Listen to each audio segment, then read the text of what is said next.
listening to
What is going on there, everybody? Oh, stop, player, stop. Okay, so first things first, I guess I got a couple things actually. So in the off stream there, we did get some success. Kind of proud to do this in one visit over at the auction, the salvage auction. I guess as far as we got both new cars, the Chevy Bel Air Restomod and also the 288 GTO. So yeah, definitely wanted to get that information out there because as far as we got those acquired.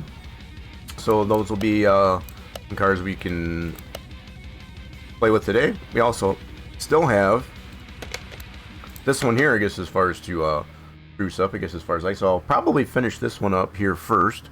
And then, I don't know, which ones would you all like to see first, I guess, as far as the Ferrari or the 57 Restomod? They're both in pretty rough shape from the auction. But I'll leave it up to you folks, which one you would like to see first, I guess, as far as after we fix up this GTO. Yeah, good evening there, Jack Dog, Ghoulish. Oh, we got Racing Batman going on a third 30-stream streak. Yeah, it's a little bit warmer today outside. So, Come on, everybody, we're going! Go, let's go! Yeah, so outside it's a little bit warmer. We got a good dumping of snow. Probably a good 4 or 5 inches. So yeah, there's that. So not quite as cold to go streaking today. So that's a good thing. Appreciate that stream. No, put your clothes back on. Put your shirt back on. I guess shirt and pants back on. I guess as far as we're back into business. Yeah, we're gonna fix this one up here a little bit. We did get it running. So there's that. But I'll leave it up to you folks, I guess, as far as whether or not you want to see the 57 Restomod Bel Air or the Ferrari 288 GTO that we have in the Project Garage after this one. Let me know in the chat, I guess, as far as which one. It does not really matter to me, because I think either car is going to be pretty fun to work on. So I think what we need to do here to get at these other parts is we want to... Did I already do the front end and all that? Second here, I gotta remember what we did not do on this. Okay, let me do this. I think we gotta do the front end, even though it doesn't look like it's in good shape. It's probably all yellow. Let's do an examination. Yeah, looks like it's just gonna be in the yellow. Okay. So even though it looks like it's in good shape, we're gonna have to pull that apart, refurbish it, get it up to 100%. All right. I don't remember what this was at the auction. I think it was a 4-star. Yeah, I'm pretty sure it was a 4-star. Might have been a 3. Might have been a 3. But in any case, we're gonna start off on this one, and then we'll move into either that 57 Restomod, Bel Air Restomod, or that Ferrari GT. Yeah. That is gonna be what we're gonna start with today. So what's everybody else been up to today? I guess as far as how's the day gone? I guess as far as so far. I know mine's been pretty decent. The fact that we got a little bit warmer weather. Got a little bit of fresh snow, I guess, as far as it fell down. I guess as far as it's about all I can, that's all I really have for now. Oh, somebody timed himself out. The crazy Irish coming in here timing himself out for 1 minute. Yeah, he had to find out what that button did. Curiosity got the better of them. Well, at least now you know. And knowing is half the battle. Yeah, we're gonna pull this all apart. Even though it's in good shape, we're gonna refurbish what we can on this and put it back together. I'm gonna pull the engine out before we do the subframe, just because it looks silly, I guess, as far as with the engine just floating there without any support. All right, let's do this side.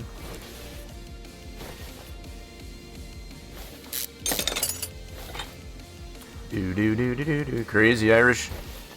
The crazy Irish. Hopefully they'll be back here in a minute.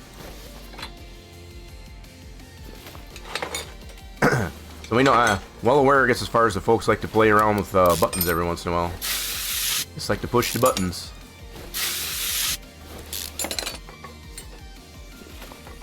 Alright, so I get all the redeems are up and running. Okay, just making sure. Didn't miss that. They are all live, ready to go. Okay, so you get that shock out of there. We'll have to redo those. New tie rods. These should be refurbishable.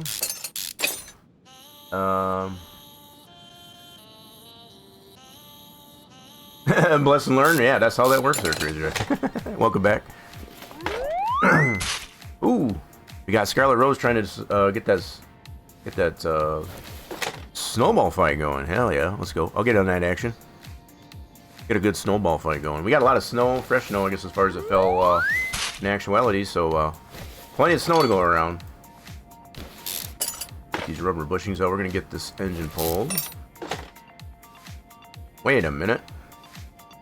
Oh, so this is actually... This one has that issue like I've been talking about. See that gap?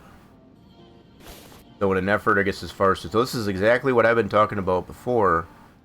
To get the proper placement and no clipping on the firewall, I guess, as far as for that engine, you end up with this gap. That's exactly what this car has.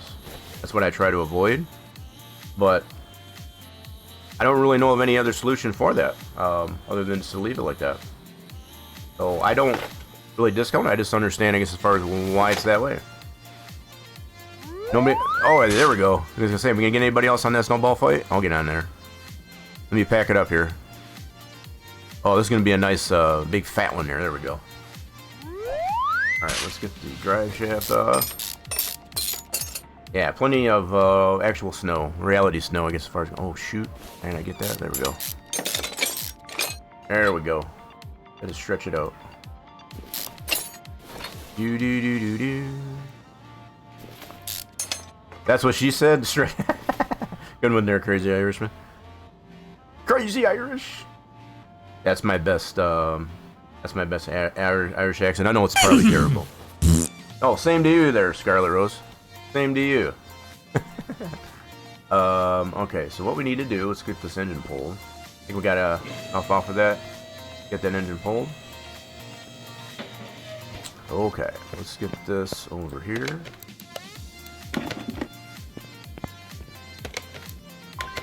Oh!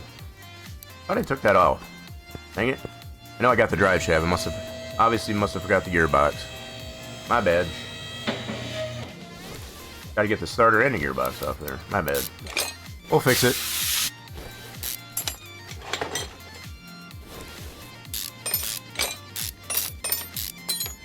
I don't recommend do this 12-hour night shift. Who's doing it? You doing a 12-hour? You're doing a 12 over there, Danny? Yeah, I don't recommend that either. Yeah, I wouldn't recommend that. Okay, now we should be able to pull it. I think we got everything out of there now.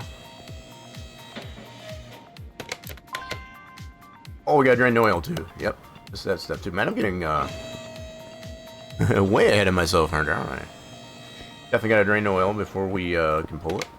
Let's move this over to A. Drain the oil. Pretty good shape in that oil. You done your homework? What homework? Didn't really. Oh, wait a minute. Yeah, no, I haven't. Yeah, I did get the message, I guess, as far as for that, but no, I didn't do that. I didn't have time to. That's my only excuse. My only excuse. I saw the thumbnail for it. It's like, oh, and that's why I had to. When I responded, I was like, oh. Oh boy, I got homework, and I say I'm not used to having homework. Hope there's no pop quiz or anything. Let's pull that out. Alright, she's out of there. Now we'll get that subframe out of there. Could probably pull it from there, but probably not. Let's do it this way. Rubber bushings are out. Good deal. Alright, so that's all out of there. Let's do all the exhaust in. We're gonna have to do it eventually anyway. There we go. Cool, let's get this engine on the stand. And we'll get this thing refurbished. No, I don't think I got any of these built. That's the 2-carb. Let me see what I got here.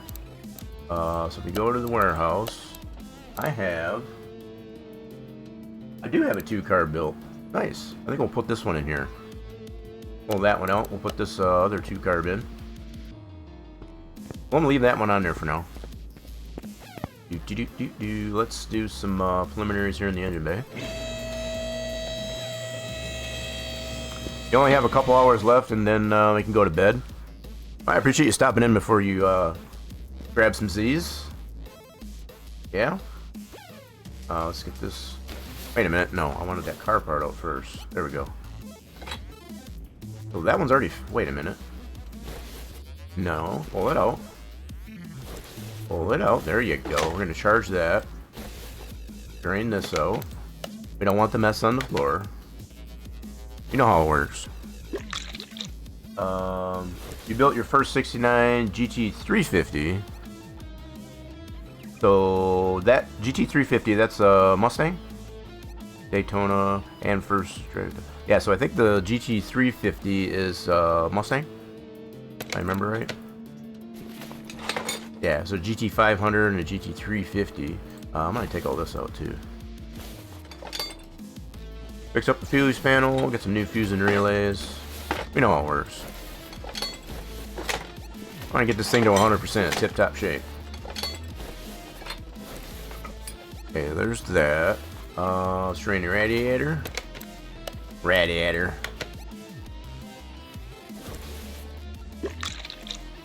So Daytona stock car. I think you mentioned yesterday was about the Lumina.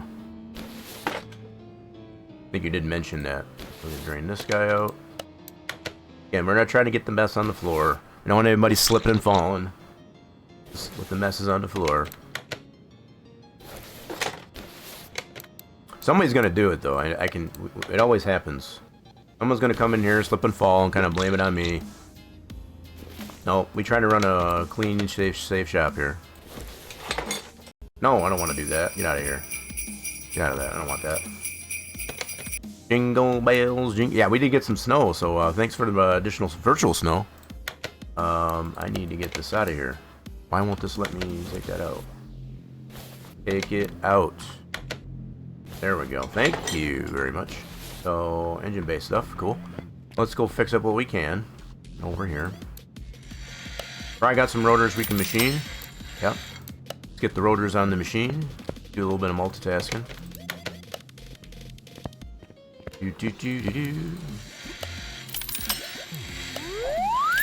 Ooh, another snowball fight. Let's go. I'll get on that action. Oh, this is going to be another chunky one here. Here you go. I'll get on that action. Who's late? Oh, Dark coming in late. Dark's always coming in late. What's up with that, Dark? We just pulled the radiator off this one, so we'll get you squared away there, Dark Legacy. We'll get you squared away. We got that pulled off there for you. We'll get it fixed up. You're never taking a night shift again, so was it by choice there, Danny? Was it by choice? Or was it mandated? I hate when they're mandated. It's probably worse when they're mandated as opposed to being like volunteer. I've been there and done that. I know it's not a fun thing.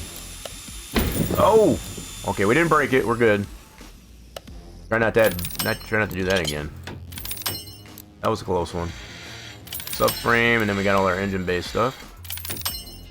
Servo, fuse panel, and our radiator. Alrighty then, that's all fixed up. Let's get our other rotor. Get this one on there, and then we're gonna get some new brake pads. New brake pads. We need some wheel bearings. 2 new wheel bearings. Get some caps right away. This is rear-wheel drive. You need some rubber bushings. Rubber bushings. Let's get 12 of those. Got the double wishbone set up. Let's get tie rod stuff. And we need 2 new ones of these. 2 new ones of those. Then I'm gonna need end links and stuff like that too. Alright, so we got majority of the stuff there. Bruh. What happened? Oh, using profanity? Oh yeah. Gotta watch the language in here. That's all. You're sore as heck. What are you sore from? What are we sore from? What did you do? What happened? Yeah, definitely keep it family friendly. We definitely try to keep it PG in here. I guess as far as you know you can get upset. I get it. I get the same way. But I gotta control those angers. Okay, so let's get this back up in the air. We'll get this put back together. We need to get also these taken apart. Alright, let's do that. Separated, gotta keep separated. What's going on there, Toby? Welcome back in. One of our newest followers, I guess as far as of yesterday. Welcome back in. Okay, we need to get 2 of these, 2 of these, and 2 caps. And rebuild those from front shock assemblies. 2 of these. Thank you. 2 of those. Yeah, let's make sure we got 2 and 2 caps. Weird. So I guess that controller's working. I see him flickering, I guess, as far as on those bumper ones. Okay, we're good. We're fine. No problem here. We're doing just. Oh, we got another streaker. We got another streaker. Dark Legacy going streaking. No, sorry. It's a little bit warmer out today. Yeah, it's a little bit warmer out. Once you get done to streaking, put your clothes back on. I guess as far as it's still cold out there, but just not as cold. Trying to get another snowball fight going. I'll get on that action. Hell yeah, let's get another snowball fight. This is like we got multiple snowball fights going on. Alright, so that's together. Let's get this front end all back together. So we can get... So I already got a 2-carb OHV built. So we can put that one in there. I still want to rebuild that other one for sure. Alright, let's get our knuckles in there. Lower control arm, we already got our bushings. Uppers and lowers. Yep, okay, just making sure. Yep, we good. We good. Oh no, that was a bad gamble trying to get up there. You know what? Just for that, I guess, if we're gonna put a quick raffle up here, let's do this. Get in on it quick, I guess, as far as do it this way. We got quite a few in here. Get in there quick. That one's the big one. Yeah, let's put that in. Why not? Why not? Let's see, let's do this. See who wins that one. It just made you fat stack of fluids right there. Calipers, these are all refurbished. We got our new bearings. Pack that full of grease, cap it off. Nice. Tie rods. Kind of on a semi-speed run, not really a speed run, but just, you know, getting a little bit of practice on that. Alright, so this side's done. Ready for that tire. We're going to break those tires down separately. Alright, knuckle. Who is it going to be? Ooh, it's like Dart got those. Good GG's there, Dart. Wait a minute, wait a minute. Oh, so you split it. Got Jackdaw and Dark Legacy together. They split the winnings there. Nice. Good deal. Gotta share. Sometimes you just gotta share.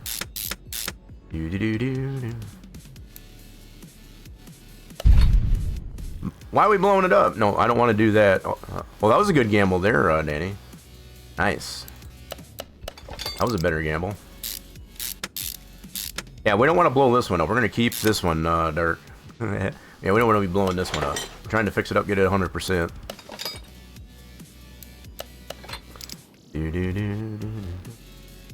But Danny going ham, I guess, as far as on the gambles. Trying to get back up there on get into that top 5. Okay, so there's all the tie rod stuff. Get that shock assembly in. Okay, that's all good. Get the upper control arm. Get it to the point where we can get the tire on. Then we're going to break the front tires down, obviously. Let's cap that off. There we go. Now it's good. So what we'll do... Way bar and all that. Oh, I got to get these rubber bushings in the subframe. That's right. Nope. Hold on, hold on. Got to put that on the charger, actually, for that battery. Sway bar. Did we get one new one? No, we didn't. We'll get these in the end links. Get that front end all squared away. Alright, and then we'll do 2 of these end links, because as far as we got 1 for each side. Get that one on. Let's get it on. Okay, this side should be right over here. Ta-da! Oh, not a good one there. You want to get first? I mean, as long as you get yourself into the top 5, I guess, as far as for the end of the month, you can potentially earn yourself a free gifted sub to the channel. You also have the choices of being able to give somebody else if you've already have one or don't wish to have the sub, or you can be a VIP for the month. Only if you find yourself in the top 5 of the leaderboard. Okay, so there we have it. Now we're going to work on these tires. So I think these are staggered. Yeah, so we got wider tires in the back. They are both 15-inch. Alright, so first off, let's get these front tires taken apart. Gotta keep them separated. Keep them separated. Okay, let's do this one. Yeah, we already did plenty of work on our Nissan Z. That's our V8 special. Another custom config we did for that 350Z. Nope. We don't want to do that. Okay, so we got them all taken apart. Good deal. Get these over here and get them fixed up. And we'll put some new rubber on them. It's always better with a new rubber on it, right? Okay, so let's do... That came out wrong.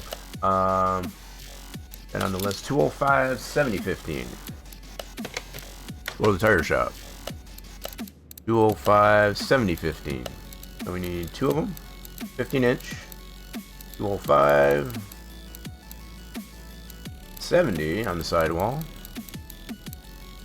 There we go. Alright, let's get those put on our refurbished rims. Very nice. Ooh, Dark getting a little bit of that gamble. So we only had 1 bad gamble, I guess, as far so far. The bot's feeling a little bit generous today. Bot's definitely feeling a little bit generous today. Rachel Batman won on to that second spot.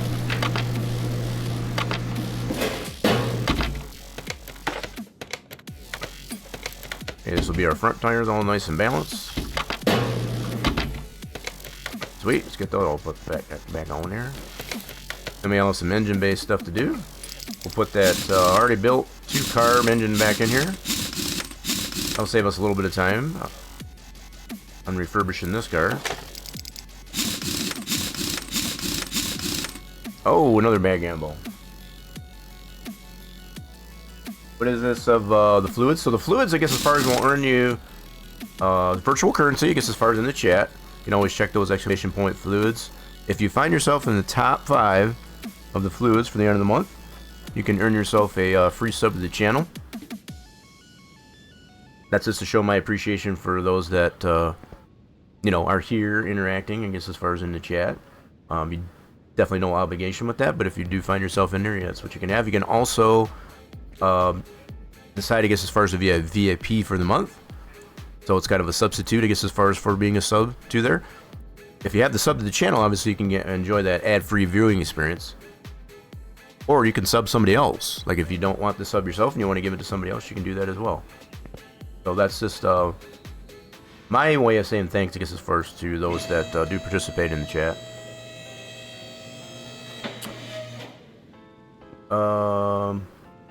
Alright, so that's all good to go. We can put this engine back in there.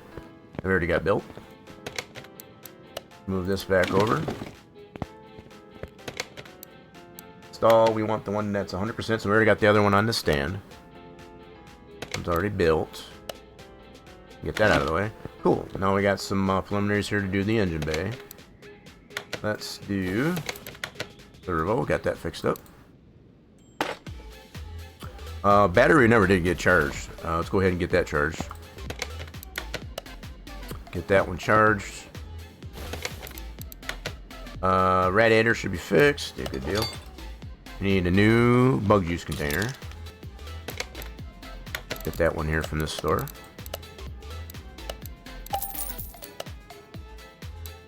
Man, I must have turned the heat down in my apartment here. It got chilly. Unless somebody left the door open. Give me a second here.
Alright, sorry about that, folks. Yeah, I guess somebody left the door open on the fire escape down the hallway. Closed that, and I turned the heat up a little bit there. Got a little chilly.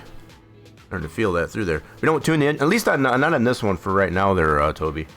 We have taken the initiative, I guess, as far as to tune some cars. Initially, all I like to do is just put the stock one in there first and see what we get.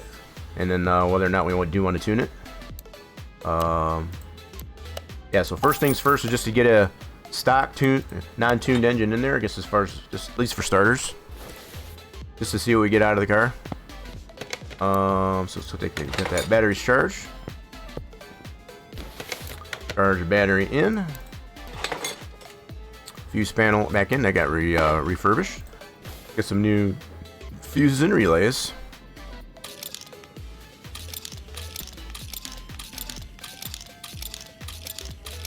Alright, let's go to the electronic shop for those. To these big boys. Wait a minute. Oh, I must have only got one. And another one. One of those. Two of those. Two of those. One of those.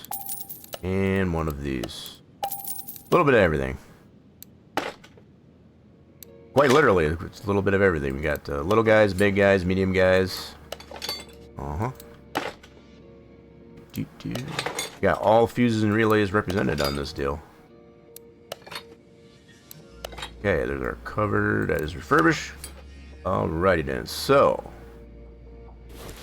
we got bottom in there to also, did I get that car part? I don't think I got that car part for that engine cover refurbished. I should still have that. Do here. It was refurbishable, right? Right there. Yep, so that's already good to go. Let's put that back on. So that should be... no, take that back. So that is a car part, so I need to go this way. There we go. Pretty cool how they did this. Kind of dress up the battery to make it look old school in comparison to the servo. That's pretty slick. Pretty slick. Okay, let's get the bottom end. Button that one up. Okay, get the trans mixer and all that back in there. That should all be refurbished.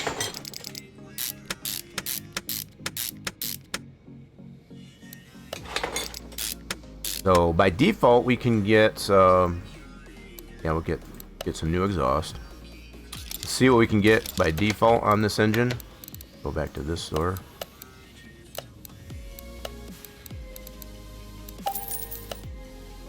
Rebuild all that new exhaust. Alright, let's do car status. So we can get 306 horsepower on this base engine. So we're going to see if we get all that base power by getting everything green and onto 100%. I want to redo that rear end yet, so we'll leave that drive shaft off for now. Two turbo resonators. I only got one, dang it. Need another one.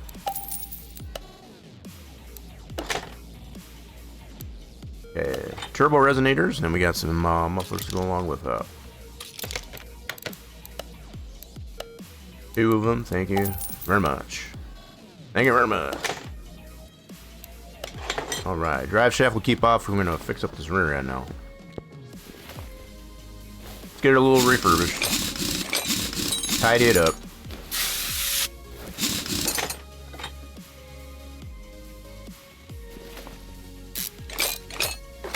Yeah, has anybody got any preference, I guess, as far as on what next car we work on, as far as either that 57 Bel Air Restomod or the 288 Ferrari GTO?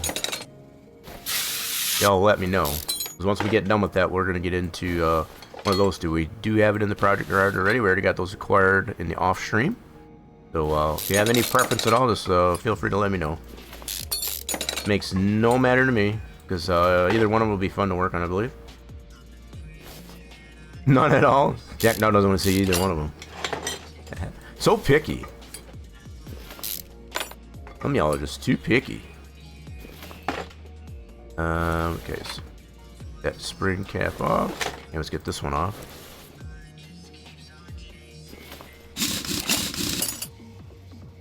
Crazy Iris wants to see the 57. Let's see, in your CMS you're doing all the chargers, but the 68 is super rare. I can't find. I wonder what it has. Is there a 68 represented in? I don't remember if there is or not. Is there? I know there are some Dodges like that, I guess, as far as represented. I don't remember which years. I think the ones we got are 69. I think they're 69 or maybe 60. I forget now. Someone's gonna have to remind me. I knew we do have some old school Chargers in that represented. I forget which ones though. I'm not as much of a Dodge connoisseur as I am with Chevy, so I have to plead ignorance. Oh, there's another raffle. Get on that raffle. That while it's hot. You meant no preference.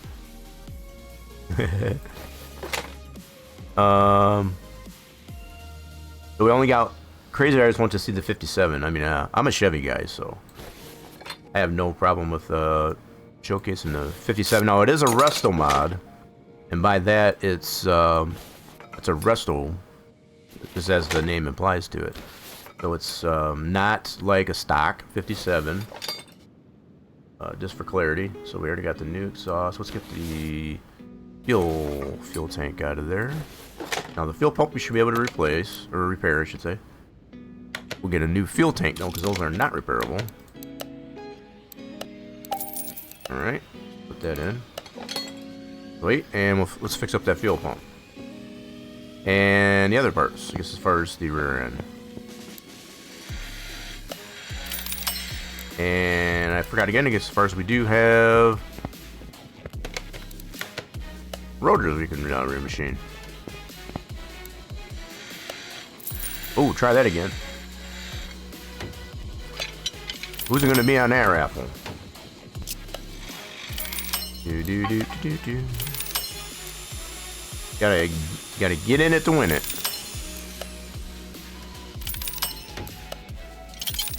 Okay, looks like that rotor's done. Let's go back over and get the other rotor.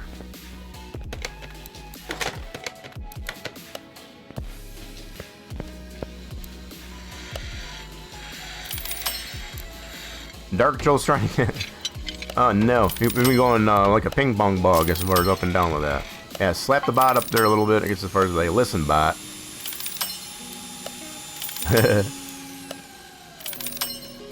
Giving himself a shot, I guess, as far as kind of recoup some of that.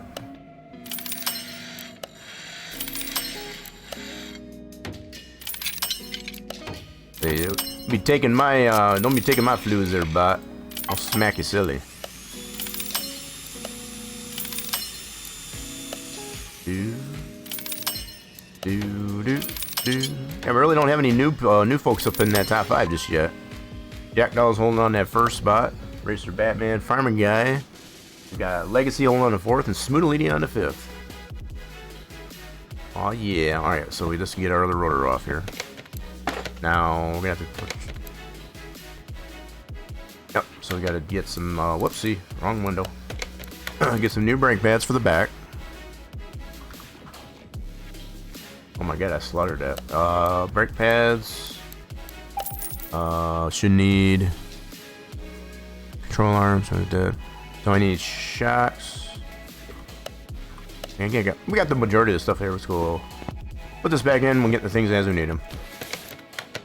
So rear ends refurbish. Knuckle. Both sides. Whoa, easy now. Easy. Whoa, killer. We need 2 new shocks. Yeah, so I'm thinking maybe we'll work on that 57 Restomod, I guess, as far as once we're done with this one.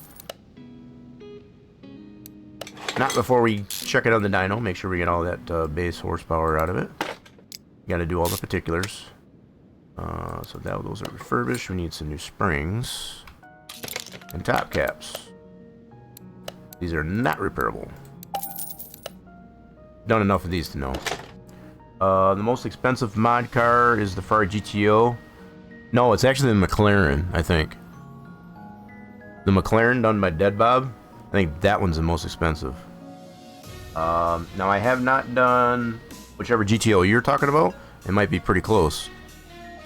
But if you've ever worked on the McLaren, that's a pretty hefty car, as far as in price-wise.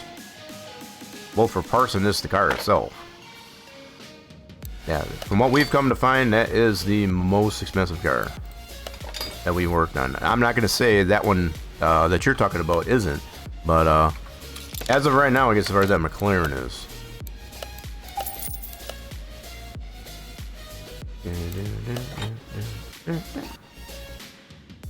Okay, so that's all good to go there. Oh, get these back plates on. Drive axle. We got our rotors are remachined. New pads. Calipers are all refurbished. Ferrari 250 GTO is 57 million. The McLaren is okay. So I'll stand corrected. We have not worked on that car. But yeah, McLaren's pretty hefty too. So it's probably a close second. Probably a close second. From what I found with this 288 GTO that we acquired, that's pretty new on the Steam Workshop. I think we got it for like 140,000, something like that. I think it's something like that. We'll find out here once we get that pulled out. So tires, okay, that's ready for that. I want to get these control arms in here first. So we're going to need 2 new rubber bushings for that. Yep, let's get 2 new rubber bushings for these control arms. 1 for each side. Okay. And make sure we get this strapped to the axle. We don't want it flopping around back here. That's pretty crazy for that one to be that much. Now, is that one that's on the Steam Workshop? That one there that you mentioned, the 250 GTO? You tend to focus on the ones that are on the Steam Workshop. Okay, let's get this control arm in. There's apparently quite a few of them in there that I've not taken a look at. We do have the request in there for a car you would like to see built. We do have the sanity points for it. All devolved into it. If we do get to redeem. Alright, so that's all in. Get our drive shaft back in.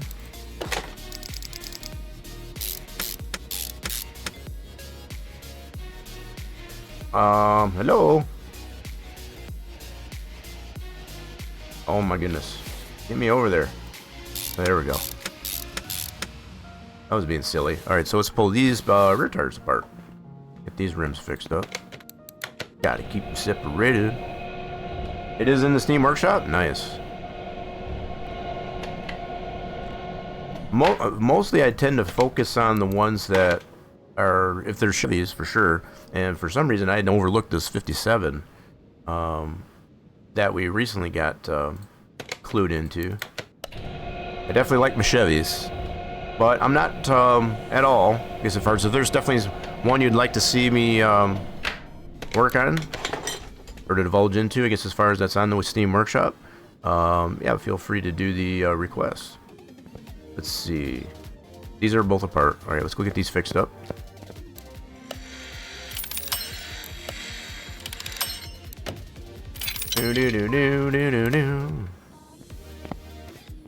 Okay, so now, whoops, that is not what I wanted. Tires. Put this one on the list. So it's a little bit less on the sidewall, a little bit wider, same diameter. Let's get that on the list. Go to the tire shop. Tire shop it is. Okay, so 255 60/15. 15-inch, 2 of them. 255, a little bit wider. 60 on the sidewall. Boom. Alright, let's get those put on our refurbished rims. Do. But in the mod of the Ferrari 250 GT, there's a replica and original is very troll. Oh, for real? So a replica and the original. That's kind of neat that they did that, though. But I can see what you mean as far as it being a troll. It's like, why would you want to put the replica in there when you got the... It said the original is the original, right? Why would I want a replica? That makes sense. Maybe, you know, just to have a cheaper version, I guess, as far as of the same car. That could be... So the creator of that one probably just trying to make a cheaper version, which the replicas usually are cheaper than the original. That's probably about the only reason I can think of.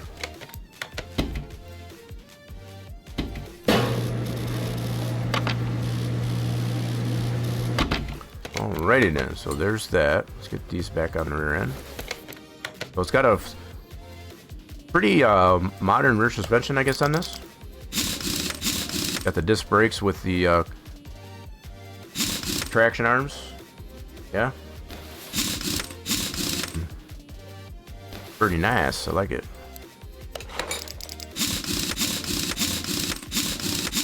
Okay, so how we do it on parts. We are 99%, so I missed something somewhere. Did I forget the starter? I might have. Let me double check that. Nope, starter's on there. Okay, so let me check my list and see what I did miss here on our parts. I missed fuel pump. Yep, that'll do it. Alright, so let's get that fuel pump in the tank. Sure did. Alright, let's get that in there. Now we should be 100%. Okay, cool. Now we just got to do interior. We're just about done with this, guys. To be able to get her dyno and all that. The heck was that all about? Let's get her down, do some interior. The replica is 2 million. Yeah, so it's obviously a fraction of the OG, which is way more. Which that's common for replicas. They tend to be a little bit less money than the OG. I think that's kind of a new neat feature in that mod. To put a replica so you can get it a little bit cheaper. Alright, yeah, let's do interior. So we'll do a disassemble on this. So no back, so must have a static back seat.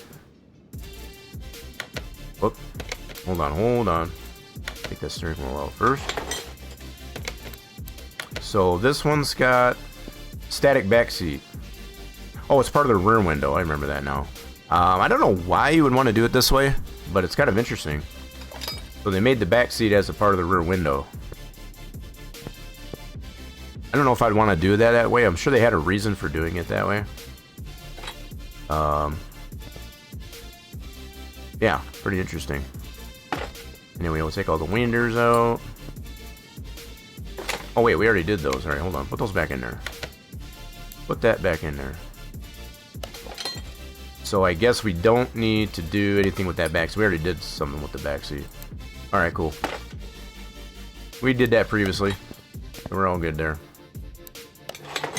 Yeah, very interesting approach, I guess, as far as to include the rear seat with the rear window. Not something I would have probably done, but I don't know if they had a reason for doing that. Okay, now we need... What am I doing? Get some new interior in here. Let's do this. Get some new seats and steering wheel. Get that all 100%. Let's go to the interior shop and grab those items. 2 new buckets. And steering wheel.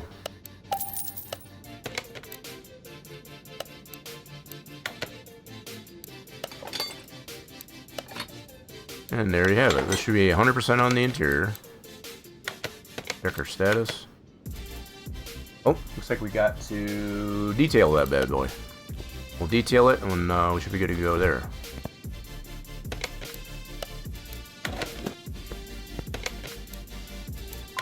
Yep. If it doesn't have the foam shows up there, that means it's a collider issue, I guess, as far as on that. I've had that problem with our own design. Simple fix, really. Okay, so we should be 100% all the way around. Nice. All right, let's get the fluids into her. Get all the juices and fluids. Motor honey. Who they make the mods? This game is Steam. There's all kinds of folks that they do that. It's not any one particular person. There's some done by Dead Bob. There's some by Smokey. We've got quite a few of those different types of mods. Yeah, really no one particular group or person. We made our own mod, I guess, as far as for that matter. We got our Gen 2 that's outside the garage. If you haven't seen that, Toby, I think I might have shown it a couple times. So yeah, just to kind of get the rest of the fluids here in a second. So yeah, we did this one. This is one of our own. We don't have this on the Steam Workshop as of yet. We're still fine-tuning it.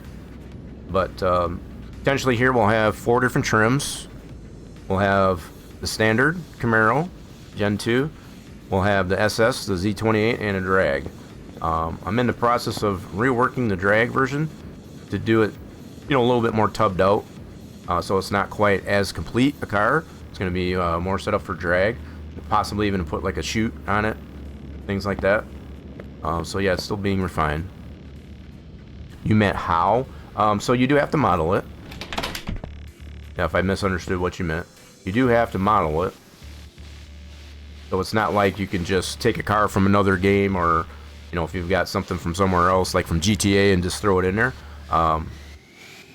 You do have to model it, I guess, as far as making it compliant with the game, using the Unity engine. So there's a little bit of a process there. I've had some other folks ask me about that, and that's no different, I guess, as far as when Holly's explained it that way. I'm hoping when Car Mechanic 26 comes out, it'll be a little bit similar process to be able to get mod cars into the game, unless they already include what I would like to have. I may not have any reason to put any of my own new cars in. So yeah, maybe we'll get more cars than we have currently by default. That'd be kind of cool.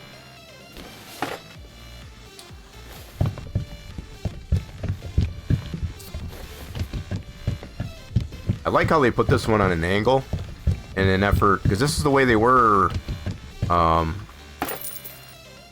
these types of cars back in the day. They were kind of on an angle, so you can get that proper angle for the pedal. I guess as far as on the interior, they weren't necessarily straight in, you know, as far as like parallel, I guess, as far as with the or perpendicular, I should say, to the firewall. But also to have that engine cover to go on there to kind of dress it up to make it look more old school. To have the separate reservoirs, I guess, as far as for the front and the rear tires. That's kind of neat. In fact, we need to get that back on there. Did I get it back on there? I guess I did. Yep. Also dresses the battery up. So we should be ready to go to get this over to test path. We'll get some alignments done. Let's move this over to there. You want to put a Peugeot 205 GTI. I mean, it's possible. Don't hold your breath. Yeah, probably not. They're jacked out, probably. But it's wishful thinking. Yeah, I don't know if a Peugeot's been done, I guess, as far as for this game. Oh, wow, way out of whack. Let's get her less out of whack. Yeah, it's probably just wishful thinking, but I don't know. Even if it does require, I guess, as far as to have to put a car into the game that's not in the game, you know, have some mod cars. Hopefully that process is still, I'm just now starting to get used to that process with the Unity engine. So hopefully it doesn't change it too much. Hopefully some of that that process gets maintained. There we go. Headlights and suspension is aligned. Next thing we'll have to do is get this on the dyno, if we can get all this base horsepower. Let's go get that done. You turned out pretty nice. I like it. So it gets a little noisy in here for those of you that are new. So if you got the volumes turned up, got the earbuds on, just watch your ears. It doesn't get a little noisy in here when we dyno.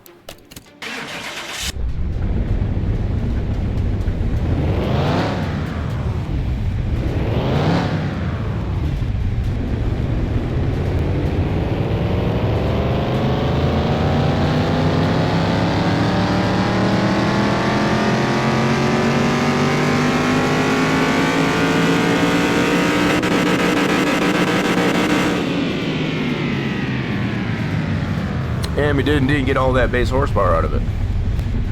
Class C 191. It's all stock. She's all stock. Nice. So what we're going to do, now we got her dynoed, let's take this over to the strip and see what well she does here in the Class C. Can I get in there, please? Thank you. Alright, let's head on over to drag strip. Let's check her out.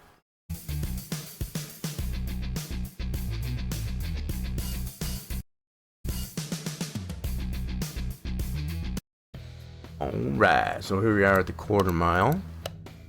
Ooh, nice matchup. So we got our 69 GTO against our 79 Pontiac Trans Am Firebird. Beautiful. That should be the Bandit. No, it's the Formula. Let me make sure our... Hopefully this controller's working for us. Oh, what the heck? I didn't mean to do that. Can I get that back? Alright, let's try this. I didn't mean to do that. My bad. I meant to go up against that dude. I was checking my controller, and I guess it does work. It does work. Alright, so...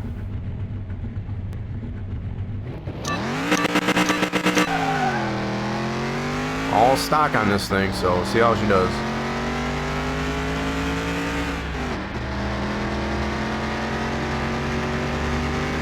Oh, the SS got us. The Nova got us.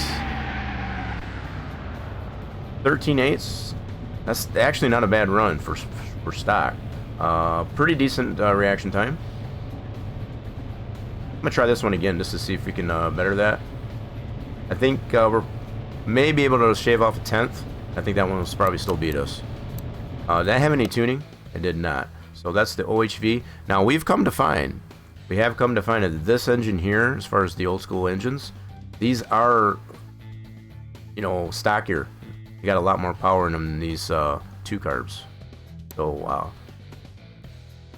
got a little bit more rating there too. Let's try it one more time. I think we can maybe get another 10th. Slightly better reaction time.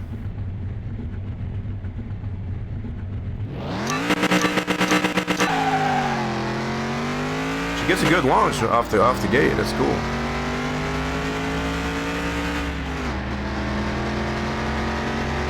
Oh, yeah, you got us again. Fair and square. Yep, so 13.8 to 13. Yeah, so this one's definitely better than the better engine. And we've already concluded that that's the case with this engine. This engine is the better of the OHVs, the overhead valve. Alright, so that's too many squares. So this one's the 1 carb of that same class of engine. No tuning. By the numbers, we should be able to beat this one. This is one of our own creations for that Gen 2 Camaro.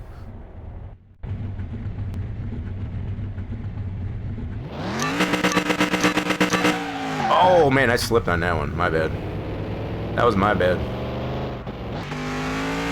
Slipped on that one. We're gonna have to do that one again.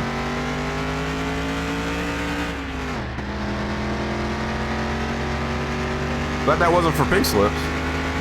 You know, that's something else I think we've talked about on this one here. It would be kind of cool if we can actually do it for pink slips, especially with the multiplayer going to be added in 26. I guess as far as they are going to have multiplayer. That'd be kind of neat if you can actually race for pink slips.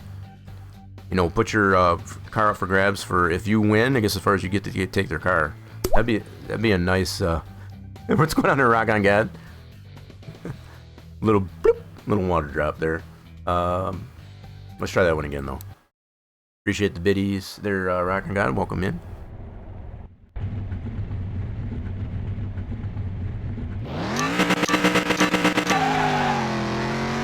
That's a much better launch.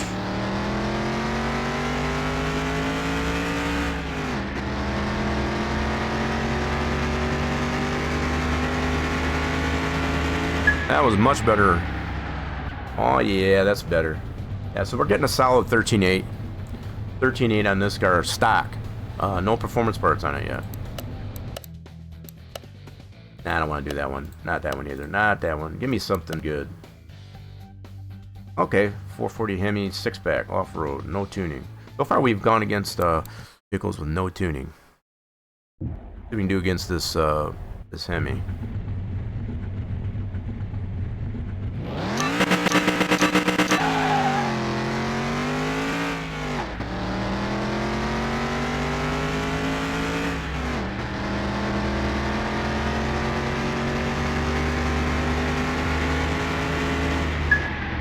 So one other thing I do notice on this car, it doesn't have any dials on the dash.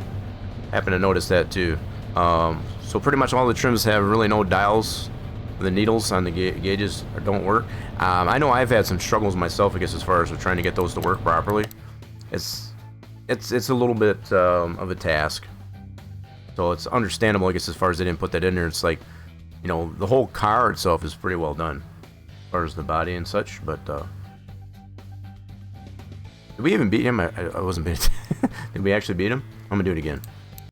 I missed that. I was kind of like focused on, I guess, as far as the fact that we have no. So even the talk that's on the hood, which is common for these GTOs, that it's just the gauge. There's no no dial on that.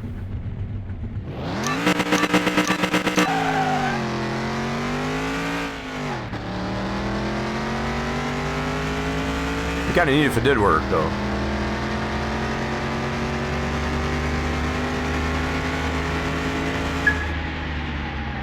We did get him. Alright, cool. So I wanted to make sure. Yep, so we're able to beat that 440. Ooh, there's another nice matchup. So our Cutlass Supreme, 1 carb, no tuning. So far, all these cars have no tuning. What's up with that? Give me some tuning. Give me a challenge. think we've got a pretty good car here for being just all stock in this Class C.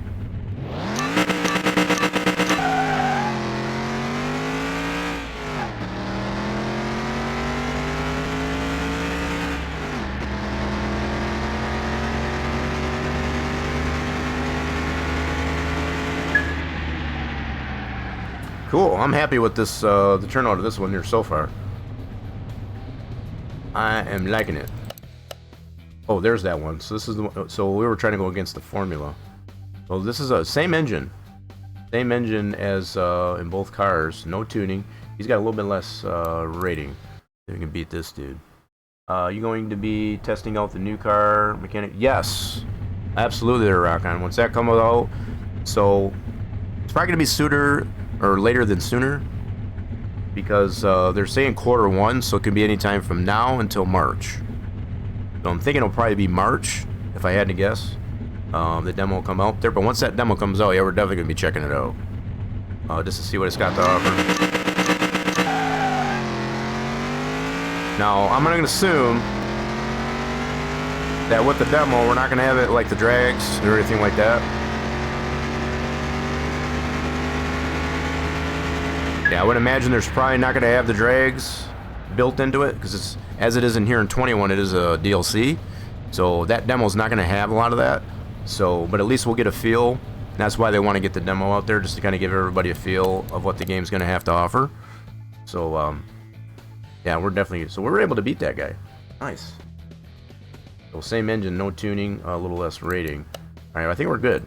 I think we're good with checking this one out. We're gonna head back here to the house, and we're gonna get that 57 Bel Air Restomod out. We had at least one request for that. And I'm a Chevy guy, so I like my Chevys, especially a Restomod.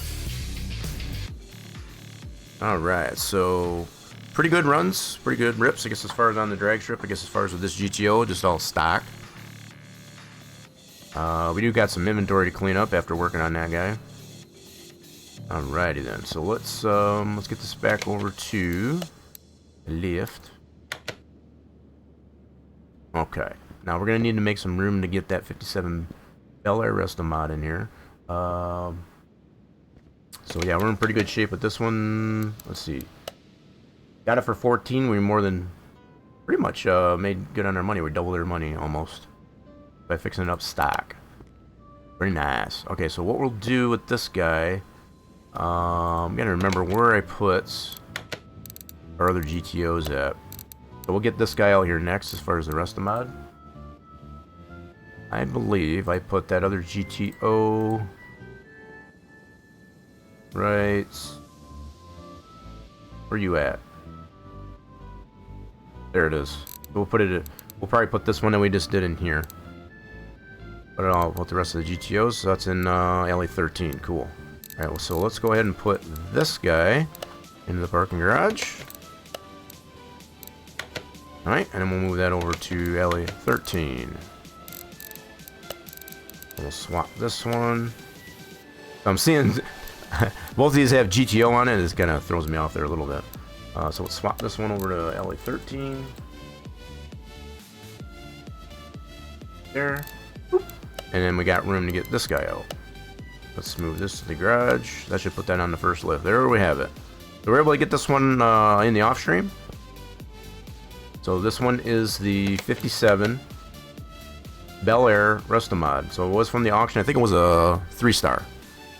3-star. So I'm gonna see. We're gonna need to give it a bath, that's for sure. I'm gonna see if we can actually top it off with some oil and see if we can get it started. You're gonna get it running. The heck's going on with the door here? Oh no, we got that problem. So we know what happens when that does that. We're going to try going to a different location, see if we can fix that problem. This is a very well-known problem, I guess, as far as not... It happens both on mod cars and default cars. So what we're going to do... We're going to head over to Junkyard really quick. Actually, I'm going to go with Salvage Auction. See what we got in there, just for giggles. That'll fix this problem with the door, I guess, as far as I know. So that's not an issue with the mod. It's just a common problem that we've come to know. Let's see. We get lucky here and find another. There's another Restomod. This is a 1-star. This is even worse shape than what we already have. Just to give you a clue. No. Wow, that thing is really stripped down. So that's definitely a 1-star. Alright, cool. So yeah. Now we're finding these. Now we would have had this same kind of luck, I think, if I wouldn't have found that in the off stream.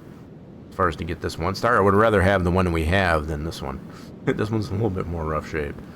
So let's see. Let's go ahead and head back to the garage. I just wanted to check that out really quick. This should reset that door, I guess, as far as back of the house.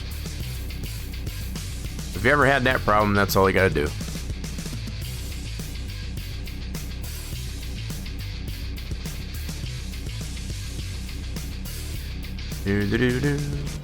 Alrighty then. Let's see if that fixed our problem. That should have fixed our problem with that door.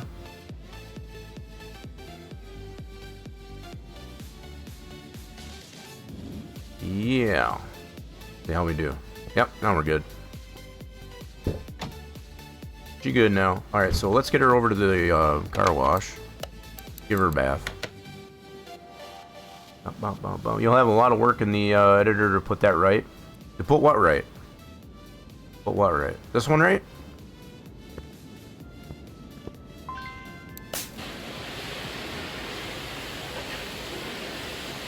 We've already looked at this one in the editor. This is why I wanted to get this one. This one's pretty well done, I guess, as far as from the editor standpoint.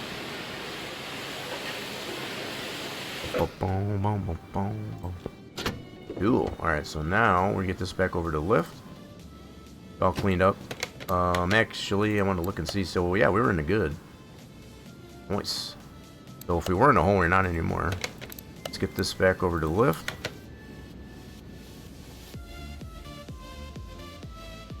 You had it and binned it? Well, I mean, it's not for everybody's cup of tea. I get it. I'm a Chevy guy, so I think from a modeling standpoint, as well as just the fact that I'm a Chevy connoisseur. Oh, look at this. He's even got the hood pins on it separate. That's pretty slick. I never noticed that. So the fact that there's a convertible with this trim, I think we got to put this one on there. Yeah, so it's just missing. We'll have to buy a new one of those. Let's do that, and a trunk. I don't 100% know why the creator did put the vents on the trunk. That's a little bit weird, I'll admit. I guess it's to be different with it. I guess as far as I'm not sure. Not something I would have done. I guess as far as if I was going to model it, but you know, looks like they just wanted to have some fun with it. The fact that it does have the black trim on it instead of the chrome, that's pretty neat. So let's go to body shop here for this car, and we're kind of loading up on here on our mod cars. So this is yet another one. So it has been mentioned to me, I guess, as far as that you can rip out the entire interior and put different colored interiors. We have seen this done with Smokey's C1 Corvette, which I think is kind of neat. So what we need here, so they did this at a rear clamshell B, which means it's a tuned rear clamshell. So we'll get one of those. This one's black. That means black trim on it. So that's obviously a tuned one of that version of that. And we also need the trunk. Cool. Now, I don't think I'm going to keep it this color. I'll probably end up painting it a different color. I'm going to leave these on like this for now. Alright, let's see if we can get all the winders. Get some new winders.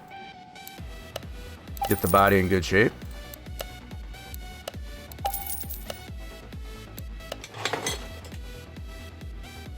Okay, there's that side. Yeah, just pretty interesting with the louvers on that trunk is all. New winder there.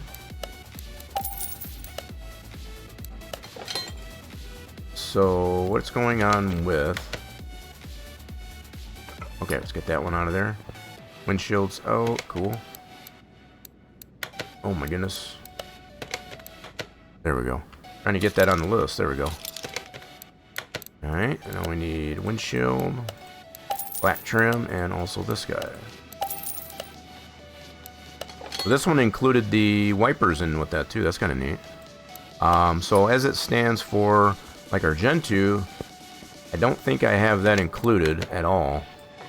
But just little details like that sometimes makes a difference. What the heck does it keep going into that one? Winders, there we go. A lot of different parts you can get for these different trims of this car. Pretty neat. So yeah, just to confirm, we don't have any wipers at all represented under Gen 2. So whether or not we include that with the windshield, or does it make that a part of the body, that's left to the designer. We've seen it done plenty of different ways. This one obviously includes the wipers and the trim, I guess, as far as a part of the window. That's kind of neat. Get these other body panels off, get those fixed up. Get the body all good to go. You build a rat? What do you mean you build a rat? What do you mean a rat?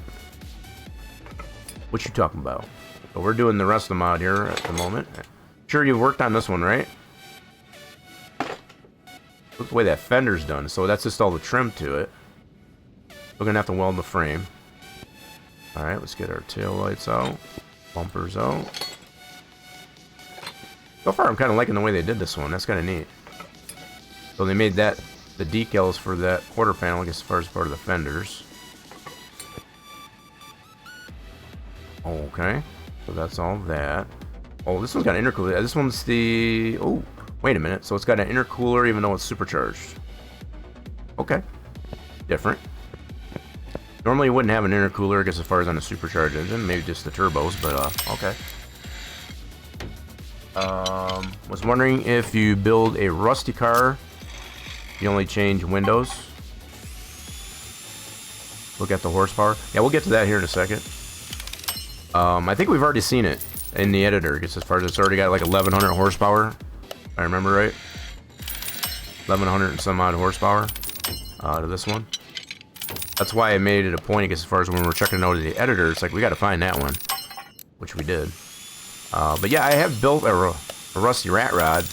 I got that on the rollback. So we did as crappy parts as we could in an effort, I guess, as far as to still have it running. Yeah, we've done that. We've done a little rat rod build. You know, a true rat rod build. All the parts we can fix. That's cool. I like it. So many body parts.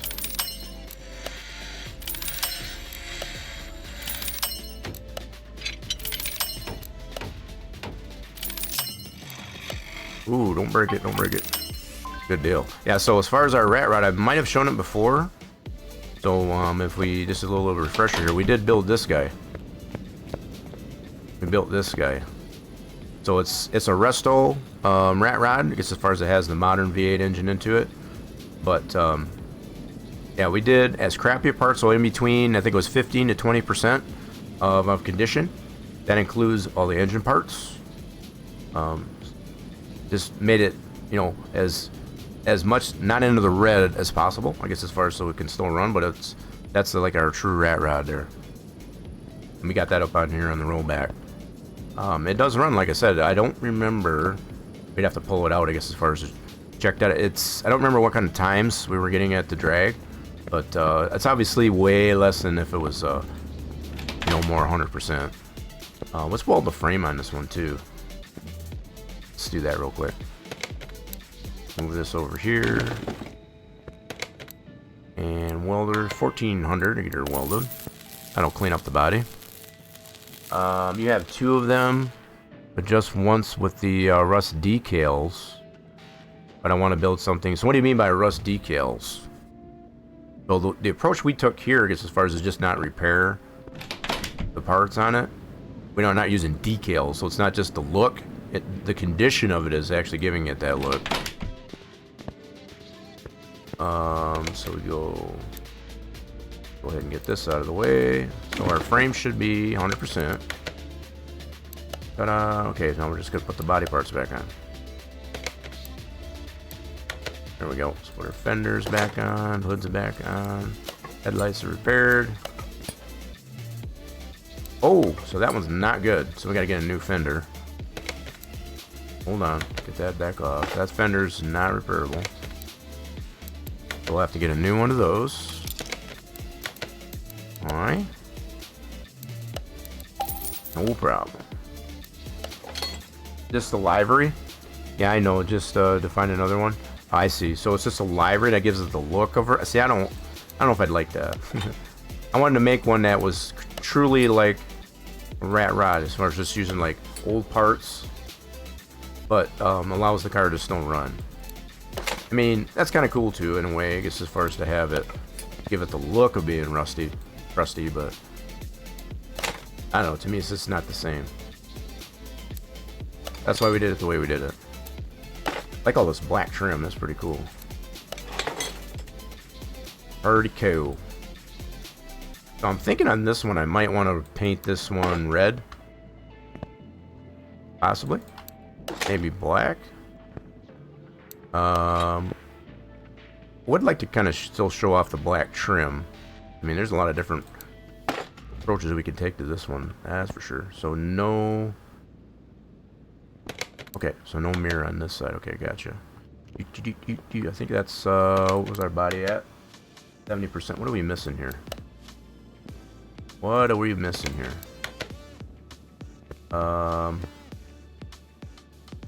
Oh, okay, we need this guy. Got you. What else are we missing? Really? So why are we only 73%? Let's check our list. So this is all interior. Car part, what is this? Car part 2T. Front end. I don't know what this part is. Part 2T. Let me look in the store and see what that is. Store. Car part 2T. 1E, where's 2T? A lot of parts in here. Well, that is the interior then, right? I would assume that's the interior. Look at all these different interiors. That's freaking awesome. Holy crap. So many interiors. So yeah, that's the rear bench. Gotcha. Okay, let's put that in. That's our rear bench. Okay. Normal mode. That. Let's see if we can slap that puppy in. So, is there one in there? Hold on a minute. Yep, right there. So we can probably repair that one. I didn't need to buy that. Whoopsie.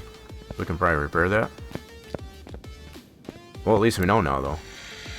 Repair this guy. So I bought that one. I didn't need to. Alrighty then. So that means we should have two of those. So we got a door card that's not good. So that's going to be a car part. I see. I see.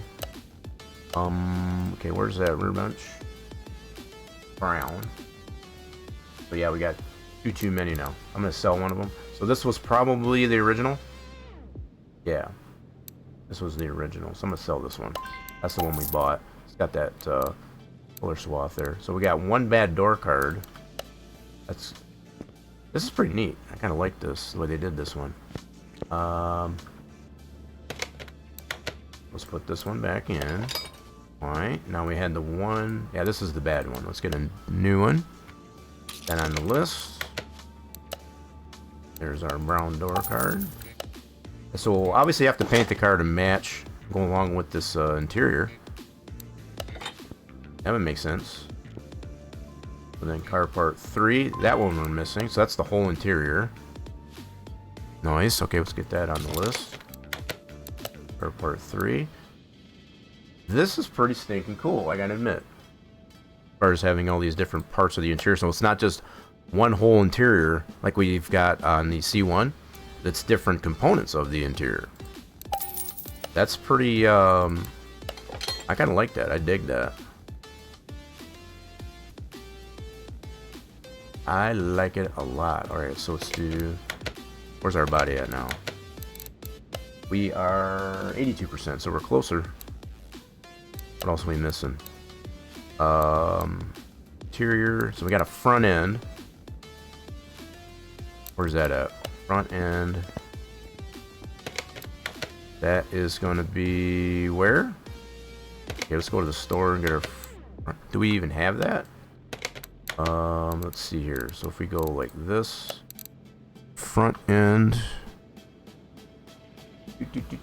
So that fender we already did, so we don't have that. So whatever, front end. I think it was. Let's take a look in here. Wait, where's that going to be at? So front end, I think that is. So that's going to be front end. Yep, there's C, D, E, F. Oh, that's a fender. My bad. What am I doing? So many parts for this thing. It's crazy. It's nice. Multano. Look at all this. That's nice. I like the way they got this labeled too. It definitely let you know what these parts consist of. Gold, black, and chrome. That's slick. I like that. Rear. Where's the front end?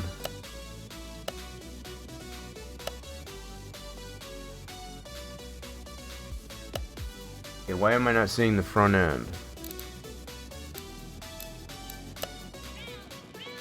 Front left fender, front bumper, engine cover. Nice, that's that core support. We did notice that. EF front end. Gotta be in here somewhere. There it is. B, C, D. Okay, so it's the grill. G, H, I. This one right here, that's the black one. So we didn't have this. Or do we? Let me double check and make sure. Yeah, here it is right here. That's what's bad right there. Okay, so we need a new one of those. That's confirmed. Let's get a new one of those. So we had to take that bumper off with it. That's cool. Very cool, very nice. Okay, let's get this one replaced. That was bad. Yep. And the bumper is good. Sweet. Alright, so where are we at now? 84%, so we're still missing some parts here. Alright, take a look at our parts list. Yeah, we can type it. I usually like to look for it first, I guess, as far as... Well, the fact that it has a lot of parts in here, probably would behoove, I guess, as far as just typing in to search it. You're just starting this game. I've gone through the starting stage. Now I'm at the part with my first junker car outside the garage with no work order. You don't have any work, so you don't have any call orders there, WC Gamer? Yeah, you should be able to get call orders. So you go to your telephone and check out your call orders. Do you not have that? Is that what you're saying? And I should probably ask too, are you on PC or console? Yeah, not sure if you're on that. Yeah, trunk we already got, we're good on that one. I'm gonna go through the list here and see what we still got to replace. So these are all other parts. Yeah, trunk is good.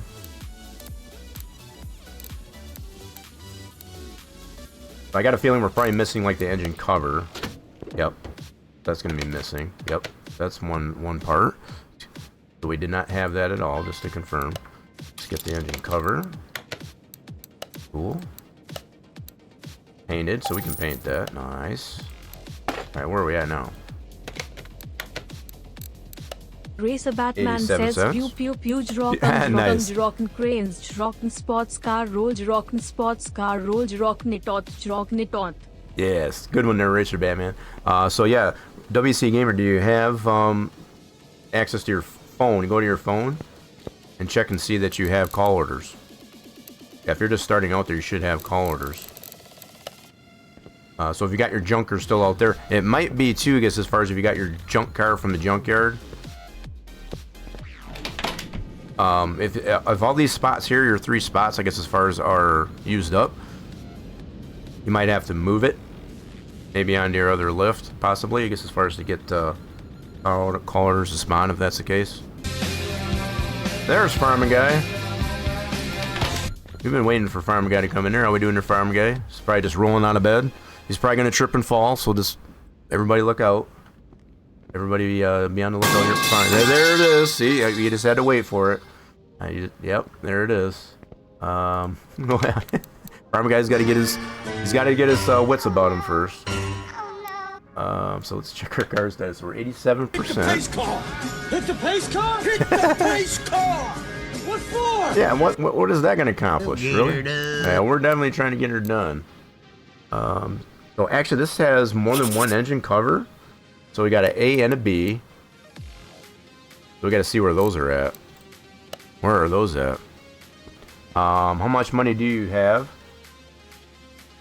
Oh, yeah, that could be another thing, too, maybe? Check that out there, I guess, as far as jacked out. That's probably a good one to point out.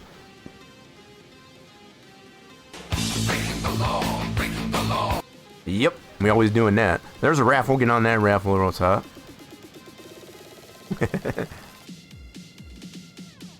You don't have any clue. What do you mean you don't have any clue? So you should be able to see at the top left of your screen how many credits you have. Let us know what you got there. And how are we doing is fine. We're doing just fantabulous. So we got our 57 Bel Air Restomod that we're fixing up. Let's see what other parts. So I noticed some more engine covers. Let's do this. So we've got, what in the world? I don't see anything in here. I got it on part install. I'm not seeing, unless there's something under the trunk. Let's see here. Okay, nothing in here. This thing's got a lot going on with it, so we got to put this window back in. That window back in. Okay, so there's that. Where are we at now? 90, so we're 10%. I think that there is going to be license plates. That's going to be license plates. Okay, cool. I like how they did this interior. That's pretty neat. As far as that spare tire, this is the way the 57s were done. So they have that spare tire. Obviously, it's not interactable, but just to have it in there, that's pretty slick. I like that. They're mowing the lawn. Nice one there, Ghoulish. Breaking the law, mowing the lawn. Yes. I've heard that parody before. Okay, so we're good on the body for the most part. Just have to put the plates on it. That'll be that last 10%. You cleaned up pretty good. So now with this brown interior that we have, kind of limits our palette for what we want to paint it. I'm thinking still red. I want to do it some shade of red. Maybe not red, but maybe like ain't got no gas in it. Well, this one doesn't yet. In fact, this one doesn't yet. We want to top it off with some fuel, see if we can get it running. So let's check the oil. Where's our oil fill? Right over here. We're gonna probably top it off with some fresh oil, just to see if we can get it running. She's probably a runner, just needs some oil. We're gonna fix it up for sure. Don't worry about that. But I always like to see if we can get her running just by topping her off with some fresh oil. There we go. Let's see if she'll start. So it didn't start from the auction, I guess, as far as due to the fact that the oil was low.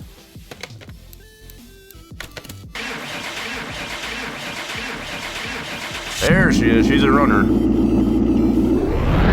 She's a runner. Good deal. That always makes you feel so much better. So, being a 3-star from the auction, I just needed to top it off with some fresh oil, and she runs. Cool deal. Well, we're trying to get this one rolling now, I guess, as far as we got it running, so that's good. Will it let us drive it? Just out of curiosity. It's been a long time since we've been in the test track. I'm gonna see if we can get it. We'll take it for a test drive. Oh, we got brake fluid missing. Okay, let's check that out. So we got some other fluids here we got to check, I guess, as far as where we can drive it. Maybe that low. Yeah, I guess it is a little low. Let's fix up this servo here real quick. I'm gonna drain this out. Let's do that. Yeah, we'll see if we can get this one rolling. There's no bathroom on the right. Oh, there isn't? Oh, so just like the song, there's no bathroom on the right? I hate when that happens. I like how Ghoulish Man did that one. I forgot about that parody, actually. Yeah, so, yeah, WC Gamer, I guess, as far as, have you gotten that, that problem figured out then? Hopefully. Feel free to ask any additional questions. If I don't know the answer, there's definitely probably someone in here that does. Alright, we'll put that servo back in. Got that refurbished. And we'll put some fresh brake juice in there.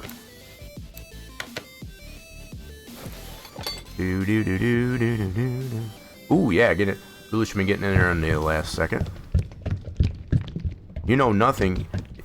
I call bullpucky on that there, farm guy. You know a lot more than you think you do. You have under 4 grand. Ooh, that might be a little low. So it could be an issue with that, as far as being able to get. I don't know. So if you got under 4 grand, you should still be able to get call orders. Should still be able to get call orders. So it's not like you're in the negative or anything like that. Should be good. Okay, so we got our fluid in there. Okay, let's see if we can drive it now. Need anything else?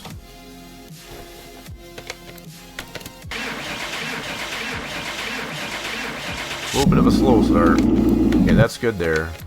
We're missing power source. So we're missing all the fluids, basically. Alright, so we'll check all the other reservoirs. Yeah, that all good to go. We're going to have to do it anyway, so. Drain this out. We already had farmer guy came in and slipped on the floor, so hopefully that wasn't due to the fact that we try to keep it clean, so hopefully that wasn't that. I think money matters for my jobs. I mean, I know you got to have money to buy the parts, right? So it might come down to that. Could possibly be if you've got parts that you can sell in your inventory. That might be something you might have to do. And if you've got a car, I guess as far as you can probably sell, I guess as far as to boost up the monies, might have to do that too. We drained that, we did. No, I don't want to fill it. What are you doing? Get out of that. It's the second time it did that to me. Pull that out. There we go. Okay, we'll do this one right away too. Why not? Drain this out. Get a new bug juice container. Okay. That out of there. Let's get that replaced. That's not repairable. There we go. Let's get a new one of those. New one of those. Go back to this store. Gulastman says you can't park there at the lift. Who can't park there? This one here? No, you ain't talking to me. We're trying to fix this one up. That's the only reason why we got it on the list. Okay, so yeah, we can put some fresh bug juice in here.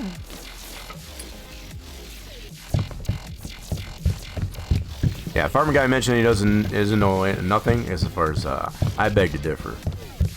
I learned quite a bit, I guess, as far as on maybe not this game so much, but other games. So he's being a little silly. Okay, cherry juice. There we go. There's our looking glass.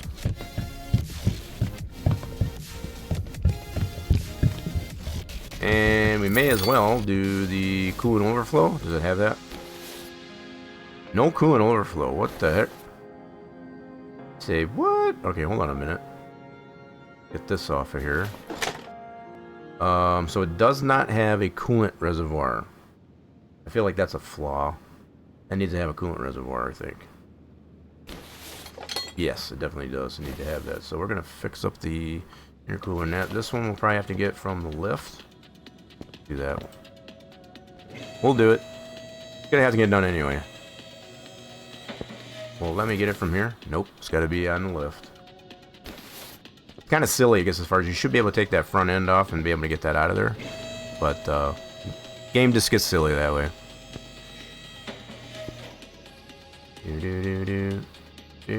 Wait, can I not get at this? What's going on here? Really? Where's the stinking intercooler? There it is. Found it. I should be able to repair that, actually. Go do that. We'll put that back on. I think it's kind of... I've never had a car that has a supercharger that has an intercooler.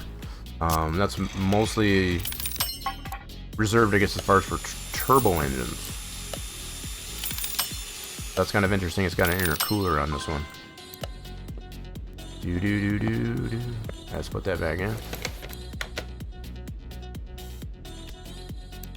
Okay. And then that we can get from the top side, engine bay. So far she's cleaning up pretty good. Took a little bit to figure out on some of the parts, but not too shabby. I definitely feel this one does need to have a coolant reservoir though. Definitely needs to. I mean, it might look fast, but it's not normal procedure, I guess, as far as putting an intercooler on a supercharged engine. I mean, it might look cooler. Now, you could probably substitute, I guess, as far as this intercooler that's designed more for turbo cooler as a trans cooler. So we'll just pretend that this one's a trans cooler. We can just gotta pretend for a minute that that's what the case is. Okay, put our bumper back on. Yeah, so it's one thing that it looks cool. It's gotta have a purpose to it, you know. So we got everything back in there, I think. So radiator, yeah, that bugs me that it doesn't have a coolant reservoir. You need to have that for cooling. That could be why they decided to put the intercooler on there to give it more cooling, I guess, as far as I don't think that's the way the game is designed for that, quite honestly, but that's the way they did it. That's understandable. That's totally understandable. Alright, so we're good there. Interior. I'm going to do some interior on this one here. So we got bucket seats and that, I guess, as far as the redo. Let's fix those up. Let's go here. We'll do a dismantle. These two seats and the steering wheel. Yeah, for the most part, I'm liking the way this one's done. A lot of interchangeable parts on this thing. So let's do normal mode. Actually, I need to do assemble. Let's get 2 new buckets and a steering wheel. Okay, and we'll go to the interior shop and grab those items. The 2 new buckets and a steering wheel. Put those in, and that'll get our interior up to snuff. Ooh, alright, there's that. Now if we check our status, yeah, we're in good shape here. Nice, now we should be able to drive this thing. Take her for a spin. Did I not put that back in there? I thought I did. I could have swore I put that back in there. Because I was making the comments of no coolant reservoir. Okay, so I guess I just forgot to put it in. My bad. It's all repaired though. Cool. Okay, so that's all good to go. Now we should be able to... I just want to drive the darn thing. So let me drive it. There we go. Okay, now let's go to the test track. Just for giggles.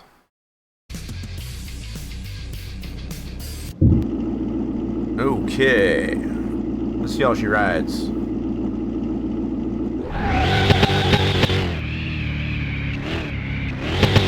Oh, forgot I got manual shifting on it, that's right. Oh, she's a little sloppy on the suspension.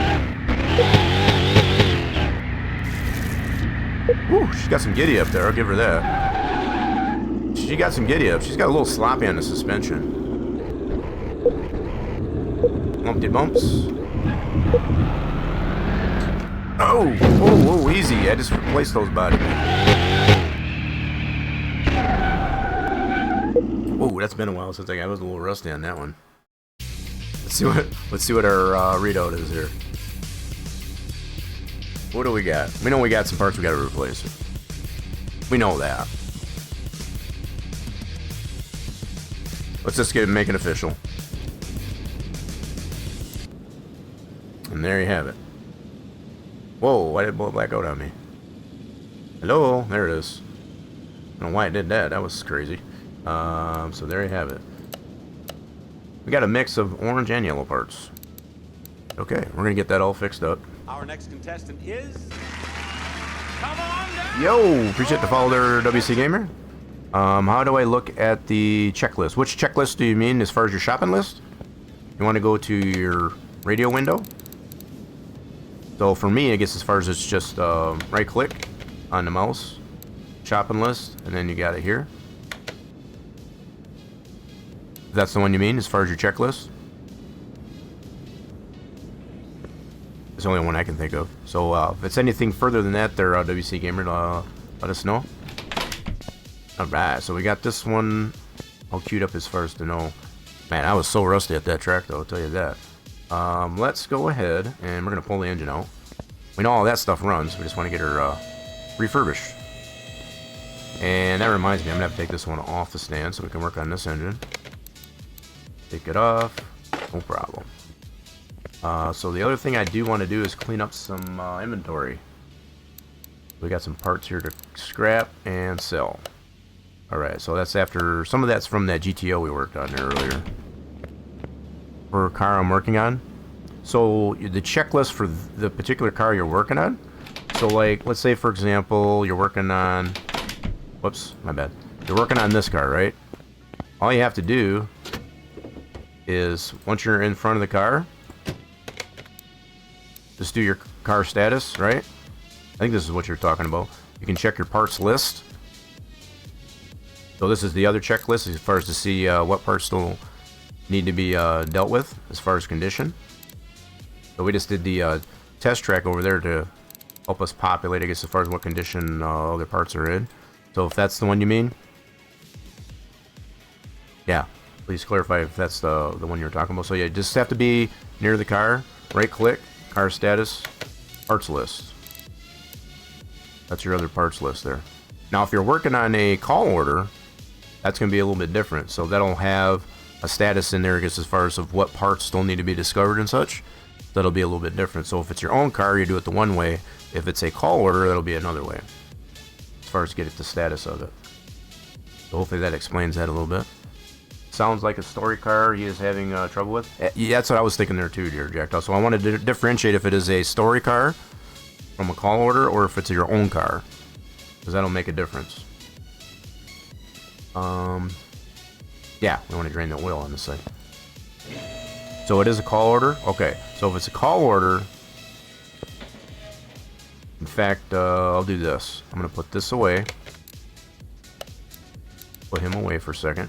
If you go to a call order, so I'm just going to grab the C1 here, for example. Take that order. Oh, shoot, see. So that was another thing I was going to tell you. If you got all your spots full, if these spots are full, call order can't spawn. So I'm going to put this one away. No problem. So that should have put that into... Yep, that's fine. Wanted to make sure didn't put it somewhere goofy. So you got to have one of these spots open.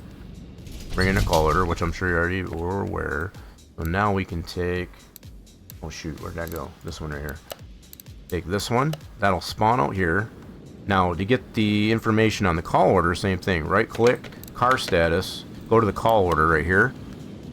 This is the same position as your parts list for your own car. And that'll tell you what's wrong with the car.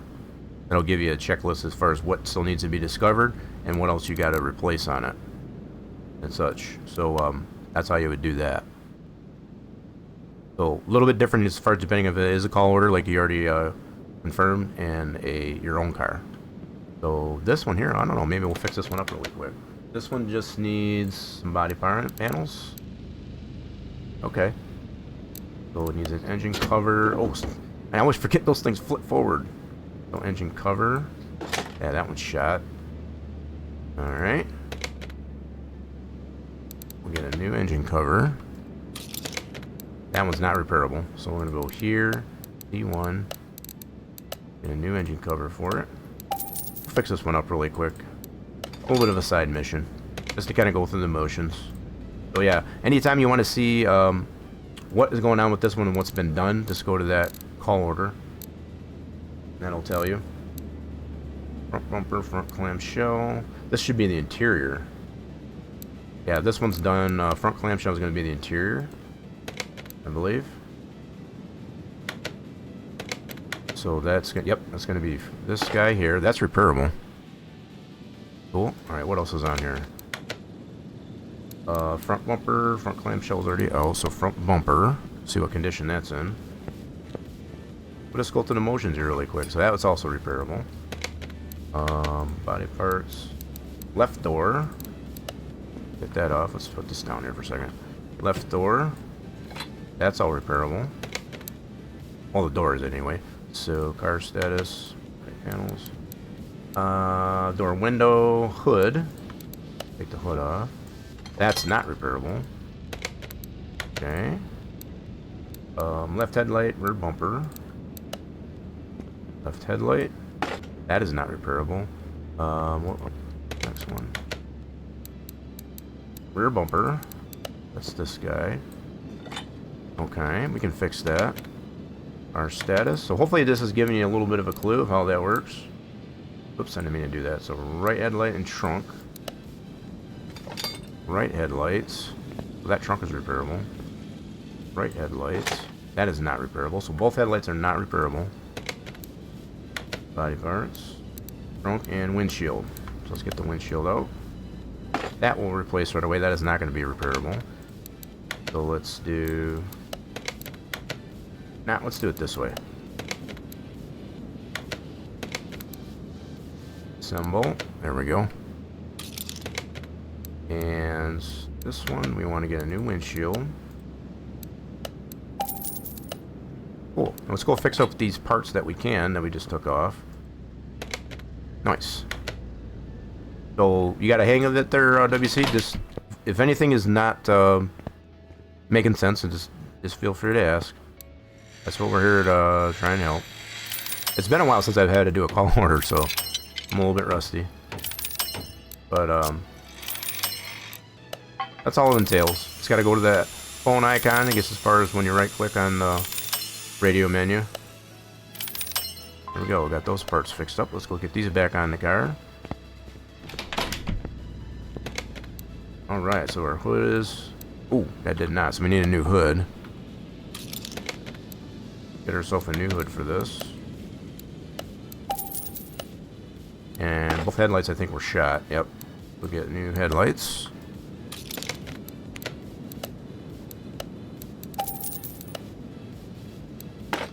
Yep, so this one should be shot. Yep, so just to confirm. And on the list, making sure we get the right part. Putting it on the list. Front bumper, that's repaired. Cool. Making it look nice. Trunk, that was repaired. Rear bumper, good to go. Interior. Yep, got that fixed up there. Red interior. Beautiful. That dude. What about that mirror? Is that mirror repaired? She's good to go. Now this one here, this one's a little bit tricky, but this is a mod on one here, but Smokey makes it very clear to get at that window. It's that little slit that's right in here. That needs to be replaced.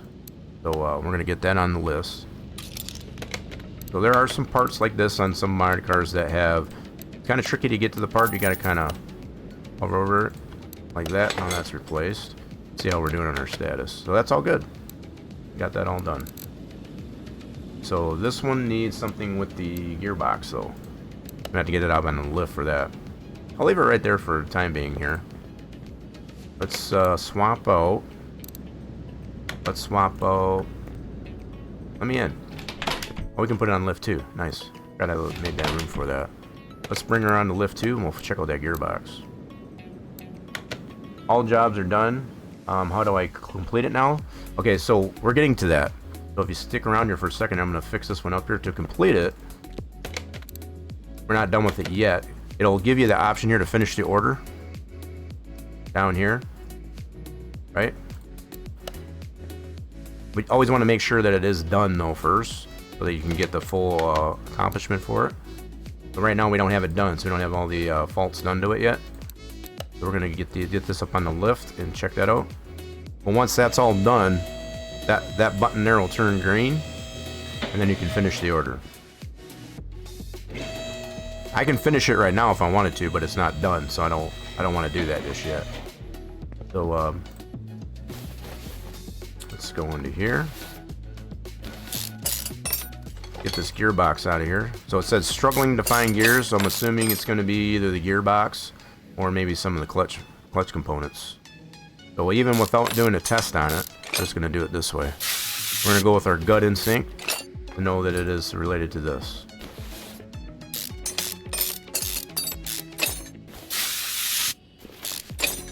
And it looks like, I don't know, it could be that pressure plate. Probably going to be this dude. This is going to be red. Ta-da! Found our culprit. So everything else is good there. Let's go ahead and get a new one of these. Get that from the store. Gotta go back here. Alright. Slap that new one in. That was just the one part that was the fault there. So if we check our status, that's all done. That's what it was. See, this will turn green. Now, we don't have it all back together yet. So if you want to go ahead and click that while it's green, you can do that. Once all the faults are done. I like to complete it entirely before I do that. That's just my personal take on it. You don't have to, though, if you don't want to. Once that's green, you can go ahead and click it.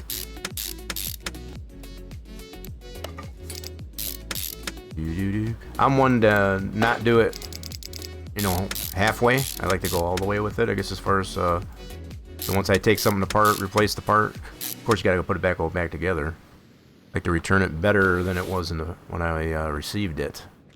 You know, the game doesn't really fault you, I guess, as far as for doing that, but yeah. Alright, so this one should be done. You can go ahead and finish her off. That's kind of a nice little refresher. So let's go ahead and go to status. Yeah, it turns green. Everything's done. It's grayed out. Oh, forgot to put that license plate back on there. So we did take the front bumper off. Put that back in there for him. That should be... Let me look at the rear. Okay, so it was that one. Gotcha. Make sure we put the right one on there, I guess. We got this guy. There we go. So this one should be done now. Go back into here, finish the order, and ta-da! We just made our money on that one. So that's the easiest way I can describe that. All right, now we're gonna let's get our cars back out here. So yeah, feel free to ask any additional questions that you might have. You can go through the motions to it. So let's put this back here. There we go. And we also had this Nissan 350Z. I'm going to get that one. Yeah, why not? We'll put that back over there. That should put that back on lift 2. There we go. Nice. And where were we? We were draining the oil out of this thing. That's what we're doing. Yeah, a little bit of a sidetrack there. Gets as far as, but no problems. What we like to do. So hopefully that does help you out on some things. So that, and we knew that engine oil was nasty, so we get that out of there. Now we got to dismantle and get this engine pulled. And get this engine out of here so we can fix it up. Supercharged V8 for this Restomod.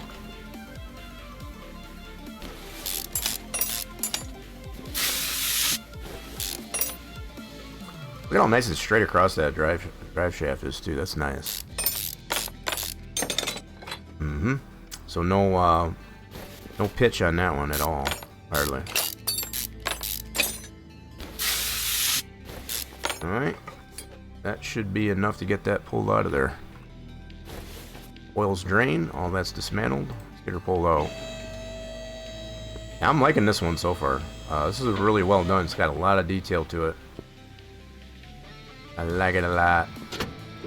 There's some things that are a little bit iffy. I would have not done this with the louvering of the trunk.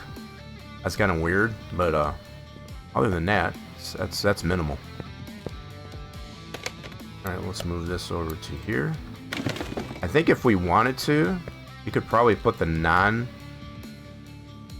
one on this one. In fact, let's entertain that here for a second. Let's pull this one off. These are probably interchangeable parts.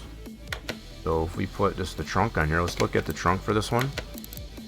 And that's going to be for this one. Where's our trunks?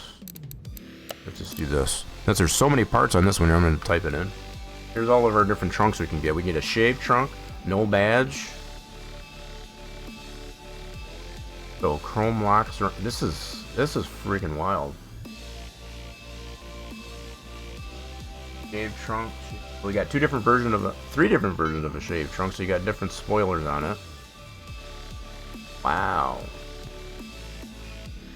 I don't know which one I want.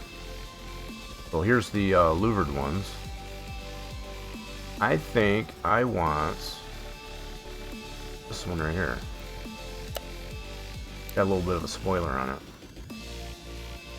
So this one has no badge, right?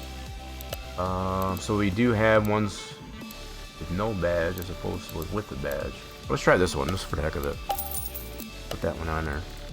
So we can go this route instead of the one with the louvers. I think I'm going to try that. That's pretty slick. So that's still going to keep the body 100%, no matter if we use the same original one that car is designed for with the louvers. I kind of like that, having interchangeable parts like that. It looks so nice. Got my GT500 and GT350 next to each other. Front of the garage at the slots. Oh, that's cool. So where do you got them at there, Glushman? You got them out front here? We added this one. And that's actually one that's in queue, I guess, as far as like that. If you want to have this, it's already readily available. You just got to change the number of slots in the config, and then it'll put that there. So I've got it on 6, so it just added that one automatically. So far I can put 6 out here and it still runs pretty good. It doesn't lag too bad. So on the left, so over here, go underneath the so you got it over here between these two spots. Yeah, so you probably got them under the canopy. Keep them out of the sun, right? Yeah, that way you don't get sun faded. It's a nice choice. I'm surprised. Kind of reminds me now that I said that. So the fact that we've had these Koenigs out here, I guess, as far as for quite a while. This one's got more of a matte finish to it, so it probably doesn't matter so much. This one's got a glossy blue. It hasn't really faded though. We've had it parked out here quite a while. Same with our Camaros. Alright, so we're going to get this engine pulled. Get this one worked on. The GT500 in blue and the GT350 green blue. The colors looks... So you got it a two-tone? Or is it like a racing stripe? Got a racing stripe, the green blue. Alright, so we got the engine out of there. Let's go ahead and put this on the stand. We want to work on this guy. There we go. Just needs a little bit of a refurbishment, that's all. Let's get her all cleaned up. So I think on the GT... Excuse me, a lot of that on the GT500s and 350s, by default, will have the white badging on it. Or, you know, those... Depending on which one it is. So if you got it green-blue, I'm assuming you got a racing stripe on it. On the one. The original color with both cars, white Chevy GT badge. So how does it make it green-blue? Is that just, you're just saying it's a greenish blue? So it's one color, but it's a greenish blue. Just trying to understand what color it is. So if that's what you meant, it's just like a greenish blue. I'm trying to picture that. Just the door stripe? I got you. I think I get what you mean. So that one was another mod card that's out available. So far, most of these that we've tackled with, they've been on the Steam Workshop. And my only excuse for not probably trying out the GT500 or 350 is because I'm a Chevy guy. That's my only excuse. I tend to focus more on the Chevys. But like I said, that's why we've got the request in there. If you want to see any of those cars that are available on the Steam Workshop worked on, put the request in. And I'll humor it. I do have my privy, I guess, as far as for what cars I do like to work on. And if it's definitely anything Chevy related, I like to do those. Just being a Chevy guy. But if there's definitely anything out there that you would like to see me work on, that's available in the Steam Workshop, like I say, feel free to put the request in. If you got the sanity points for it. That's what we got that one there for. Color is half green, blue. If you mix them, nice. I think the more common color for those versions of the GT350 and 500 is usually like a darker blue, so like a sapphire metallic blue with the white badging. That's a more common one. So yeah, the fact you got them kind of customize it a little bit. I've also seen them in like a metallic red with the white badging. That's pretty cool too. Get the fuel rails out. Get that supercharger out of there. We'll get that all fixed up, cleaned up.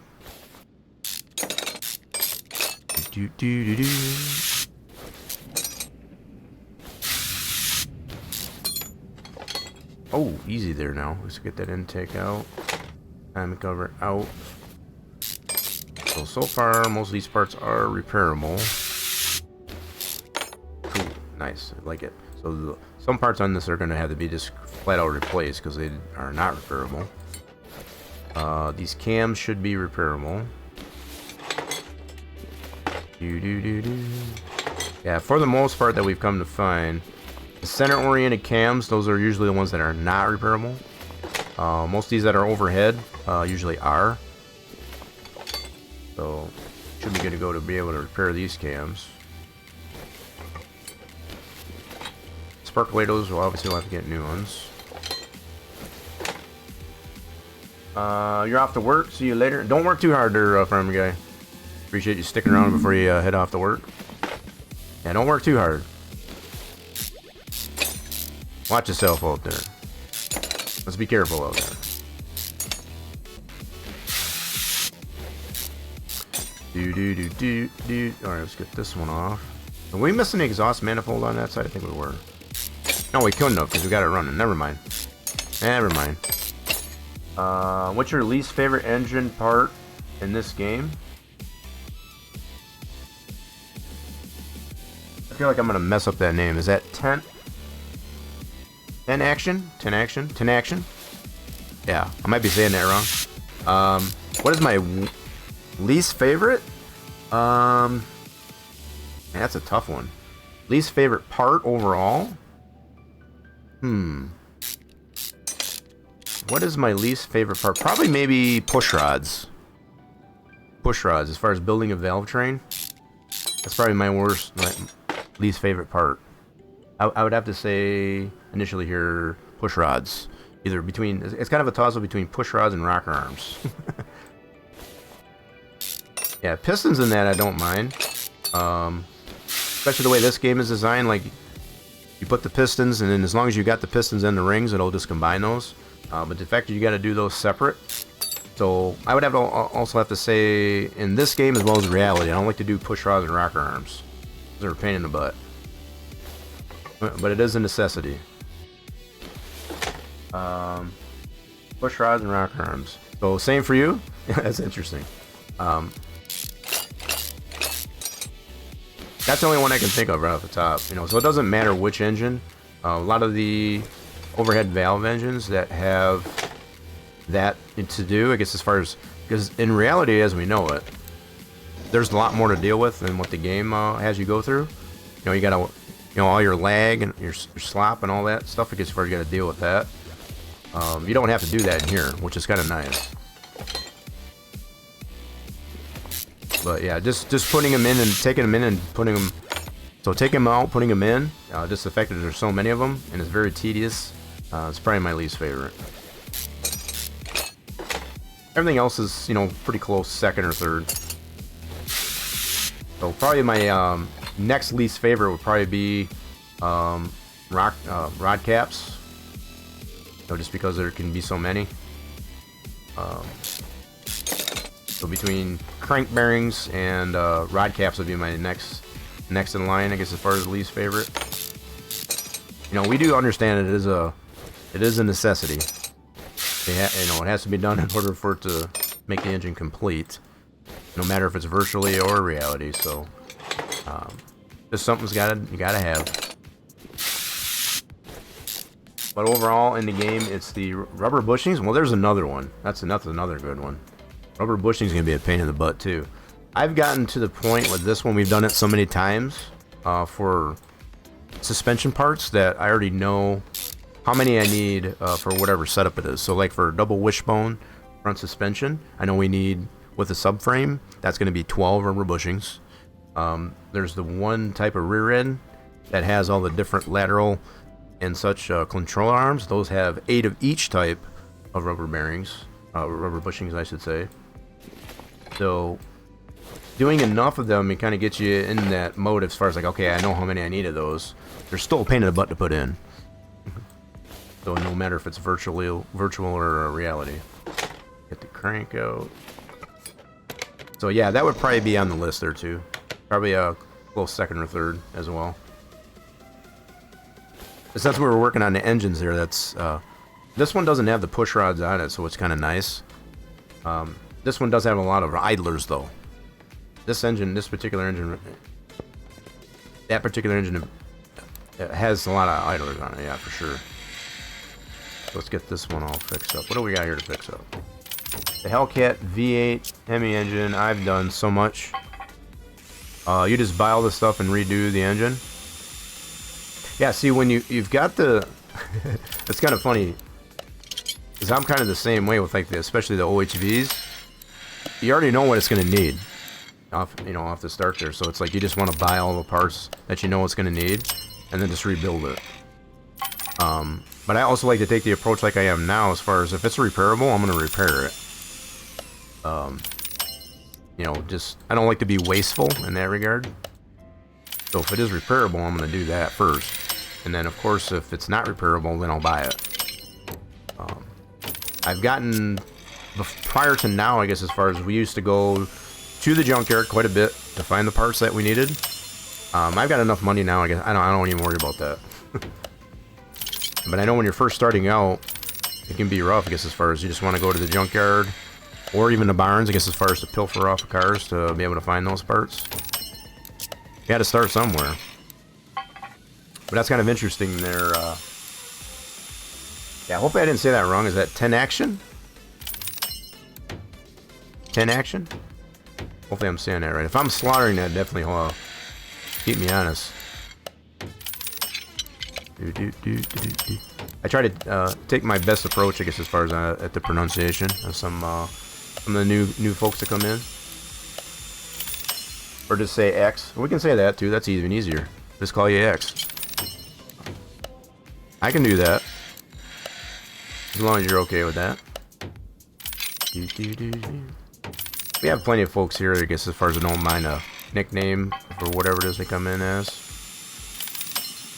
Makes it a little bit easier, so we don't have to keep fumbling on the pronunciation. Keeps things nice and efficient in that regard. Alright, we're just about to the engine block. You know, I know I've said this before, and I'm going to keep saying it. I'm really hopeful that we get the ability to be able... So, they've been already talking about in the demo for 26 that it's going to be modular engines. What I want to see, and this is still yet to be seen, to have the ability to bore the engine out. So to be able to bore it out, I guess, as far as to go bigger than the stock, and also to accommodate with the performance pistons, I guess, as far as based on that that new bore. So whether or not they go like a ridiculous amount of bore, I guess, as far as on the engine, that's still yet to be seen too. It's just a bucket list item I have for that. I'm just really glad, I guess, as far as they're going to be implementing modular engines. So there will be, it'll remove the necessity, I guess, as far as to rebuild the entire engine just to put a supercharger on a non-supercharged engine, for example. I'll appreciate the biddy. I mean, the biddies. Yeah, we got some random sounds, I guess, as far as for the biddies. Yeah, definitely feel free, I guess, as far as the... We've gotten some drips, I guess, as far as coming in today. Everyone says it's on Xbox. So I hear it and listen. So is that where you're at, X? You're on console? Yeah, we've had a lot of that. So we try to run a clean shop here, I guess, as far as, but sometimes there's a slippery spot on the floor. So just be careful. So we got new pistons. Gotta put the rings on it. Can't forget the rings. 8 new rings, and we'll slap those in. So I'm gonna take somewhat the more realistic approach on this. Put these in here, button up the bottom end, get that all set in place, and we'll put the remaining parts on there. So we're gonna wait on the heads. Wait on the heads. So this engine here, just by looking at the deck here, you could probably easily go 60 over. Yo, appreciate that follow there, Ed. Much appreciated. Yeah, so on this engine here, just by looking at the deck of this here, you could probably easily go 60 over and still have enough sidewall for each bore. So, again, whether or not we see that in the next rendition, that's still yet to be seen. I would like to see that, though. That'd be cool. I want to see a little bit more interaction with performance parts like that. So we can put performance heads and pistons and such like that in there, but you know, it's kind of only half of what you can really do as far as performance parts on engines. It goes through the motions of being able to put those on there, but it doesn't really allow you, I guess, as far as adjustability of those parts beyond that. So it's just a little bit of wishful thinking I have. I vote they add a rotary engine. They do have one, I should say two. If you got the Mazda DLC, they do have the 2 different versions for the Mazda DLC, but that's it.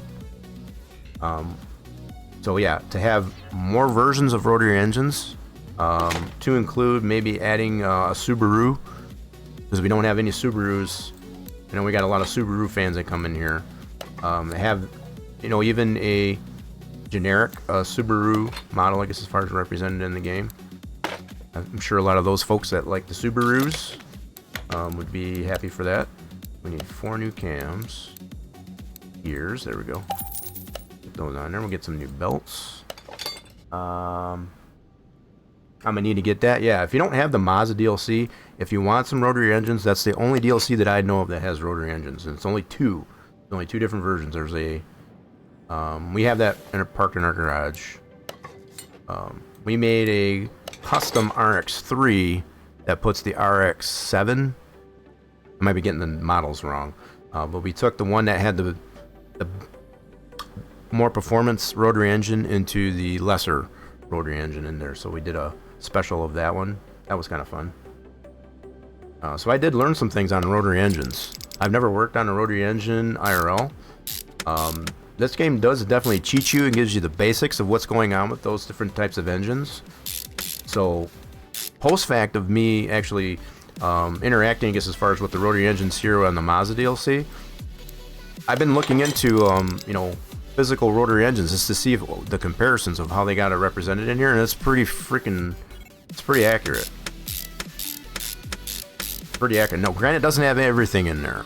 There's a lot of details that are left out, but the bulk of what, you know, just to get the basics of it, it's in there. And I think that's what counts. So, like this game, I've mentioned before, is doesn't really go into putting in gaskets, having a proper torque sequence, or even a torque spec to parts. They don't have a lot of that in there. I wouldn't mind seeing that into the next rendition too. I think that would be kind of neat too, to have like putting parts at a particular torque spec and doing a proper torque sequence. To make sure it doesn't, so it seals properly and all that, and maybe even to have some type of gasket applied, and even if it is just a form of gasket. Yeah, I would definitely like to see something like that implemented into there too, just to add a little bit more immersion to it. I think it'd be a cool experience, I guess, as far as to have those in there. This has got a really good base for, you know what I said? Okay, we didn't get... Wait a minute, did I miss something on the... Why didn't get that all in there? What the heck am I doing? I got a little ahead on myself, my bad. I said I was going to finish this up here on the bottom end, and I didn't do that.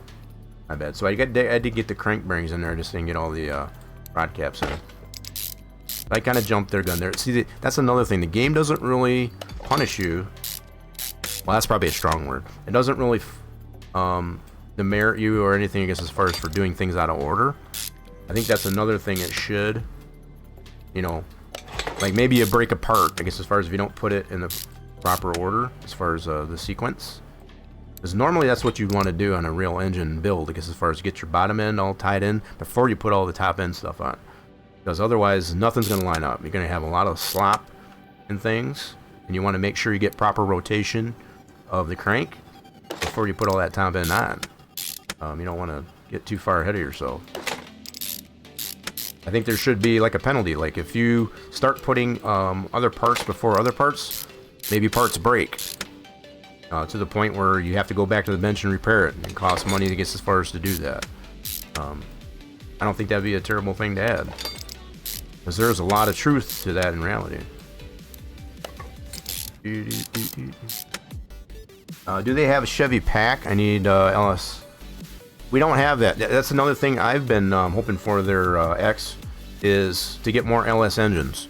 So right now, if you got the drag DLC, so if you're kind of new to this, you don't have the drag DLC, get that, because it'll give you the LS3, but that's really the only one that you have, as far as that's a GM motor. Now they've kind of made it a little bit more generic so that it fits in other types of cars, but it's still very similar, I guess, as far as the LS3. So if you don't have that drag DLC for this game, I suggest or recommend to snag that, so you can have at least that one engine. But I've made that comment too, I guess, as far as I'd like to see more LS engines, maybe even the LTs, LTs and LSs. There's just not enough of those represented in here, unfortunately. And that may just be because of the fact that I am a Chevy guy at heart, I guess, as first. But I think it would behoove, we got a lot of these other engines that are already represented. I like to see more of them, more of those kind of represented that way. I think that'd be kind of fun, even if it is a DLC. I wouldn't care. Just give it to us in some fashion. I wouldn't even care if it was DLC. I'd buy it just to have it.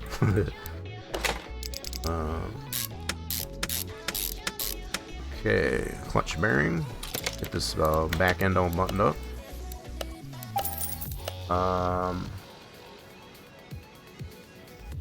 What's going on there, Cobalt? Welcome in. I also can't let you forget something. You love this lineup. Which lineup? Which lineup do you mean there, X? Okay, bottom end is pretty much buttoned up here. Let's do this. They did a really good job on this stand. I like this. So a lot of idlers on this thing. Let's get our power steering pump. That's refurbished. So you like this engine? Is that what you mean? You just wanted a Zuzu? See, there's another one that's not represented. So whether or not they include a lot of these cars that people would like to see in the game, it wouldn't matter if they did it as a DLC or just had it by default represented as a generic brand. I think we should, yeah. That's another one that's not represented in here. That's another example. We need 5 of these, okay. 5 of those idlers. And that idler, okay, cool. The water pump pulley is good. Make sure it's 100%. Trying to get it 100%. So yeah, just so I understood what you meant there, X, I guess, as far as, did you mean this engine that we're working on? Kind of like this light up? Just so I understand. A lot of idlers on this one. This is one of the only V8 engines that I know of that has a crap ton of idlers on it. So let's get these on. These are all refurbished. Set screw. Now, just like I was mentioning here, it doesn't fault you, I guess, as far as for not doing a proper torque sequence. The way these would be done in actuality, that's your set screw. Then you would have a sequence and then somewhat of a star pattern like so.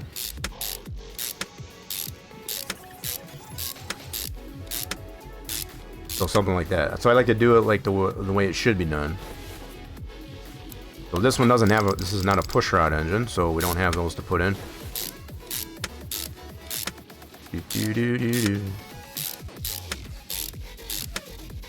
This does have the dual overhead cams though. Cool. Alright, so let's get our supercharger back on. Just V8 mostly, like any of them. Yep.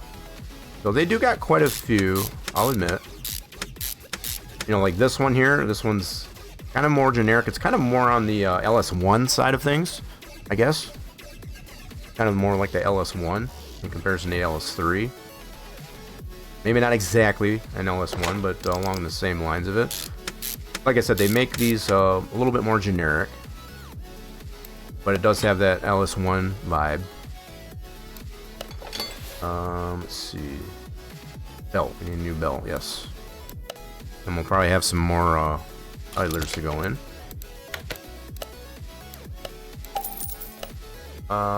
What's your preferred engine valve train? OHV? OHV. I like OHV. The old school overhead valve engines, those are my favorite.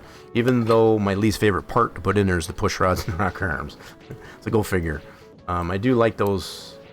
I don't know. Those has just always been just a solid engine, I guess, as far as old school anyway.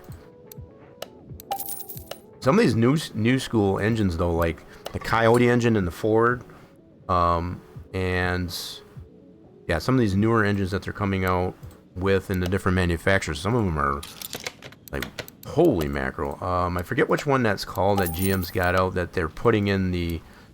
It's still a concept car, but the Chevrolet. I don't know if they're gonna get that fully into production, but they did introduce that over at the car show this year, and that engine that's in there, I forgot what the hell the name of it is. It's like it's 800 horsepower base. It's like holy smokes, and I forgot which one they called that. So what I want to do is get an oil filter, button up the final things here. They need a 90 Silverado 1500. See, I'm not a big fan of the trucks. I'd rather have like the, you know, I don't want to say race cars or muscle cars, but I don't know. I've never really worked on a lot of trucks in this game. I'm more of just focusing on like the muscle cars. But it's funny you mentioned that there, actually, because this C10 that was done by another modder, I guess, as far as on the Steam Workshop. This gives me a lot of inspiration for having more trucks in the game. I don't know necessarily a 1500, but more of these ones like these. So this age. So this is an 85 C10. I don't take any credit for this one other than it's available on the Steam Workshop. It's very well done. So the fact that they made it generic step side, I think what they were trying to do is make a Chevy version of the F100. That's a Ford model that's already in the game by default. I think that's what they were trying to do with this one, and I think it's pretty well done. It needs some fine tuning though. There's some parts on here, I guess, as far as that, are a little wonky, but the concept to it is great. So the fact that you can take these step sides out as separate from the box, that's pretty neat.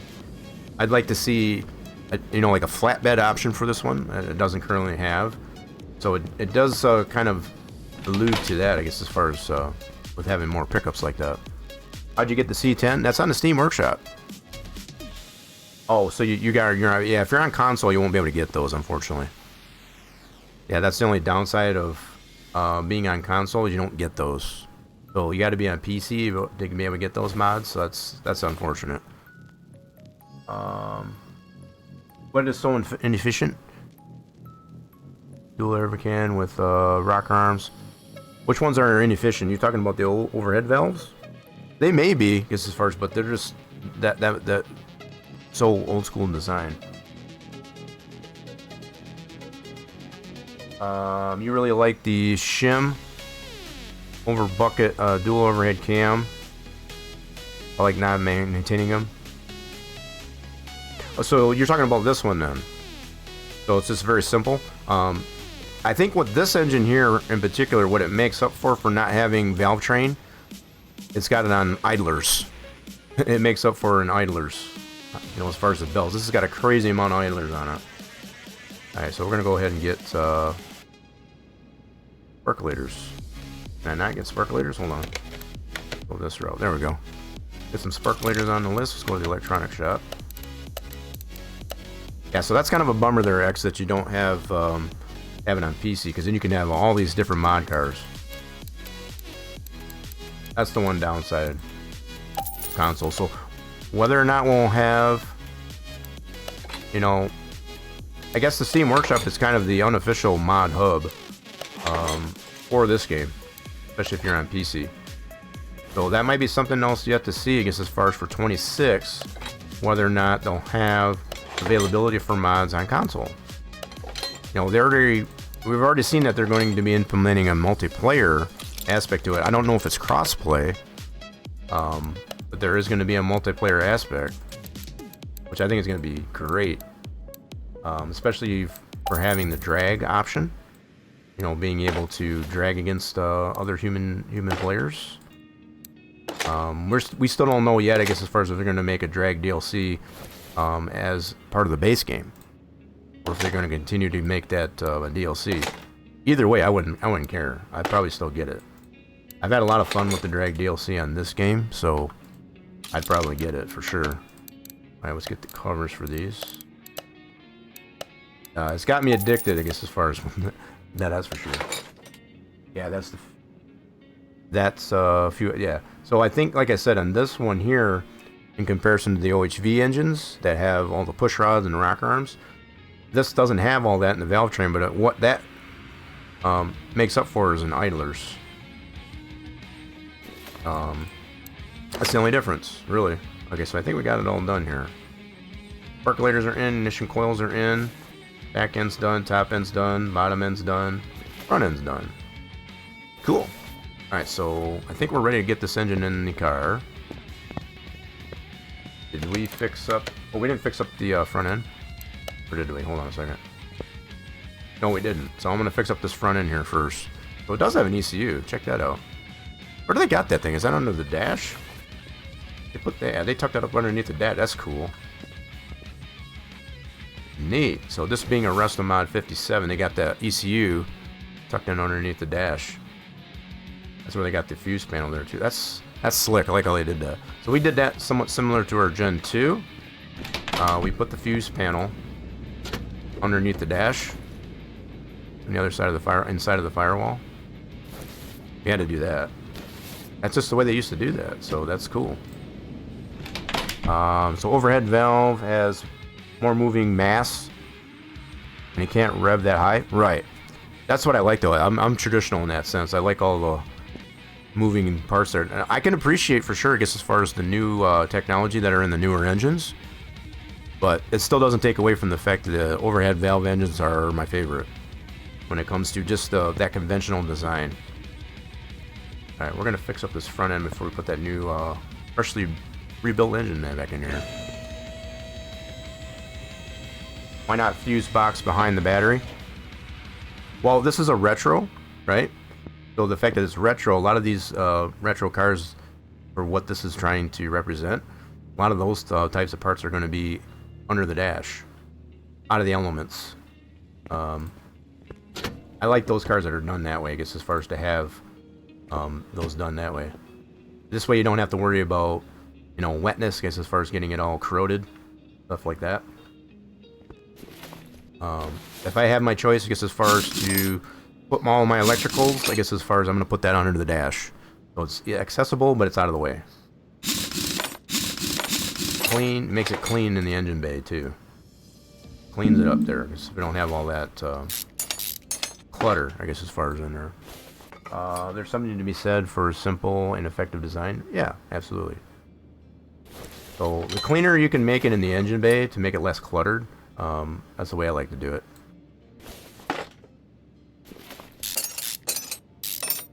I mean, it's nice to have everything in one place, for sure. Out of just for sure convenience. You know, it's kind of nice to have it all in one place. You know, like under the hood. Some people like that convenience, and there's nothing wrong with that. I mean, if you like the convenience, put it all under the hood. I would just rather not have all the clutter in there. That's all. So this one has double wishbone. Okay. Yep, double wishbone set up on this one here. So we'll just. That should be 12 rubber bushings. Just making a mental note. it's like out of the way and doesn't cost space. No, absolutely doesn't. Not at all. So that's another thing to keep in mind as far as like if it doesn't cost you space for where you put it, that's not under the hood, then no reason not to do it. So if there's something else, like if you wanted to put ductwork, I guess as far as for air conditioning, that this allows you, I guess as far as from putting, you know, that like under the dash on the other side of the firewall, then obviously that would make it a little bit harder to put it there. So I've seen some pretty cool custom things done with fuse boxes in, you know, if they put it in the engine bay, just to kind of make it look like a little bit more dressy, you know, so it's not just a plain Jane fuse panel, you know, so dress it up to make it look, you know, same color as the car color or the engine bay, for example. You know, make it look like it's, you know, I don't really want to have this here, but if I'm going to have it in here, I want to make it, have it look good. That's pretty neat.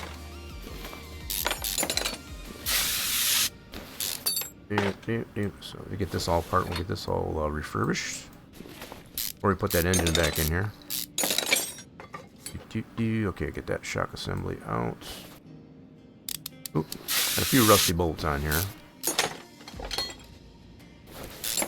There, we're gonna get this all cleaned up.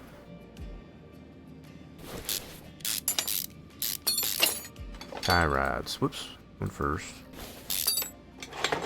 So there is a certain order of parts that you come. So you got to take certain parts off before you can take other parts. I can be same can be said, I guess, as far as for a torque sequence.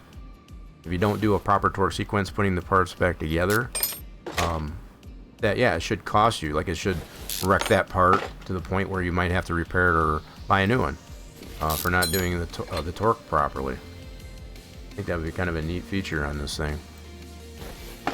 A lot of this is still yet to be seen, but it's wishful thinking for sure. Let's get that subframe out. That is repairable. Alright, we already did all the intercooler and all this part, so we're good there.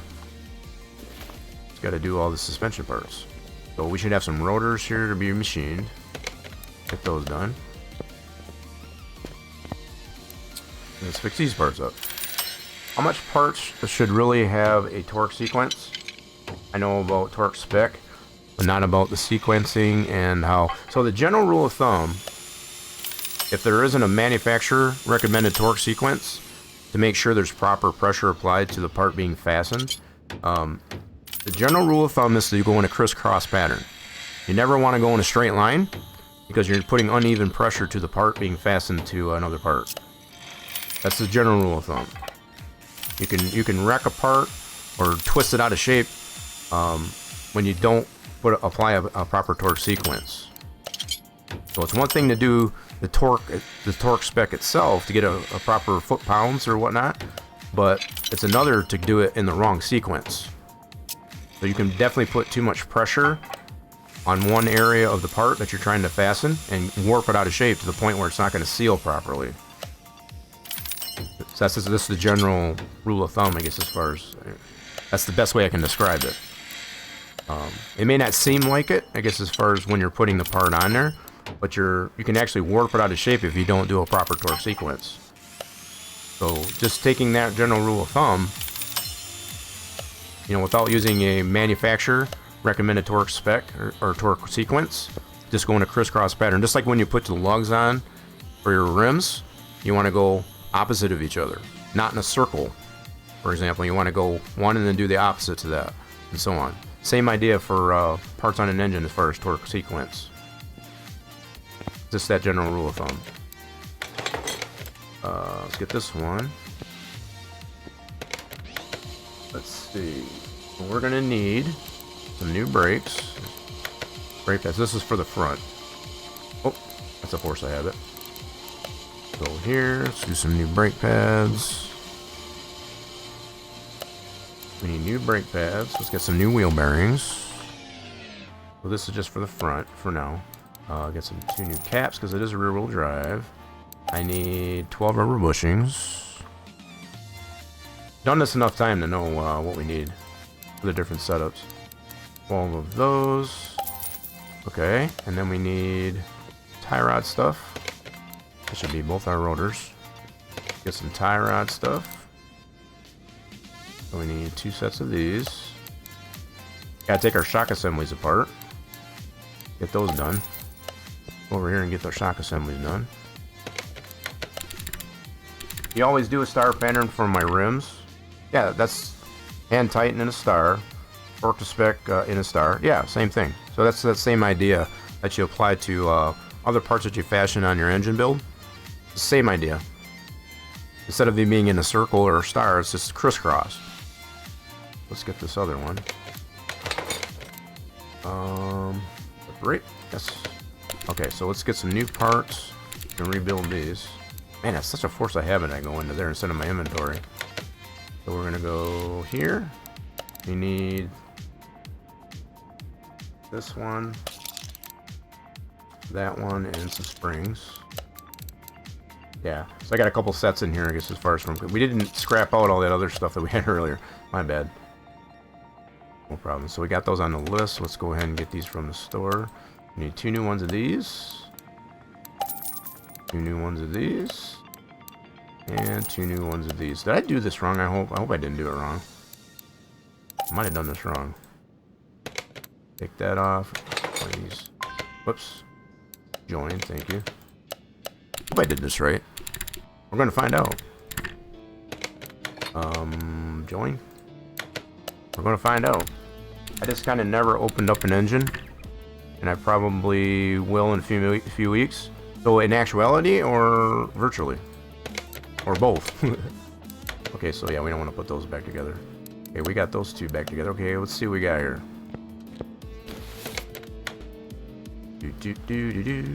So you haven't done one, you haven't done an engine actually in the virtual sense or reality? IRL, yeah?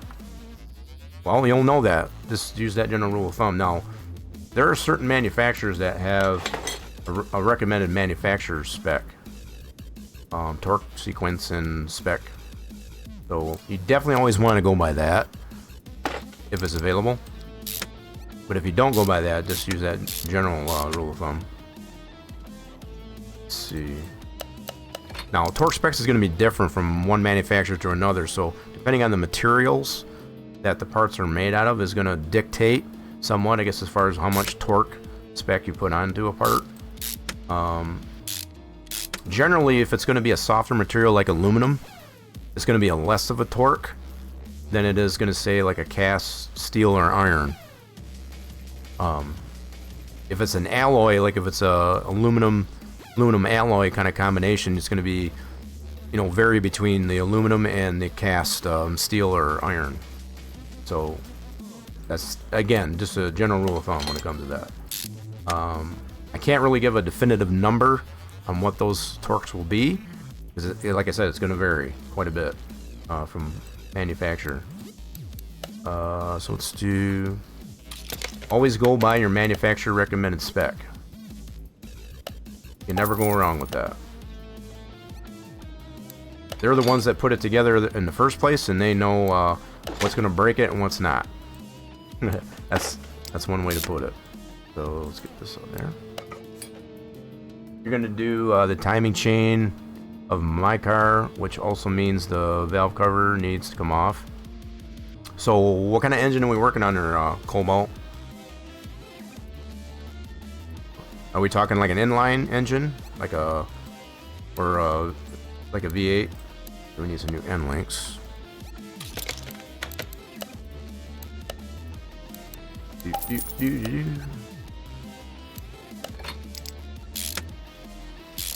Alrighty, there we go. That's that side. We need to get some new wheel bearings. Pack that full of grease and cap it off. New rotors, got those. Well, I shouldn't say new, they're remachined. We had a little bit of tolerance left on that, so we're remachined. You know, that's another thing that would be cool for this game to have. Being able to check, you know, check with a micrometer, I guess, as far as how much room you have to be able to. So if it's a used rotor, be able to check a micrometer and have a spec for that, I guess, as far as to whether or not it can be machined. Because you got to have enough material there to be able to machine it down to resurface it. That's just something that's done in reality. I'm someone who does that. I always read the manual. Well, that should be common practice. If you want to be able to have it done right, the manufacturer specs, I guess, as far as for dealing with that part is going to be your best friend. BMW 1 Series. I don't know what that engine is.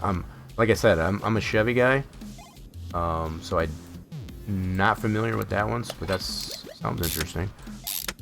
So it's N13, so it's an inline 4 dual overhead cam with turbo. I can picture that. We've worked on enough of those similar types of engines in here to get a good idea what that's all about. So with the turbo, nice. Buddy of mine, besides being a mechanic, he was an aircraft mechanic, and all they do is buy the book. Yeah, those aircrafts, he torques the plastic covers. Yes, that's always the best way to go. You never go wrong with that. Do that by the book. Now, there's a lot of older school mechanics that I know. They tend to just go by feel. You know, they know based on the type of material. You don't need a book. They've done enough of them to know, I guess, as far as what it needs to be. You know, where the torque needs to be at. I mean, I don't have that spidey sense, I guess, as far as to do that adequately and be confident that it's going to be the proper spec. I'd rather not have the engine blow up in my face, I guess, as far as, so I'm going to go by that manufacturer spec for sure. I've never had an engine blow up on me, and I don't intend to start. Let's see. Oh, I think we're ready to deal with tires. Yep. Oh, nope, I gotta get this side in here. I almost forgot. So, yep, let's get this all in there. Yeah. Upper control arm.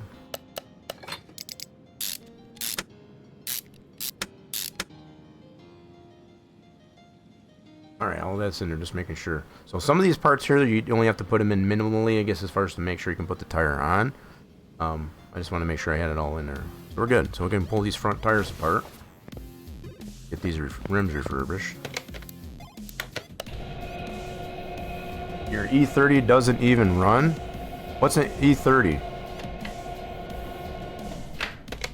It's one of the BMW engines that leaks oil. Has a timing chain that goes poof, and sometimes oh, that's not cool. So what's an E30? Oh, I don't want to do that. What am I doing? Yo! Oz coming in there as far as checking us out. Tabbed up as I work and lurk. Appreciate that there, Oz. Time. Yeah, we tuned into Oz playing some 7 days. He was making a playlist, I guess, as far as of some things to do, I guess, as far as with while he's building things in 7 Days to Die. It was kind of interesting. So if you haven't checked out Oz there, folks, I guess, as far as make sure you check him out there. There's the shout out. You can go and check out Oz, I guess, as far as the next time he's live. Let's see, I can have what? The BMW 30? You can have it. Whoa, who timed himself out? Cobalt, no! Oh, you're using some profanity? Yeah, the bot gets a little bit upset when you use the profanity. We try to keep it clean in here. We understand a lot of people can get super excited about stuff, so yeah, try to keep the language clean. BMW 83 series.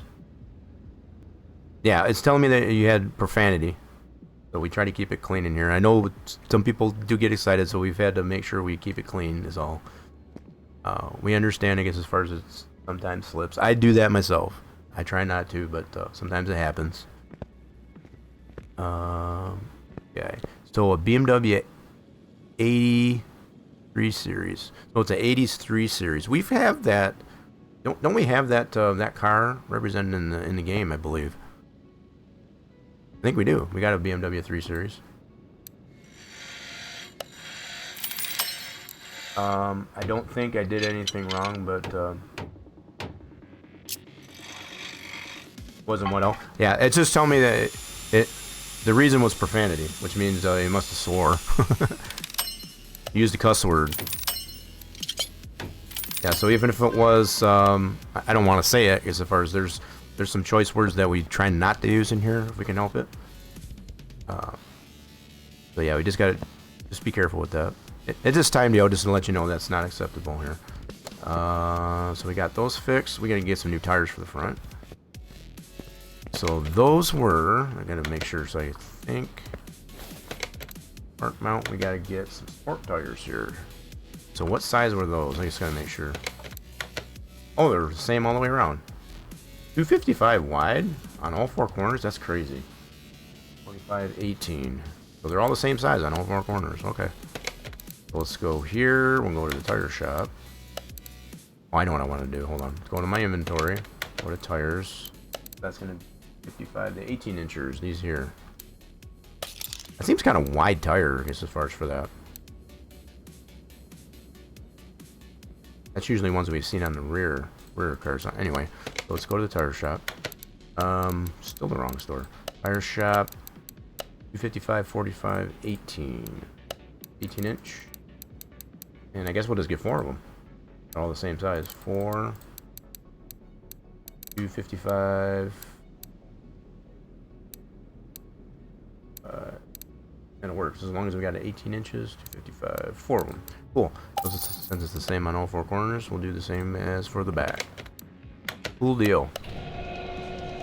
I said a not nice word for someone not torquing down my rear wheel to spec. Oh, yikes. Yeah, I can understand that frustration there, Cobalt. In game, the Panthers are E36 and E46. Oh, so yeah, the Panthers, that brand, that generic brand name. So the 3 Series models from 92, 2004, I think. Ah, okay. I got you there, Ghoulishman. The wheel change shop said he never had a customer return with a complaint about it. Probably because they ended up in a fatal... Probably. Yeah.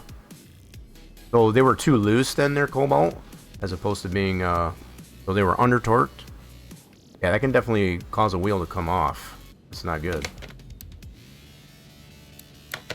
Oh, shoot. What the heck? I didn't mean to do that. Whoopsie. I meant to put it on the balancer. My bad. Got a little flustered there, so there we go. Let's put that back on there. I just like the look of the F20. I'm not sure how long they build the E40. I don't know either. I'm a little bit ignorant on that too. Not intentionally. 120 nanometers instead of 200. Holy crap, that was on a motorcycle. Yeah, that's way under torque. You know, I can give you... So there's a certain tolerance that you can have of under torque, right?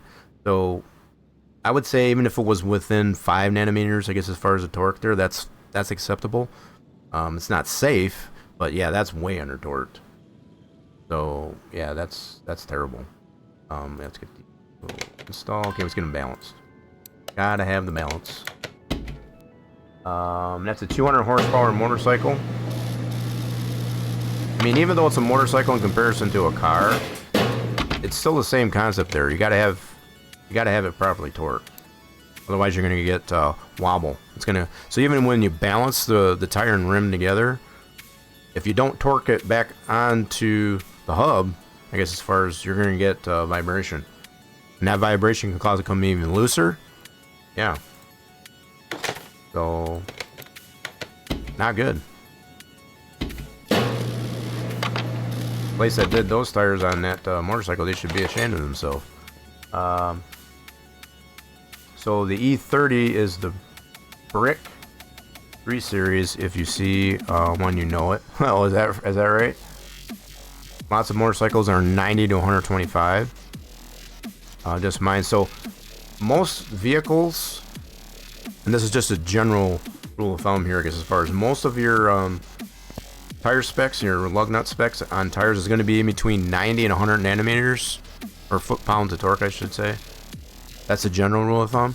So if you don't have it at least that, now it's going to depend on the diameter of the rim and whether or not you're using spacers, which I don't recommend. It's better to have the proper offset on the rim rather than using spacers, in my personal experience. That's going to determine, I guess, as far as what that torque specs is going to need to be. But if you got proper back offset and such like that, the general rule of thumb for torque, I guess as far as for lugs, on passenger vehicles. You know, even one like this one's probably going to be in between 90 to 100 foot-pounds of torque. That's usually pretty safe. Sometimes it can be a little bit more, just depending on the diameter of the rim, though. So like 15-inch rims, 15 to 16-inch rims are going to be within that range up to that point. Anything beyond that might have a little bit more torque. So, and that's gonna. It all comes back down to what we said before about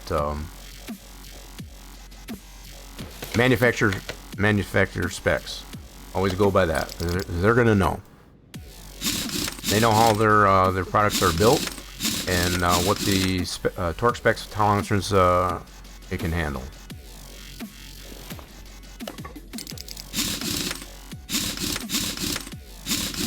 Okay, so that's done here in the front end. Just gotta. I can get this engine put back in. Let's try that out. I don't know. This blue is kind of growing on me. We might paint the whole car this color again. I might do that. It's kind of growing on me a little bit. Kind of like it with this this black trim. So still haven't decided yet, but it's kind of growing on me.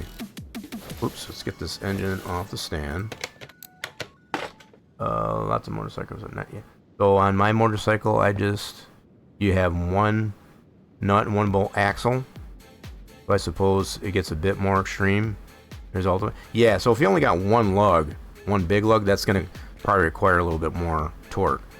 So that's probably another general rule of thumb. So the more lugs you have, the less torque each one needs to have. So overall torque between all the individual lugs is going to give you a proper torque on the whole surface area of that rim.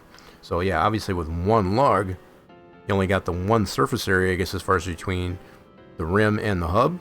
So obviously that might require a little bit more torque. I guess as far that's just science. The way that works. Okay, engine. Oh, I forgot the crane. I was gonna say, what am I missing here? Gotta get the crane over here so we can get that engine put back in here. Now we got the front end all fixed up. Install. Uh-oh, what did I miss? Say what? So I got a crankshaft pulley. Say what? I didn't realize I did that. Alright, we gotta fix that. That's not good. And I didn't put the fill filter on it. So this is a first. I missed a crankshaft pulley. We gotta fix that, and that's not good. Kind of messed up on that. Install this guy. Yep. We gotta fix that crankshaft. Where the heck is that?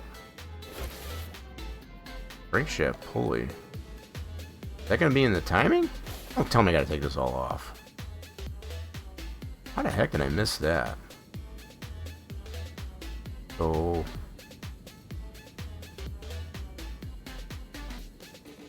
crankshaft pulley. That must be on the front end then, right? Dang nabbit. Alright, so let's take this back apart. How the heck did I miss that? Oh well, we gotta fix it. That's not good. But you have to replace the timing chain for my car. Yeah, I know you didn't mention that. Do you have any other tips other than going by the book and always torquing to spec? We never open an engine. So if you got an inline 4, I'm just kind of picturing from my own experiences, you shouldn't need to put it up on stands or anything like that. You should be able to get that all from the top end, I'm assuming. This is just assumption. So really it just comes down to if you don't have to take the oil pan off. I don't know if that's got a interlocking oil pan to the timing cover. No, so for example, if the timing cover goes over top and interlocks, I guess as far as with the oil pan, you might have to take that off, which means you'd have to drain the oil. So I'm just thinking from experience on that.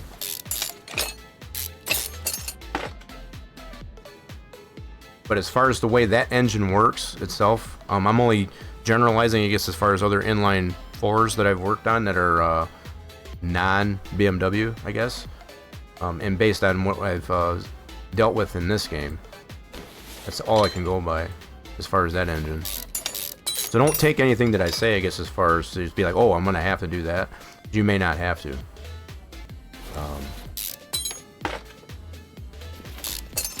Oil pan can stay on, but there might be debris from the old timing chain. Yes, you probably will for sure. Just make sure that's nice and cleaned off as far as on the timing cover.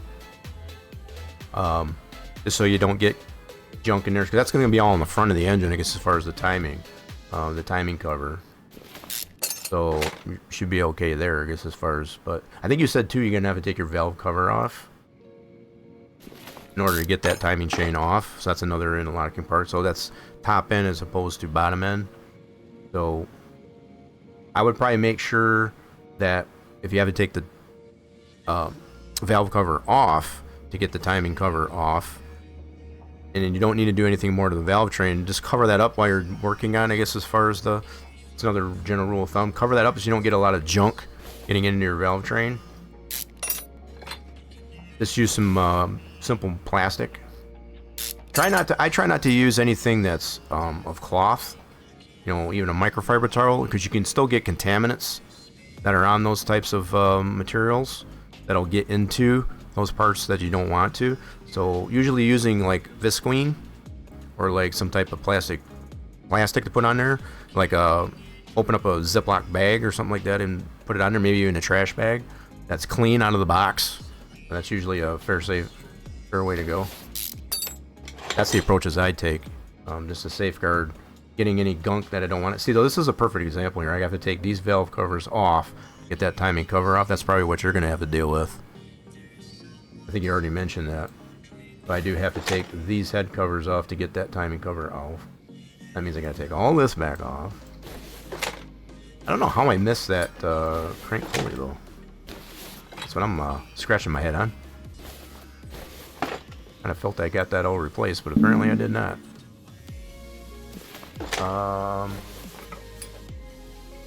Like ram foil to cover the open valve colors once. Oh, so you're talking like saran wrap? Yeah, you can do saran. Saran wrap can be a little bit chintzy. But yeah, anything maybe a little bit thicker, I guess, as far as in saran wrap to cover that up there, just to keep any dirt and debris, I guess, as far as getting in your valve train when you take that valve cover off, just like I'm doing here. I mean, the game doesn't go through that motion, I guess, as far as, but I try not to use, like I said, some mechanics just like to use a rag. Even if it is clean, you can still get contaminants into that valve train. I'd rather not do that, so I tend to use something like a little bit thicker than saran wrap. So even like a, you know, plastic that's the same thickness of like a Ziploc bag, and covered it up enough there. You don't need to tape it necessarily, just make sure it's covered. But if you want to put like some masking tape on there just to hold it on there, so if you got a windy day, I guess, as far as, and it tends to want to blow it off, you can just tape it around there just to make sure it stays there. Just little things like that. Not too difficult. So did we get those out? You freaking kidding me? I gotta take these out too. Dang nabbit. Makes me mad I missed that. But this is something that can happen in reality too. So I guess it's fair game. So I gotta take the throttle off to get that cover off. I got you. That part's in the way. There we go. Take the set screw, and I'm gonna go backwards on the torque sequence. So it works much the same way with taking parts off. That's probably another good thing to mention. When you're taking these parts off, go in reverse order of the torque sequence. So by reverse order, you want to take it off in a torque sequence as well, just to make sure that, again, it comes down to that not warping the part. So crisscross pattern, or a manufacturer torque spec sequence. So now we can get that timing cover off. Okay, so what crank pulley did I miss here? The heck did I miss? Well, this one, those are all good. This is bugging the crap out of me. Where the heck? Was that on the bottom end? Okay, let me check here again. I'm gonna flip it upside down. Where did I miss that puppy? Old trash bag it is then. Yeah, you can use that. Now, old trash bag I wouldn't recommend. Because that'll have contaminants on it. That's just me, from my personal opinion, my own personal experience. If it's already been used, it comes down to contaminants. Now, what might take away that from that, if you have an old trash bag, turn it inside out, just to make sure. If you don't have a new trash bag, straight out of the box, for example. Because once you take it out of the box, and especially if it's like, you know, further into the box, you know, further into the roll of the box of those trash bags, it can be cleaner in that regard. Less contaminants is better. So what the heck did I miss here? Crank pulley.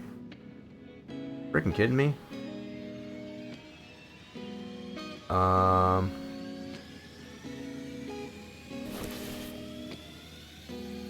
It said it was yellow. So it's nothing in here. What the heck did I miss? I'm really confused. I've done enough of these engines to kind of know.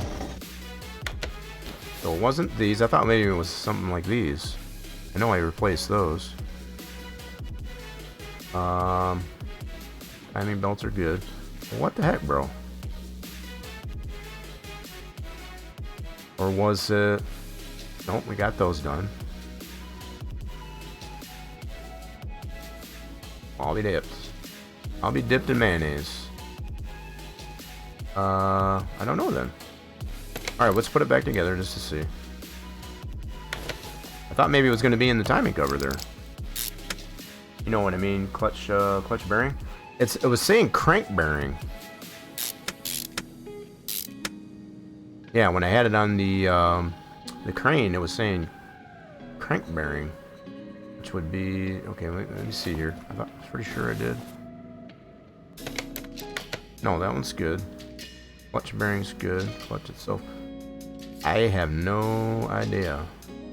Alright, we're going to try and put it back together and see what happens. So far I'm seeing all good here. I'm going to watch as I put these back on here just to make sure. So that's good. Oh, you know what? It's this freaking thing here. So I had harmonic balancer in my brain. So in reality, these are called harmonic balancers. So when it said clutch bearing, it's this guy. This clutch pulley. Oh my goodness. Okay, we got it figured out now. It was that one. That's what's normally called a harmonic balancer. So when it said clutch pulley, I'm like, what? Or crank pulley. I might have been saying that wrong. It was saying crankshaft pulley, which is this guy. Then we got the yellow one. This is what we had. Okay. I forgot those are not repairable. So I overlooked that one. Alright, we figured it out. That's good. Yeah, for some reason my brain was saying those are called harmonic balancers, so it didn't even dawn on me. It's just till now. Yeah. So the game tends to genericize some of these parts like this, I guess, as far as... so I have to keep that in mind. You know, semantics. Yeah, so for those that don't know, I guess as far as these are typically called a harmonic balancer. And really where the name of that comes from is this pulley here. It tends to try to harmonize, I guess, as far as the crank, because you want that all to be balanced. So that has a certain amount of weight to it, I guess, as far as so it's not too light. It's kind of like your wheels. When you put the weights on the wheels, it keeps it some, they take out the vibrations of all the up and down stroke, I guess, as far as of the pistons in comparison to the crank. So that's the general story behind why it's called a harmonic balancer. And pretty much all engines have one to maintain, I guess, as far as proper harmony, I guess, as far as of all the parts that are running up and down in comparison to forward and backwards in all the different directions. Alright, so we're good there. Put these back on. Torque sequence.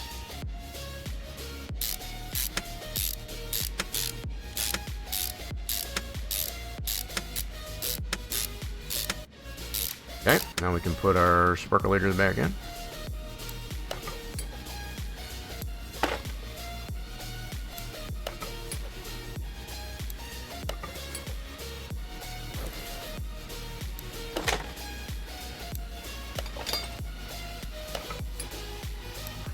Okay, put that full cover back on. Let's get this head cover back on.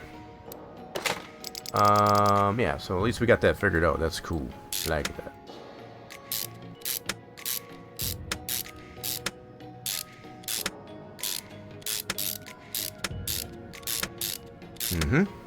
So this is... So I didn't... Wait. Okay, those I didn't have to take out. Oh, that's weird. Alright, whatever. Make sure we get the 100% parts in there.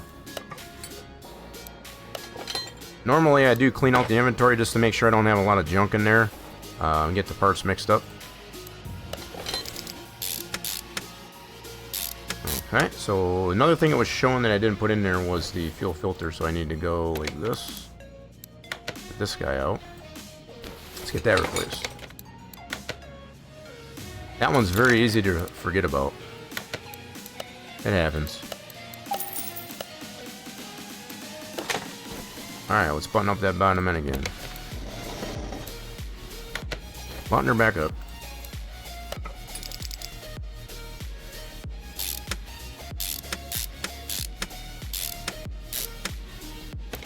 Okay, there we go. Now I think we're good. Hold that back up. Let's try this again.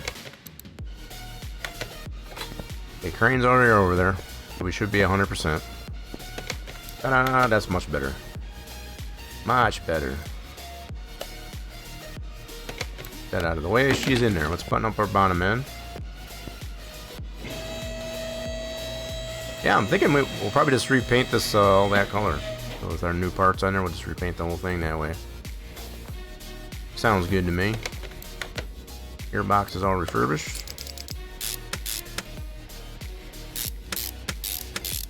Starter, good to go. Alright, we're gonna need some new exhaust here. Get all new exhaust.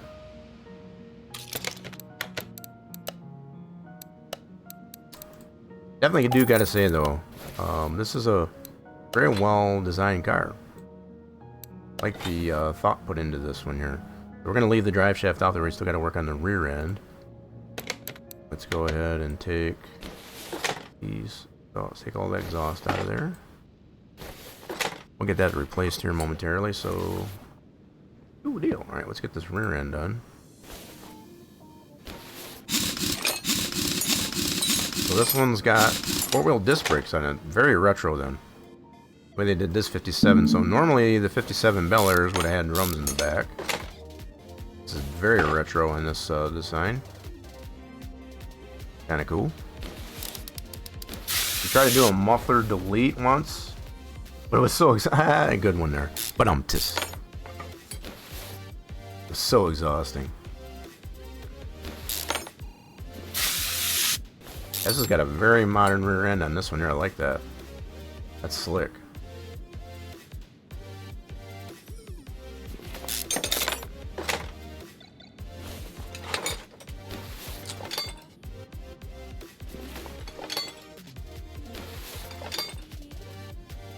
Wonder which one this is in here. I would probably put this same type of rear end on our Z28. Maybe even the drag car. I'm gonna have to remember this one.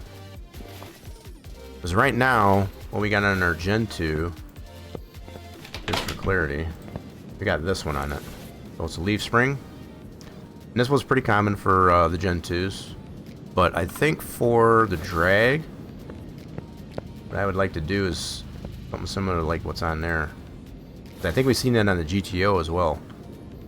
I think to put that kind of rear end on that one, I think it would be cool. I might have to think about that. Just a side thought. Just a side thought. Drag cars. Oh, you like that one? Yeah, that's one of our own designs for our Gen 2. This one's not even done, so I've done some custom things to it, I guess, as far as to do the cutout for the supercharged OHV. So yeah, this is a custom cutout for the hood on that. Everything's custom on the body, I guess I have that too. But some of the other things I've been trying to figure out, based on some of these other mod cars, is how to get a proper carpet texture in there. That's one of the things. I'm redoing the whole rear end to allow for a more tubbed version of this. So right now it's a very simple trunk. Not a lot of detail to it. Very shallow. So I'm in the process, as we speak. I haven't shown it yet because I'm not done with it, but I'm in the process of reworking that. Yeah, this is similar to what I used to have, only in this color.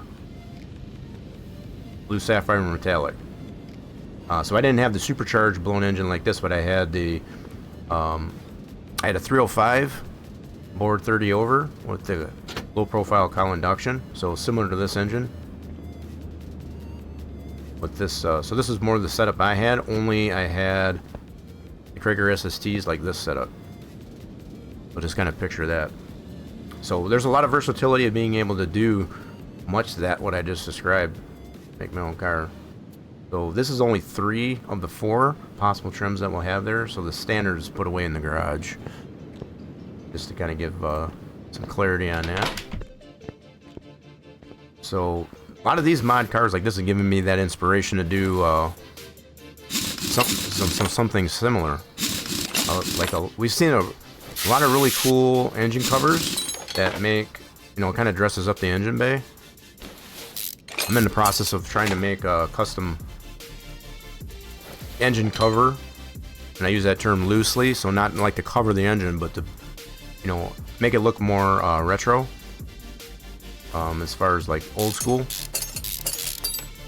And yeah, those like the GTO that we've worked on, and also this one kind of gives me the inspiration to do that, because I know it's possible. The fact that I've seen it's possible.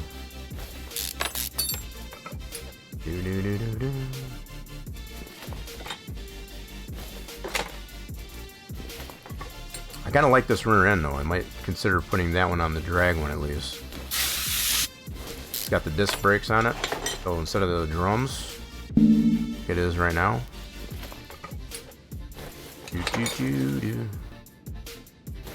So I think if I remember right, there is a version, there's a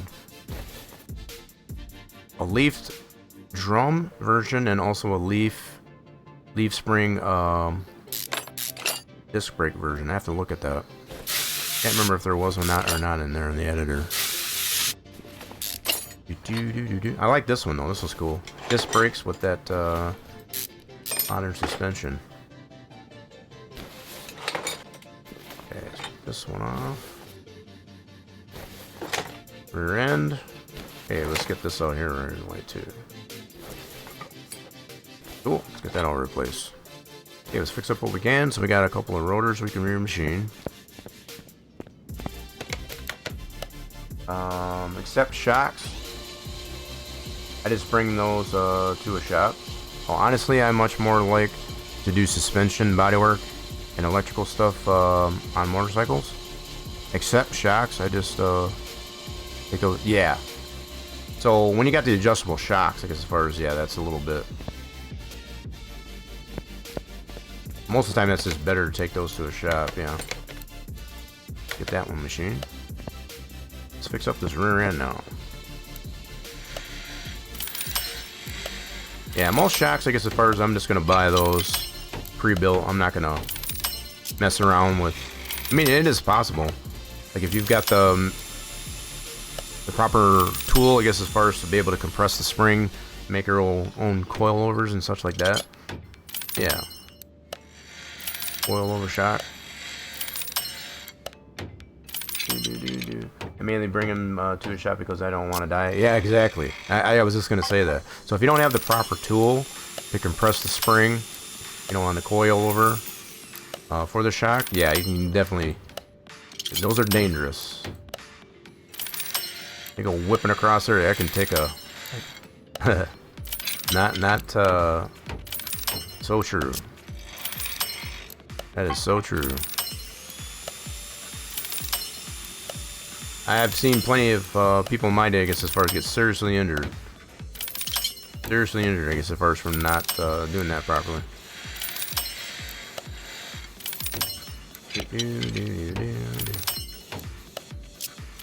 And our pump, there we go. Okay, so both our rotors should be machined. We'll get some new brake pads. Let's get that going. So we got new brake pads. This is for our rear. Brake pads. I think we did have wheel bearings. I forget. So I know I'm gonna need shocks. Let's get what we got here put together. Gotta charge that battery too. We'll get to that. There's our new refurbished for rear end. Spring base. Gonna need some new springs. Those are not repairable.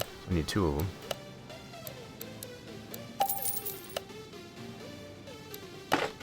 I get 2 of them? Yep, I'm just making sure.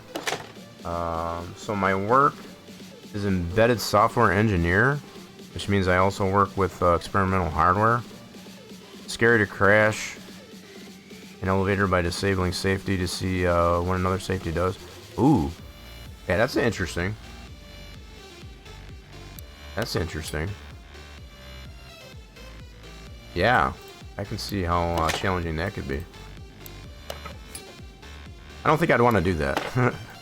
As yeah, I'd probably get freaked out over that. So it's like, that's like kind of like for me working on electricity. You know, just electrical current in general. I don't like working on that kind of stuff. I always worried. I've had many scares. I guess as far as from you know, like not intentionally, just arcing different parts. I guess as far as like probably the only one I don't have too much of a problem is being able to bump a starter solenoid. So like if you don't have a battery installed and you just want to bump power to it, I guess as far as to see if it works. That I can do because I'm kind of used to that. But when it comes to anything else electrical, you know, as far as doing the wiring, I guess as far as for a car, I'd rather not. So if you don't put a proper size fuse link, I guess as far as on a you know, on a certain cable, you know, or a wire, yeah, you can definitely fry some stuff. That's always freaked me out, and I have had that happen to me. I guess as far as in reality, I don't like it. I don't like doing anything electrical. Let's see, U-bolts, those are all repaired. Good deal. Got strapped on. We're gonna need a couple of new rubber bushings. Let's get 2 of these. Finish up our control arm.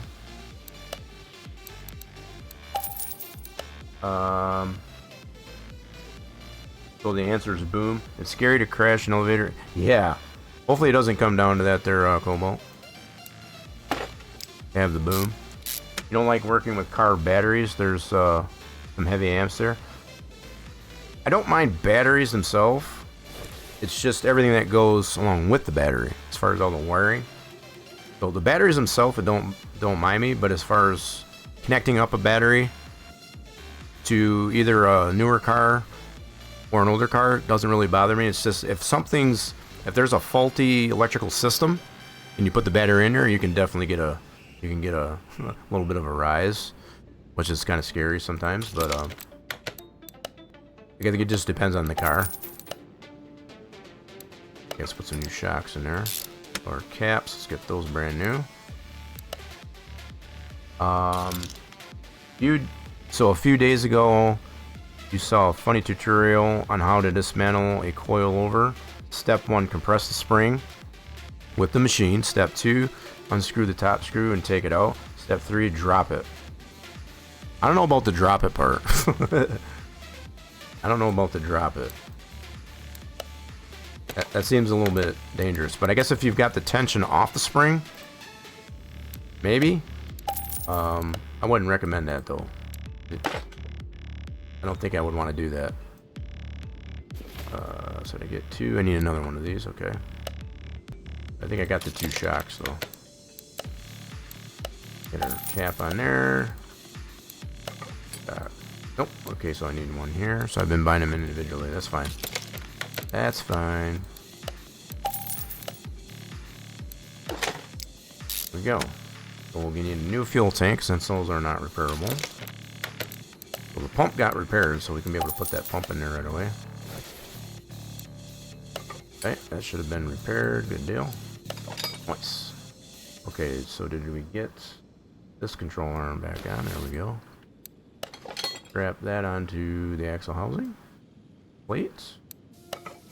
But the tutorial one was very rusted, but it was funny. What is that real? Yeah, I don't know if I would drop it necessarily. I might bump it with a dead blow. I guess as far as with the hammer, just to make sure. And I would keep. So the approach that I've taken with even if you do use the machine, take it off. You know, take the tension off the spring. The approach I take, I guess, as far as you get the top of it off of there, I'll use a dead blow hammer, but keep the top faced away from you, and face it towards something that it's not gonna, yeah, as much of a void as possible, I guess. So if you got a lot of space in the direction that the top of the shock is facing, do it that way, just in case there's any residual tension on that. That's the approach I take anyway. So we can put the drive shaft back in. Now we got the rear end done. Yeah, definitely things that have tension on it, those are definitely a scary thing to work with if you're not careful. The funniest part of the video is the drop it. The first drops it when the whole thing exploded in step 3. Yeah, see, that's one big reason I wouldn't drop it. I wouldn't recommend to drop it. A couple colleagues of mine do things like lathe work. Now that scares. Really? As far as lathe work, there's nothing wrong with lathe work. Like, I like remachining rotors. I don't have really too much of a problem with that. That's only one thing I can think of as far as using a lathe, like similar to this, to be able to remachine rotors, even drums for that matter. Yeah, there's not really nothing to be scary about, I guess, as far as when it comes to lathe. No, wait, it was uncompressed. Now I remember right. He just takes a screw. Yeah, if you're just taking a screw off without taking the tension off, yeah, that's not good. That's dangerous. Definitely got to relieve the tension off the spring.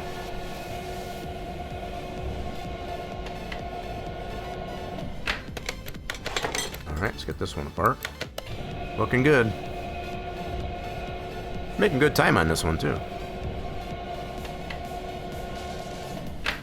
Alright, let's get these rims fixed up so we can, so we already got the tires. We just gotta fix up these rims to put the new tires on. It was the same size on all 4 corners, so that was easy enough. We don't have any staggered ones. Alright, let's get those put back together. Machining rotors is fine, but doing fancy parts means you get sketchy work holding. Once those things let go. Yeah, so depending on what type of piece you're working. Like if it's an abstract piece that can spin around, I guess, as far as if you don't got it held properly, yeah. If that lets go, yeah, it can go flying. I guess it just comes down to make sure it's secure properly. So in most cases, the way it goes on to, now this one's not the best lathe, I guess, as far as to show it on. So where it mounts to, where the motor is, you're going to usually have to screw that on. So once you screw that on, I guess as far as that part, how it's, so if you got a really long piece, you want to make sure it's secured properly on the other end. If it's a really long piece, like if it's a short piece, like a rotor, the only security that you need to have is near the motor. So if it goes further out, like if it's a drive shaft that you're machining, for example, you want to mount it here and also on the other end. So make sure as it's spinning or whatever like that, it has proper security on both ends. Otherwise, if it wobbles on the other end as you're turning it, that can rock it off there. And so a drive shaft is the only thing I can think of. But other parts similar to that, similar like that. Can I get these all separated? Yep. So, oh, we're putting them together. That's right. Put this one together.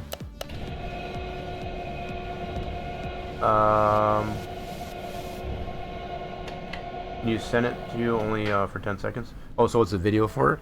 Oh, so you want, yeah, you want to send the link? Here, let me see here. Let me give you a permit. Go ahead and put it in there. Permit. Gulishman. Where's the Gulishman? There's the Gulishman. There we go. feel free to put that that link in there if anybody cares want to watch it. I mean, I get the general idea of it because I've dealt with them myself. Okay, so we've got these all separated. Or together, we gotta get them balanced. Need the balance on these. Got to have the balance.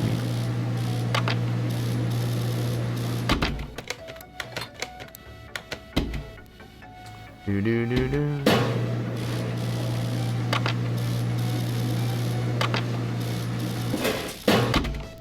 Let's see, let's do that. And let's get these back on there. How to dismantle strut. What's the live reaction? Let's see, your previous job got a huge accident. Once, they had a power bank the size of a suitcase filled with capacitors. Oh, damn. Someone got a big shock. He's now the safety officer. Oh, wow. So they put him in that position because he made a huge mistake. So that's kind of his punishment. It's like you're now the safety officer because you did that wrong. I've seen that happen before. So what about live reaction? Oh. No, I just let. So I'm gonna.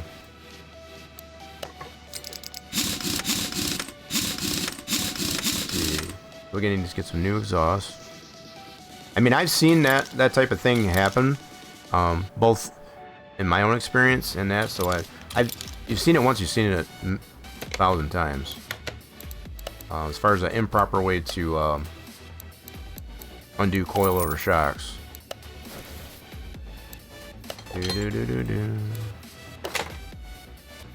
I'm not sure how it happened. Would be a bad part as well, but I'm quite sure they put him there because he was good. Oh no, so it was because he was good. So I might have misunderstood that. So I took it as the fact that let me read that again. Had a power bank the size of a suitcase filled with capacitors at high voltage. Someone got a big shot. So it wasn't that same person.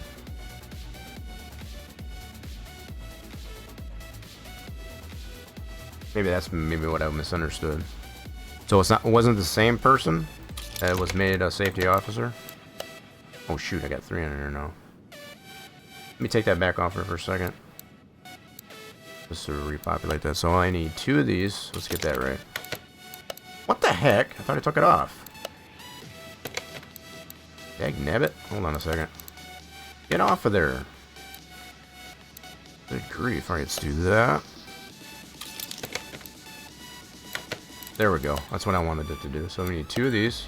I kept adding one on top of it. I thought after taking it off there. Anyway. Okay, so that's all good. So we're gonna recharge that battery. 59 under your 9th in there. So getting up onto that top 5. So it was the same person. I also had a colleague drive a tractor through a building once on cruise control while jumping out himself. Why would you do that? That's just dumb. Don't do that kind of stuff. That's some people. Yeah, let's charge this battery. Let's get this back down. Some people don't have good enough brain, I guess, as far as realize that's just not. Shouldn't do that. Okay, we'll charge the battery. Yep, get that one charged, and I think we're going to be pretty good on parts. I think once we get that battery back in there, we should be good.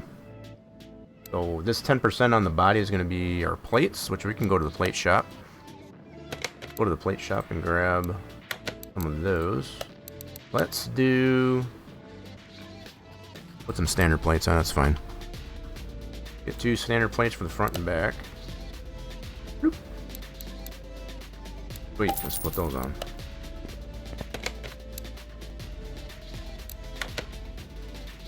One for there and one for back here. Wait a minute, is that not, that's on the trunk, that's why. I knew that. There we go. So we tried a different trunk than what this car normally has. That has the vented ones. Kind of like that one better. Could even try the one that doesn't have the spoiler. Yeah. So is that level with the fins? Trying to see here. Trying to tell. I think that this spoiler here is kind of level with these fins, which is kind of cool. Maybe a little bit higher. And when I do like this, kind of hard to tell. Maybe it's a little bit higher in the center, I guess, as far as on that. It's kind of a neat look to that. You don't usually see a spoiler, I guess, as far as on a 57 Chevy. You don't usually see that. Alright, so our battery should be charged. Slap our battery back in there. So we should be 100% on the body. Wait a minute, why are we only 90? I'm missing something on the body. Okay, let's put this battery in. Check that out. So we need... Uh-oh. Uh-oh. This way. Part mount. There we go. Then we can put the battery in. Sweet. Okay, so how are we on parts? Okay, what are we missing? Let's go through our parts list. Check and see what we're missing.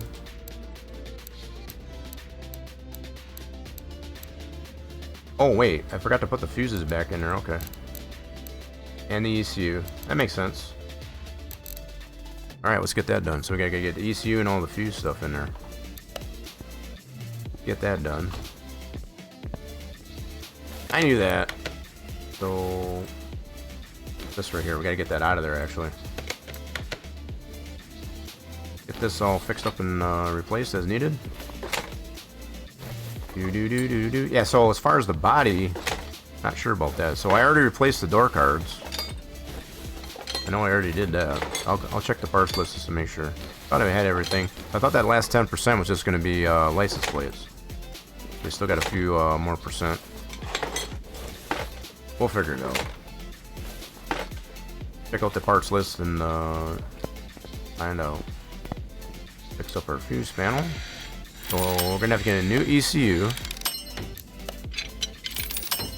Get ourselves a new ECU. Obviously those are not repairable. Okay, fuse and relays. Do do do do do do do do.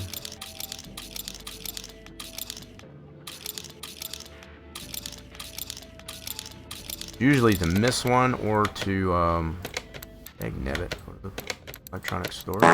Oh, excuse me, that one slipped a little bit. Sorry about that. Oh, we got Jesse James coming in here. What are we doing here, Jesse James? Got game. What's going on? Welcome in. Oops, we only need 2. We need 4 of these little guys. We need 3 of these. 3 of those. Got a little bit of everything. A little bit of every style. Alright, let's get those back into the fuse panel. Trying to get all that base horsepower out of this one, which I think if we checked right, I guess as far as this one has like 1100 horsepower or something like that at the base. We'll check that out here really quick as we get this all in here. Just chilling, nice. Very nice. About to get super cold out, I guess, as far as after today. Not looking forward to it. Not looking forward to it. Okay, so let's see where we're at. We got to put an ECU right there. So we got to pull this guy out. And let's get a new one. Put that on the list. New ECU. Get all that base horsepower out of this thing. Alright, so let's check our status. 99 on parts. Okay, let's go through our parts list to see what we're missing. So, part 6J, what is that? And a coils cover. How'd I miss that? So, yeah, we did have to take that back apart. I forgot about that. Oh, yeah, we gotta put this dude on. Alright, so we're 100% there, and then we've got this, what was that? This one right here. What is this? Part 6J. Okay, we gotta see what that one is. Part 6J. Let's go to the shop. Part 6J on this one. Part 6. Yeah. So that is, we should have that. We did that brown, that's the carpet. Did we not put it in there? Oh, we did. Did we not? Hold on a second. Say what? Okay, hold on a minute. That's part 3. So where's 6J? Let me go back to the store here real quick.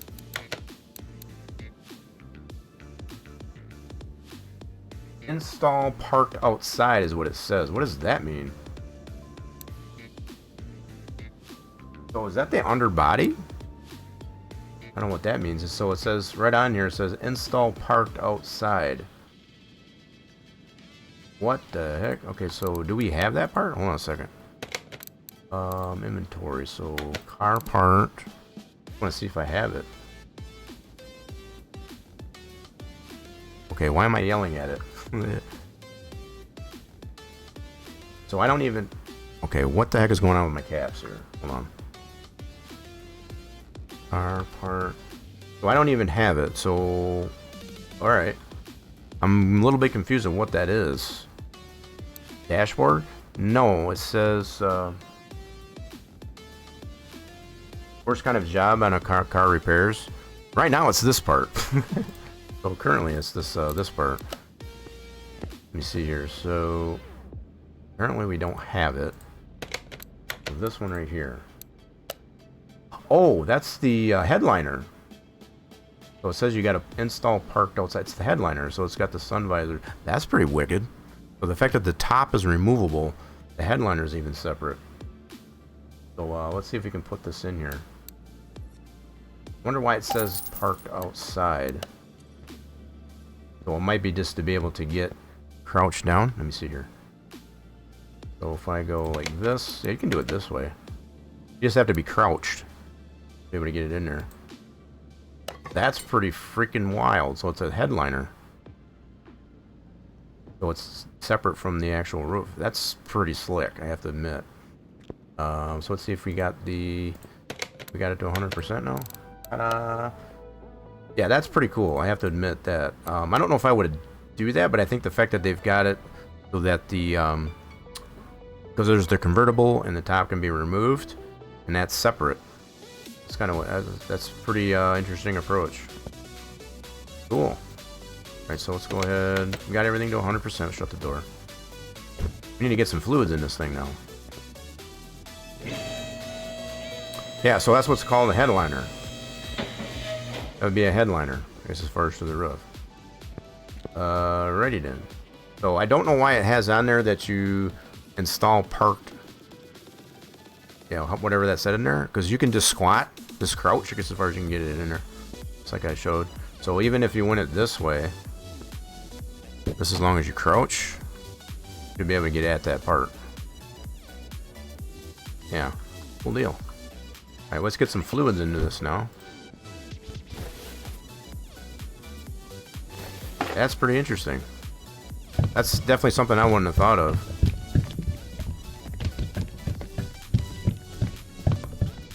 So yeah, the fact that this one has the convertible option in comparison to yeah, this one having, that's pretty cool. I like that. So they made use, I guess, as far as taking that top up, because there's that convertible option. So if we wanted to, what is it doing? I want to check the oil. Right, that's adequate. So if we wanted to on this one, maybe there is a version, I guess you can do that. So it would make the body less complete. But if we wanted to, we can take this off. Right? Let me see here. Okay, that won't work that way. So it's going to leave this here. So they may not have a version. Well, maybe the convertible door, if we want to make this retro, I guess, as far as a convertible. We could keep this off, put the doors on there that don't have the frames. That would be available on the convertible. So yeah, there's a lot of versatility with that. That's pretty neat. That's pretty stinking neat. Let's put these back in. So am I going to have to put that headliner back in? Let's see how he's got that done. Let's see if we got to put that headliner back in.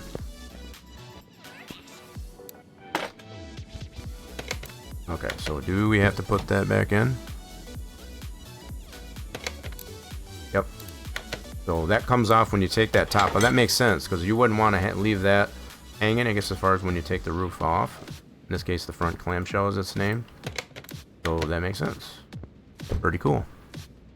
Oh, I see the Daytona stock car you bought, not available in the junkyard, so I have to keep it. So it's not available in the junkyard.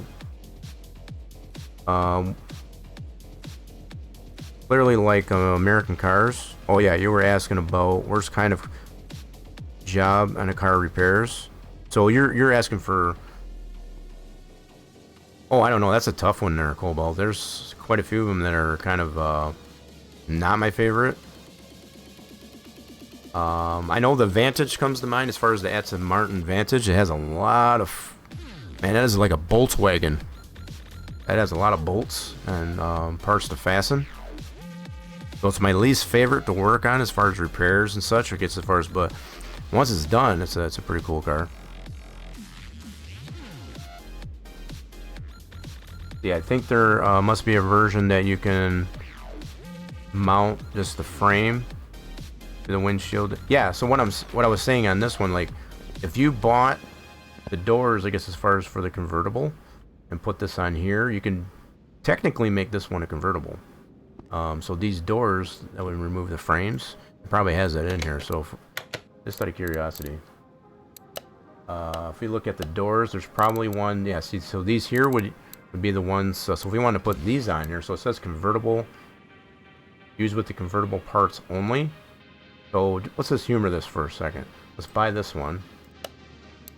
It should still allow us to put it on the car, right? He's just putting convertible only due to the fact that that's designed more for the convertible. That doesn't mean you can't put it on here, though. At least it shouldn't.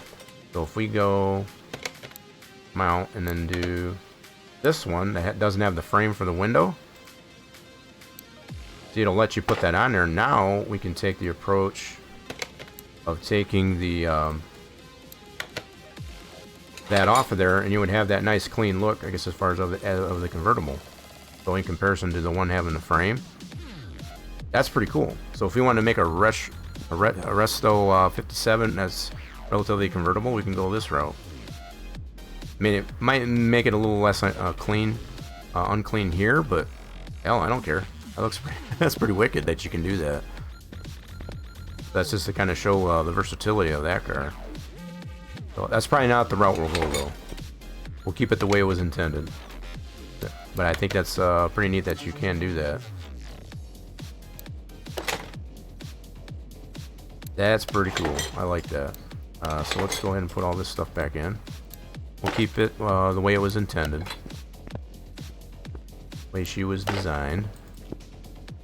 Okay, and then we need to put that carport 6 in there again. And another new DLC car for my first Porsche 911 Carrera. So you got the Porsche DLC, is what you're saying? I think the convertible has a window that looks lower. Yeah, probably does. I wouldn't doubt that. It probably does have the down window, I guess, as far as for the convertible, just like the C1 that we showed earlier. That's pretty cool. I would imagine that's what this way this one's designed. So let's put this headliner back in. So I don't know why he's got it marked. They got it marked, I guess, as far as parked outside, because you can do it in here. At least I've been able to. So let's go put that door card back on there. So this one says the same thing. Install parked outside. Now it might be because we're using quality of life mod. So without quality of life mod, if you got it on the lift, obviously you can't open the doors. So that's a nice notation, I guess, as far as to put on these to let you know how that part goes on there, especially if you don't use quality of life mod. So that's very well labeled. I'd definitely have to admit. It's nice to have parts that are well labeled to know how they work. And you can do that just in the thumbnail. Okay, so we back to 100%. Yep, we're good. Cool, let's finish putting our fluids back in there. Get the fluids in there. So, okay, that one's good. We already did that earlier. So we did our power steering, motor honey, that. I would like to see a coolant reservoir added to this one. It kind of bugs me a little bit that it doesn't have a coolant reservoir, but you know, that's just my own personal taste on it, I guess. Okay, all the fluids are in there. We want to get this over to test path. Let's get some things aligned. Let's see if we can drive it. Will it let us drive it? Okay, just want to make sure it did. That way, that gives us an indication of everything, all the parts are taken care of. That does allow us to drive it. Let's get some things aligned. Oh yeah, she all out of whack. She all out of whack. Get her less out of whack. My car should be a convertible. Your IRL car? Okay, so that's good to go there. Yeah, so I'm just showing the different versatilities of this car. So if you wanted to make a certain config, I guess as far as something that it wasn't intended to, you can do that. Pretty neat. So much the same as we've seen with the C1 Corvette done by Smokey. They have a lot of versatility that way too. In that car. If you haven't tried that C1 Corvette by Smokey, that's another one I recommend. Oops, gotta get the right side. Get all the alignments done. This one's way out of whack. There we go. Now we're less out of whack. Now, the other thing we want to do is get this painted. I think I'm just going to repaint it this color. Factory color. I think that looks good on it. So let's get it over to paint booth. Let's do that. Paint car. So this one we want it. Wait. That's not the color it was. What the heck? Metallic? There we go. More of that color. That's slick. I like that with the black trim on it. That's super cool. Alright, let's go ahead and paint it.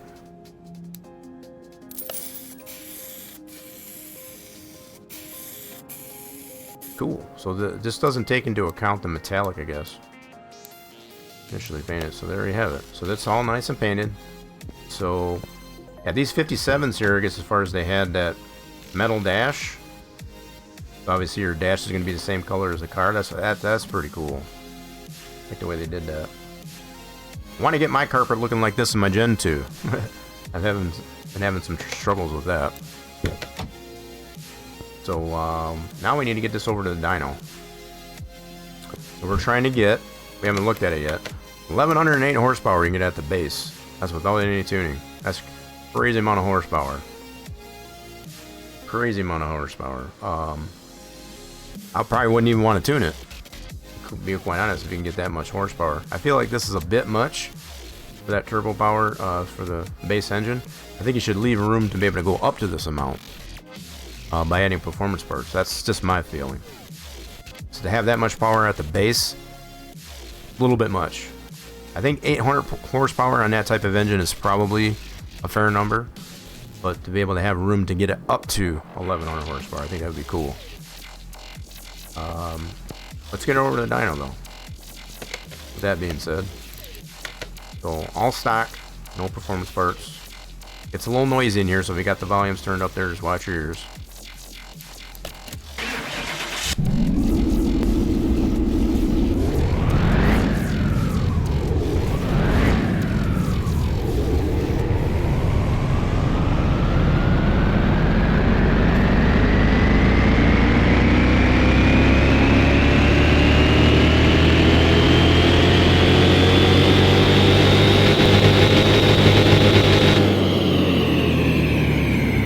Immediately goes to a Class A.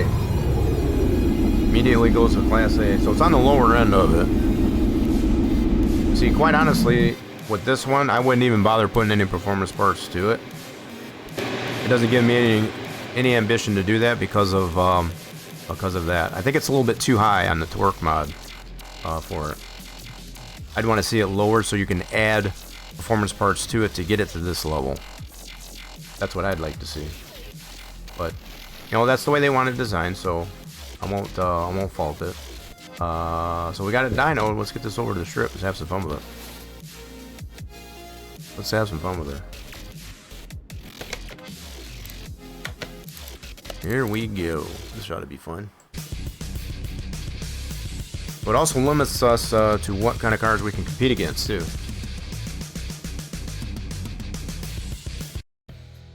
kind of limits us to who we can compete against as far as which class. I think this would probably be a nice one to be able to do Class B. A nice mix of cars. So I might make my own config for this one here to kind of tone it down a little bit from this original configuration. Just a little bit to get it down to like maybe 800 base. You know, somewhere around 850. Add the performance parts to it to get to this level if we wanted to. That way it's not immediately into a Class A. That's just be my approach. So yeah, we're going to be very limited on which cars we can compete against. Be it at this base level with no tuning whatsoever. So let's see if this we can beat the Tempesta. Try it out. Got a nice rumble to it, that's for sure.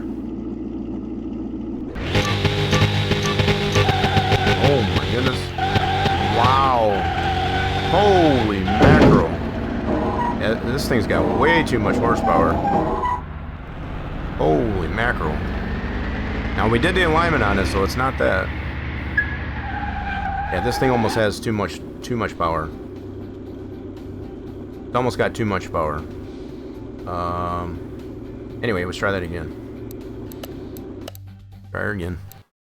Yeah, I almost feel like it's got a little too much power. At the base, at least, anyway.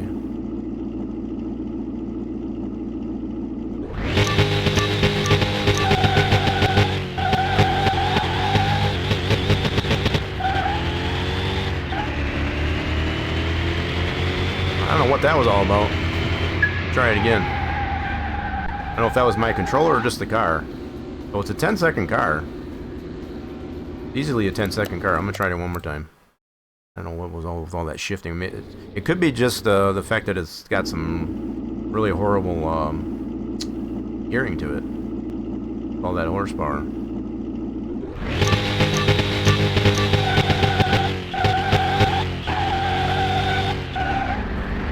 Wow, I don't like that at all. So what I'm gonna do, but we did sleep there a little bit. So yeah, we got it easily a 10-second car, I feel here. I feel like it does definitely, it's a must to put the performance gearbox into it, just to kind of tame those gears. But let me try this one more time, for good measure. Just to see if it's just me, or if it's just the gearing on this car.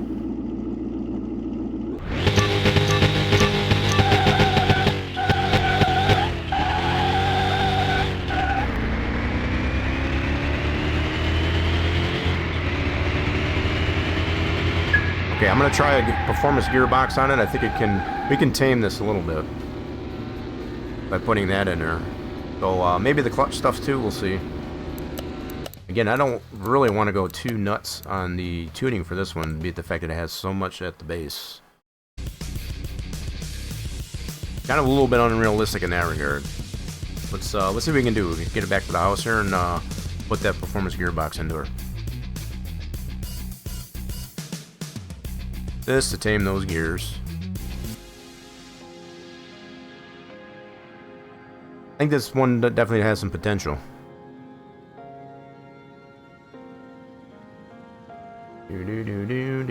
Okay, we're still over at the dyno. Let's get it back over to the lift.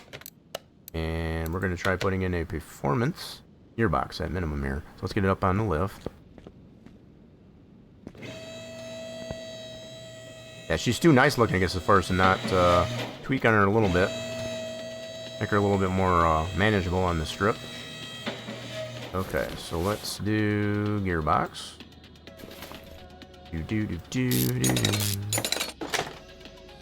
GN8, what's GN8? What do you mean GN8?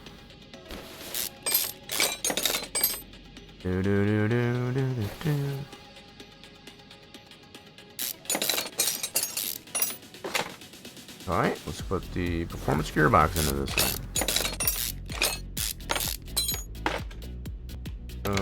Let's do mounts. So let's get this on the list. Let's go to the gear shop. So these are, we got 5 of them in the warehouse, but they're not performance. Let's do this. And then this will allow us in the dyno, I guess, as far as to tame those gears too. Very short shifts on it, especially on the first 3 gears. Make it a little bit more manageable is all. Okay, so we also have the option to play with the ECU. I'm gonna try the gearbox here first, at least. See what this does for us.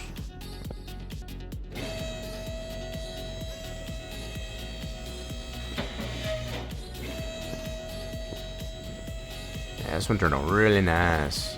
Okay, let's get it over to dyno again.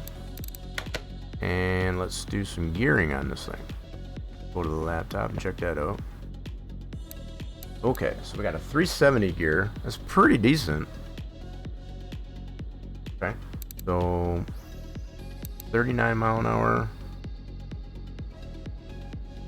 I'm gonna go like this. Okay, that'll be a 30 mile an hour spread. And another. Okay, let's bring this one up a little. 230. Let's do this one about there. Cool. Let's see if that'll. Okay, we'll definitely need to redyno it since we did put that performance deal in there. And let's see what we get now.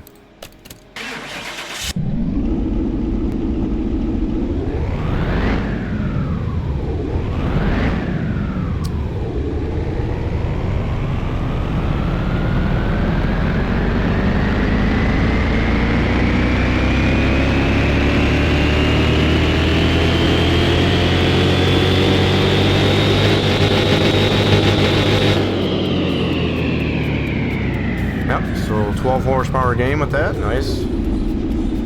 Yeah, this one, if you got the drag DLC, you get these performance parts, these tune parts. Yep. So if you got the drag DLC, it'll allow you to tune it, I believe. I think that's how that works. I don't know, I've had the drag DLC since the start of the gameplay, I guess, as far as, so I can't remember if it's with or without that you have that option as far as for tune parts. Yeah, we went with that, at least at the minimum. And it did bump our rating up slightly, but not too crazy. So we'll get this back over to the strip and try her out now. Now that we fine-tune the gears. Check it out. See how we did.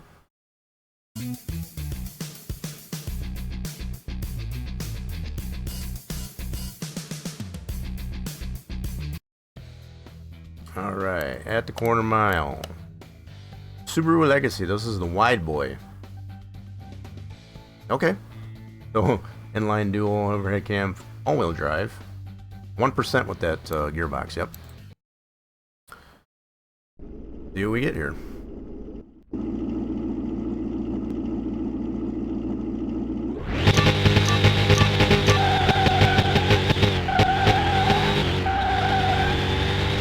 Still flutters on the first 2 gears, okay.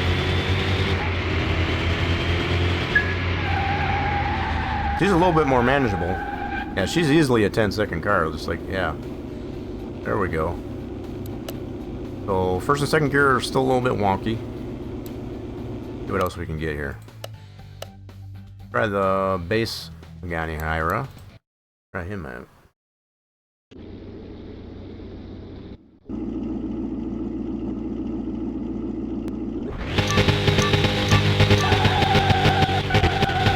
Wow, those first.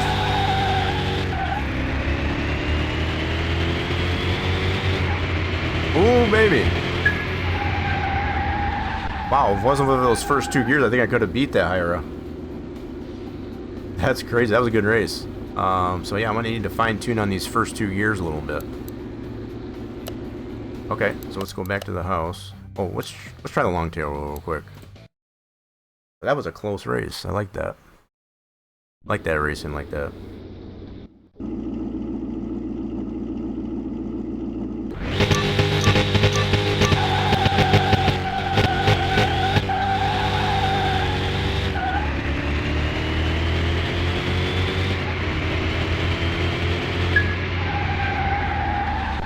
She's definitely a lot more manageable with this performance gearbox. Okay, so let's go back to the house. And we're going to fine tune on the gears just a little bit. Just a little bit. I think it's got some potential. I like it.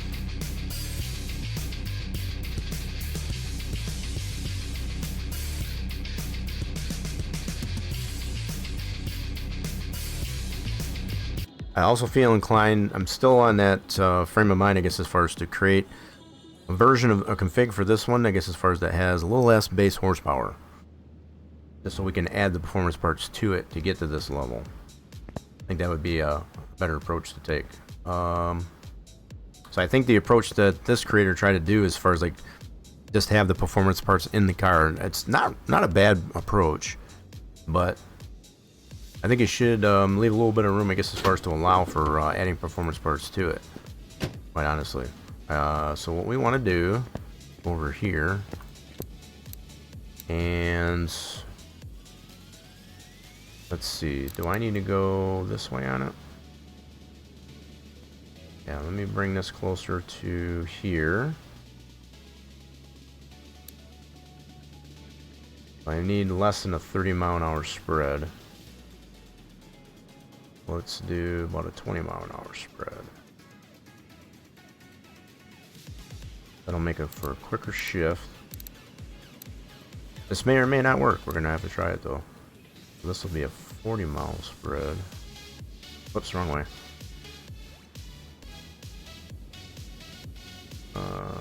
100.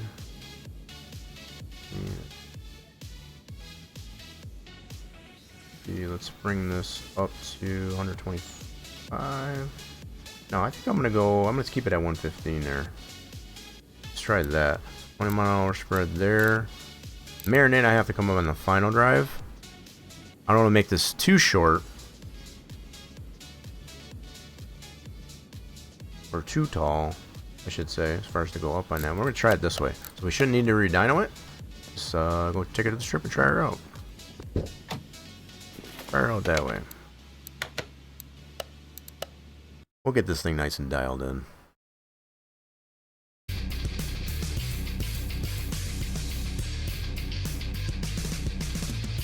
Starting to quiet up down there, as far as I guess everybody's possibly getting just as hungry as I am. Ooh, we got the WRX STI at home. I don't know what the at home means, but just the fact that it's a WRX STI. This is one of the higher end Subaru legacies that we've come to know. So let's see what we can do against this guy. That is a mod card. It's also available on the C Workshop.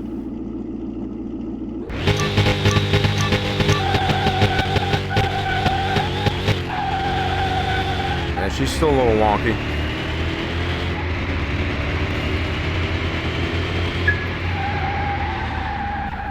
She's still a little wonky. I'm still getting 10.3s though. Honestly, a nice car. Which one? As far as the Subaru or this one? Yeah, this one's not a bad car. We just need to tame it a little bit on the gearing. That's all. Alright, so first and second gear is still a little wonky, so I might have to rethink this one here a little bit.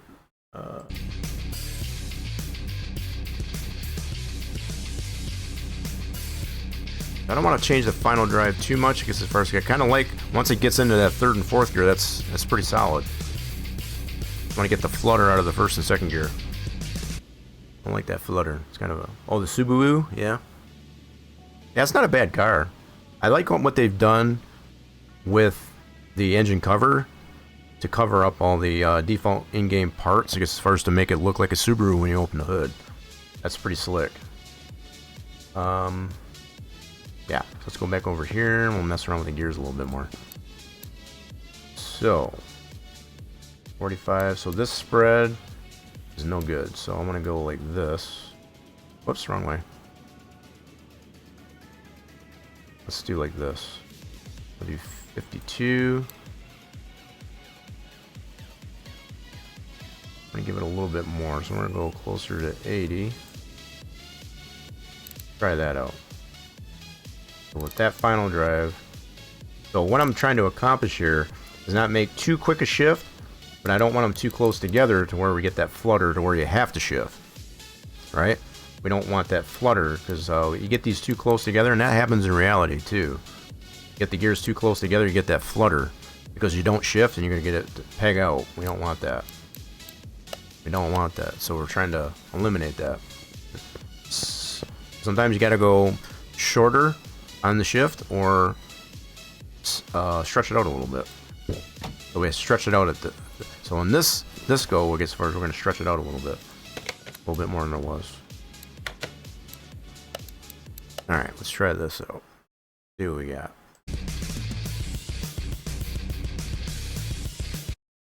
Whoa, what the heck? That was my end. That was not your end. So if you heard some audio cutout, that was my end. Quarter. We'll get to go against a long tail. Okay, let's check it out with the McLaren long tail.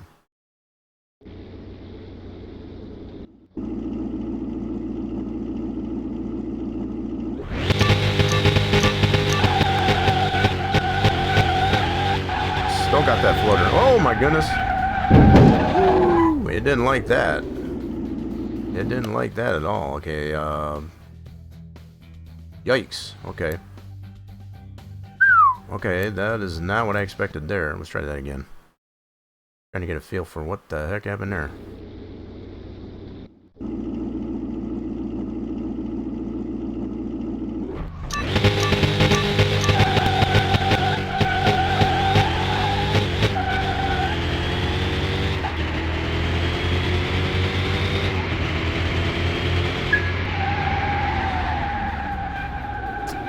Okay, so we still got the flutter. So I'm kind of paying attention now, I guess, as far as to how much flutter, what's the frequency of it. We're still getting 10 threes. That's pretty wild. Okay. All right. Let's do this. Let's go on back here. Got another idea. I'm gonna try one more thing. Yeah, the fact that it darted off to the one direction, I don't know what that was all about. That racing instant causes my favorite flowers to cut your daisies. Pushing daisies. Yeah, feel free to get on that raffle there, folks. That'll probably be the last one here of the stream today. Feel free to get on that one while it's hot. While getting ready to wind this thing down. I'm going to try one more adjustment here. 52, 78. So we went on the low side and the higher side of the power. 181 is our top speed. So generally what I like to do as far as like spread it out between the gears, get a proper spacing in between each one. So roughly 30 mile an hour for this one, and not quite 40 there. But I tend to keep it the same all the way through the power band, I guess, as far as of the. Make this one go closer to here. That's 20. And we'll make this one 88. 88 miles an hour, baby. Yeah, let's try that. That's a little bit smoother, I guess, as far as through there. So it's in between 30 to 35 mile an hour span. Okay, let's try that out. See if that smooths her out. Excuse me, I didn't mean to get in your way. We'll do this one more time. Now, if this doesn't really fix our problem, we'll continue to tweak on this one, I guess, as far as episodes go on.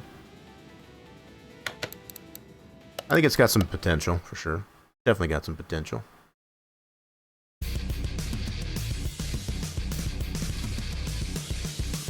Got a lot of wheel spin. Yes, we do. Especially in the, yeah, trying to get out of the first and second gears. That's what we're trying to smooth out here, J Booth. So let's do quarter mile. So this one's the multis. And we're getting all the trims of that Subaru, aren't we? So we've had the WRX SDI. We've had the wide boy, and this is the, I don't know what this is. So whoever created this one, they probably created this, these particular versions. They're probably very specific. I'm not familiar with.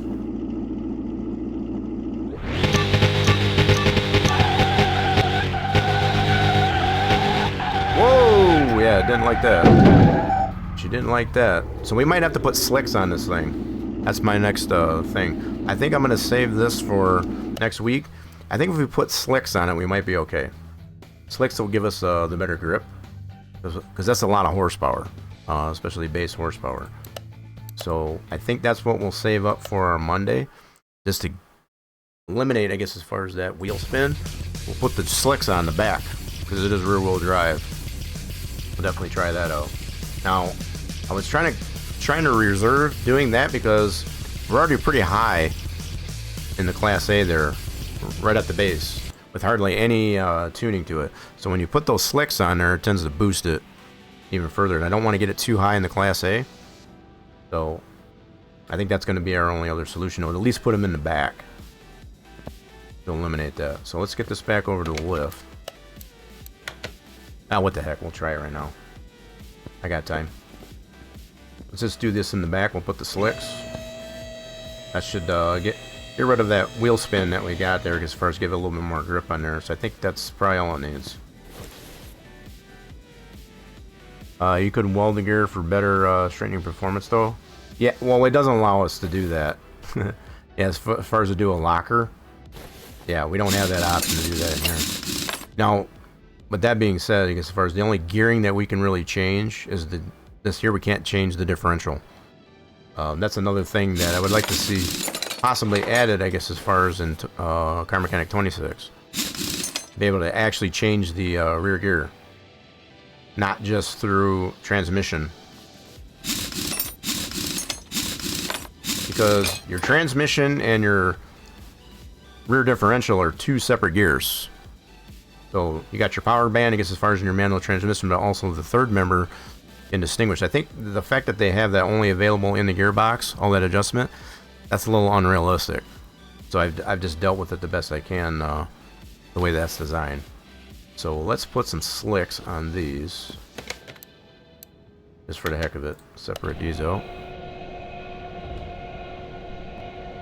You could lower the front tire quality even more. No, so we're gonna put slicks on it. So the slicks, the way the slicks work in this game, that gives you grip. So when you got a lot of horsepower and a wheel spin, like we do, when you put the slicks on it, that's what eventually corrects that issue. So that's what we're gonna do. I was just going to say the pure slicks on it. Yep, that's what we're gonna do.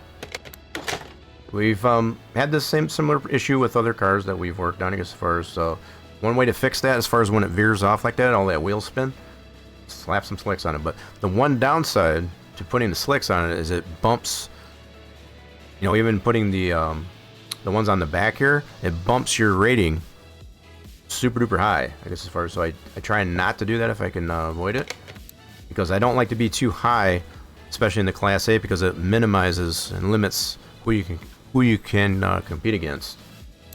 I like to have a broader palette of competition. Okay, so what we want to do, I want to get the size. So let's go to here, go to tires, and I want to get slicks on this side. 55, 45, 18. So let's go here, go to the tire shop, and we're gonna get these slicks. 245s, we need two of them. 245 wide. Whoops, need to be 18-inch. Fit those rims. And 45. Wait, was it 255? Shoot, I wrote it down wrong. I got so many notes here. Hold on, let me double check my 255, 45. Okay, so I had to make sure. So I'm not gonna go by this tire. If I go to this one, it's just gonna go to that. I don't want that. So I just needed the size. So just in case anybody was wondering. So we're gonna go with slicks 2. So it's 255 wide. So we need to be 18 inches in diameter. Fit that rim. And 45 on the sidewall. So a good chunk of money, I guess, as far as just for 2 slicks. Now, I would not be surprised if we get up into the 800 rating by putting these on here, because we're at like 690 right now. So yeah, it's going to give us a huge jump of having these slicks on it. Wait, did I put the wrong one on there? I did, didn't I? Crap. Put the wrong one on there. Okay, we gotta re-separate that. I have to put the slick on it. Appreciate that alert.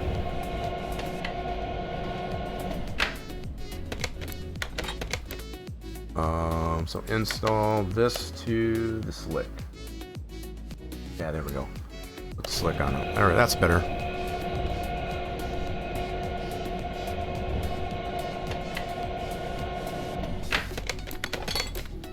Install this to the slick. That's the sport, this is slick. Did we get the right one?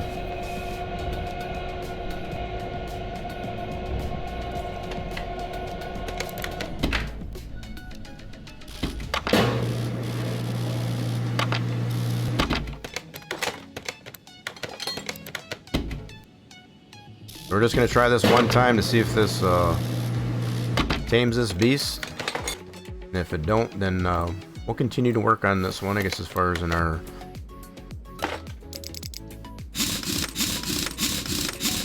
Monday. Yeah, I think it's definitely got potential.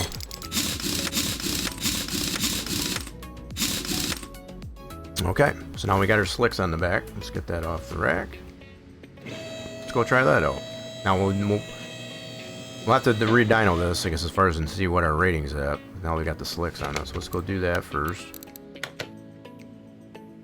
So we're at a 690. Well, take it off there because we did put the slicks on there, but we were at a 690. So I'm thinking pace car. Okay. Hit the pace car. Hit the pace car. What for? Well, we are gonna dyno it, so maybe we might. What's going on there, Goba?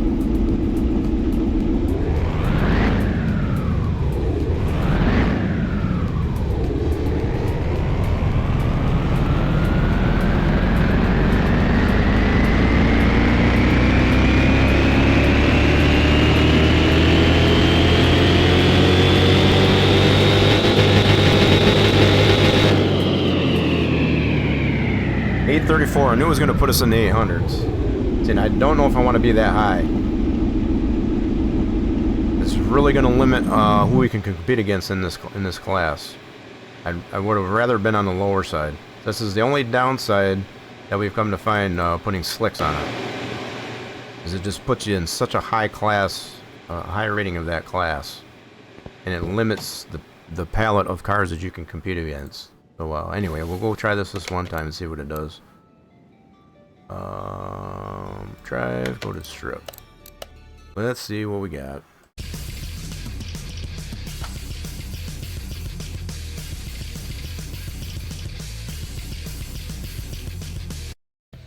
Okay. Quarter mile. So we get the wide body McLaren this time. Alright. Come on there, Mr. Wide Body. Let's see what you got.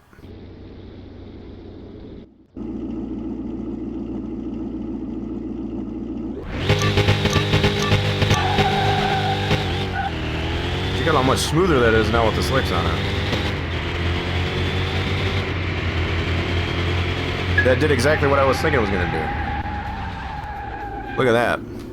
See, the only problem is being such a high rating, I guess, as far as in this class, there probably won't be too many cars that we can compete against. So obviously we can get the McLaren, Subaru Legacy,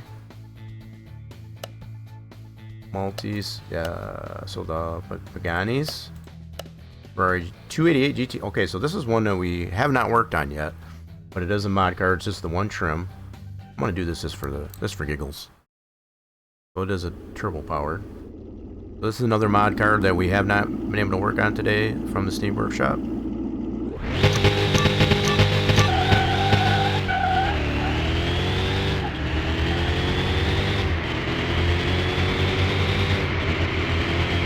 It runs nice and straight now.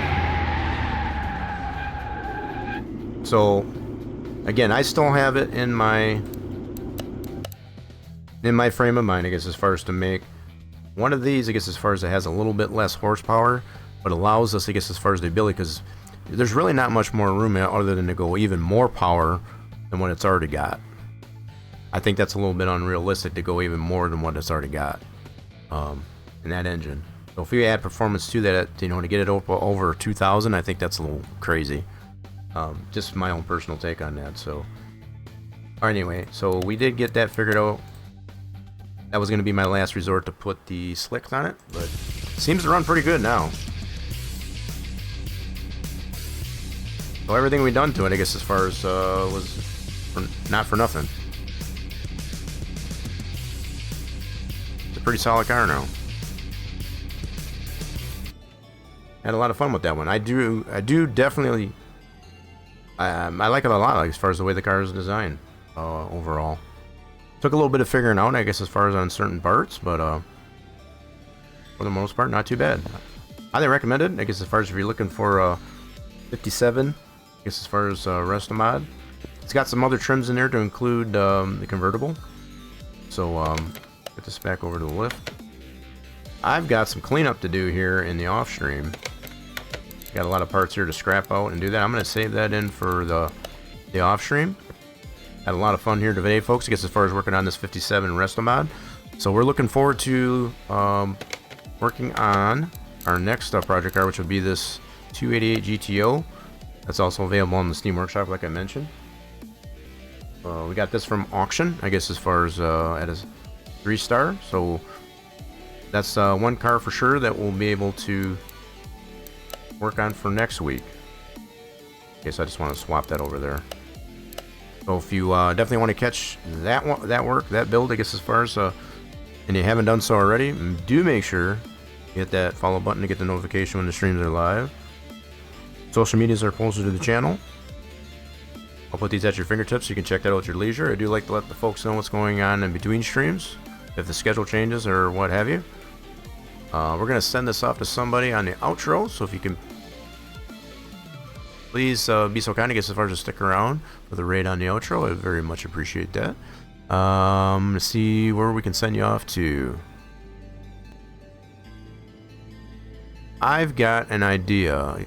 This is another game I've been enjoying to play in the off stream.